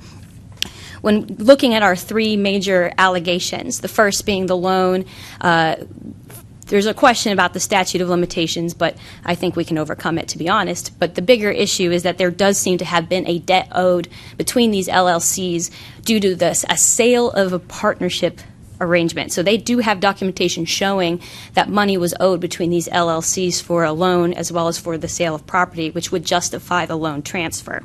That is one of the areas that the forensic accountant has been trying to look into, but has not been able to pinpoint for me yet evidence that would rise to the level of a formal hearing. The second area has to do with the valuation of property, this $875,000, despite the $4 million issue. They provided evidence that $4 million property valuation was based on a large construction of a connecting road to a main highway that needed to be funded through independent loans. The partners that filed this complaint saying they were mad that they were self-dealing did not want to personally back the loan for the road construction. The people who bought the LLCs that bought the property ultimately did front. It was a substantial amount of money, I think a $10 million loan in order to connect this property to a main roadway in order for it to be a viable subdivision development or business development. I can't remember which one that was. So they provided at least a level of evidence that indicates there was this appraisal. However, it was based on an assumption of a loan being taken out because that's what the purpose of that appraisal was. And the people who wanted that property didn't want to do that, and it was not a guaranteed action. So the valuation was based on that, and so that they did not have to take out that loan. So that was one argument they made.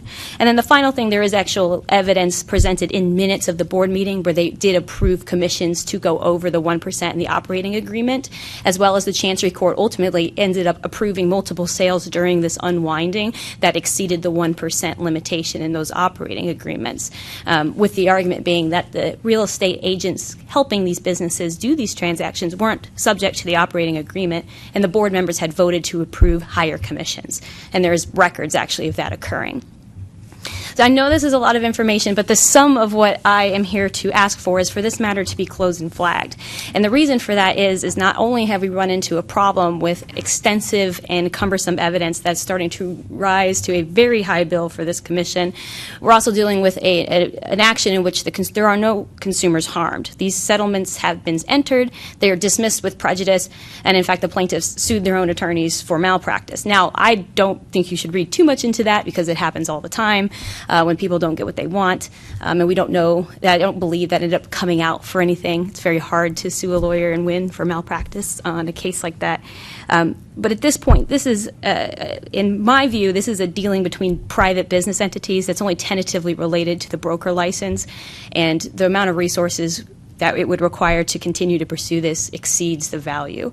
And so that's why I make the request. Sarah, I'd like you to take a breath. I talk so fast, and I knew that you guys are hungry. I'm so sorry. Just take. Let me just say, Grease. this case has been open for 6 years. Very long time. And I don't blame you for wanting to get it all off your chest in a period of about 3 or 4 minutes. I'm so glad you understand. However, I would like to see if there's a motion to be offered by any Thank you, commissioner. Chairman Grease. I move to accept council's recommendation. Second. All right, the motion made by Mr. McMullen, seconded by Ms. Hills, if passed, will accept council's recommendation. This case will be closed and flagged. Did we read the numbers then? Oh, I can do that for Lord, us. I couldn't tell. It was going so fast. That is my Achilles heel of law. I used Give us to- the case number. We'll be good. It is case 2012-02-6631 and 2012-02-6632. One of my very first trial homeworks was to breathe after periods. So, And when did you quit doing that? just now, you got free therapy. Thank you all. All right. Let's Never puts a period. Just more commas. Let's vote on the motion. If you're in favor of the motion, vote aye. Aye. If you're opposed, vote no. The motion passes unanimously. Thank you, Sarah. Thank Good you, job members with of the the long commission. case, and I know you're excited to have that off your desk. Thank you very much. I appreciate you all. So, Ms. Brown, what's your story here? Yes. Good afternoon, Commissioner. Good afternoon. It's good to see you. Good to see you, too. I'm Shalina Brown, and I have the last case. This is a represent. This matter was transferred to me from Robin Ryan, who, as you know, transferred upstairs to the insurance division. The case number is 20170448821, and this involved the sale of a timeshare property, and it was a fraudulent sale.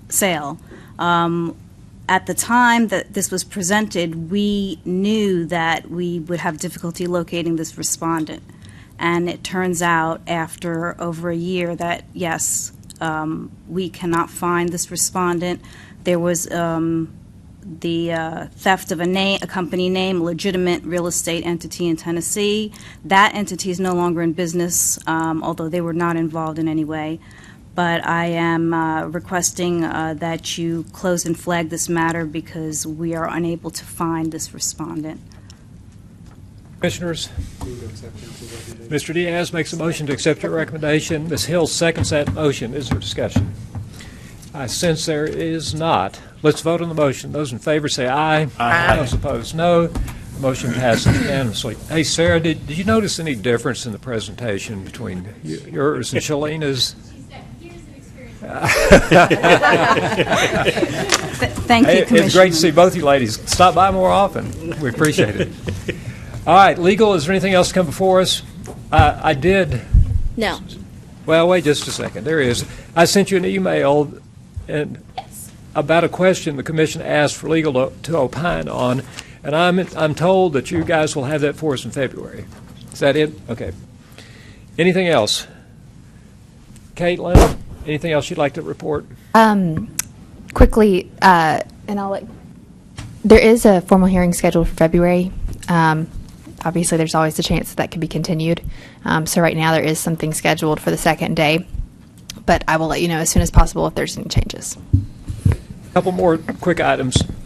Fontaine Taylor represented the commission presenting Gary Bloom the Bill Toon Award, and I understand it was excellent ceremony. You did a great job. Thank you for doing that. Any comments you want to make about it at all? But I'll tell you, when Move Gary's name came up, I mean, we had a room with several hundred people in there. It's MAR Awards banquet, and I mean, it was almost it probably was a standing ovation for Gary. It's about time. If anybody deserved it, he did. Since I have Fontaine, she is also working on our May meeting, and you don't need to go into detail, but you've agreed basically to lead the charge to get that done. I don't think I ever agreed. I think the finger was pointed at me. All right, I'm told. One more note about our October meeting. We've had at least one Realtor Association express interest in hosting this meeting. There may be others. There's no urgency at this point. That's Gatlinburg or the Smoky Mountain Association of Realtors. I'm not sure what they go by. So just keep that on your mind. And with that said, if you haven't thought of anything else, I'm going to go to Mr. Douglas here, who's got some videos to watch, and he's anxious to get going. But do you have anything to say? I just want to say that Caitlin is very intimidating, and it's no. I just want to say I can't think of a more accommodating person than Caitlin, and it's just a real pleasure to get to work with you and with the rest of you guys. And I hope you all have safe travels home, It's been a great day. I would ask you to continue to pray for me as I just finished this shoulder surgery. And you can see I'm out of the sling, but I'm not out of pain yet. Yeah. And I may have a back surgery coming up as well. So I appreciate your prayers. Johnny Horn, he's obviously had a rough time as well. So Thank you, Rick. and for you, I understand. That's I understand you've got some surgery coming up. Yeah, but on a daily basis, you should pray for me. Same here. I've got all kinds of issues. Fontaine, any parting comments? No, I want to thank the staff so much for all they do to get us prepared and help us out with all of our things. You make our life much easier. Not that it should be, but life much easier. And thank you so much for that. Bobby? I feel like this morning I was sitting back here when we had the D&D school thing that come up. I kind of felt like I was one of those people that started the fight and stepped out and let everybody else take care of the fight. I don't know that I agree with the point that I had to go back there because I think all y'all had the same information I had access to. But nonetheless, that was concerning and that was sickening. And so I look forward to kind of working through that. The other thing I would just ask, and I didn't get a chance to ask this for Rossliff, if you would mind asking this question, if what they presented to us to say okay to the class information, is that the same information that they emailed out? I mean, my question is, are they sending us because I think to do a class, are they sending all their notes and everything? And in part of those notes, are they telling us up front that they're giving everybody the answers? So I don't even know that Ross will be able to answer that for you because he's the one that's approving the classes. So on this specific class, okay, he could probably tell you that on general pencil and paper courses. On this one, I had actually asked them to look up what they submitted for this course. Perfect. The problem is it was 2009, and so it's been in a while. Existence for over 10 years. So they only have to present. I thought there were two steps. The teacher has to re-go back again, and then. Yeah, but once they submitted the class the first time, basically you're just renewing it every couple years. You're renewing it, assuming there's no issues, which in this case is why that we makes sense. represented it. All right, that makes sense. Okay, I'm done. Thank you. Jeff? No, sir. Nothing. That's my kind of guy right there. Barrister McMullen, we're still thrilled that you. Absolutely. Anything you want to say? Because it could be your last time to say anything here. Could be. I hope not, but it could be. Let's go home. Okay, Diane? Caitlin, especially, thank you to all the staff, but especially to you, Caitlin. Thank you. Yep. I say the same thing, and I'm thrilled that you've got Rihanna on board. She'll be a real asset, I think. I know she worked up in legal for a while, and I always thought those people thought a lot of her too, so I think it'll be good. All right, ladies and gentlemen, see you next month. Be careful. Be safe.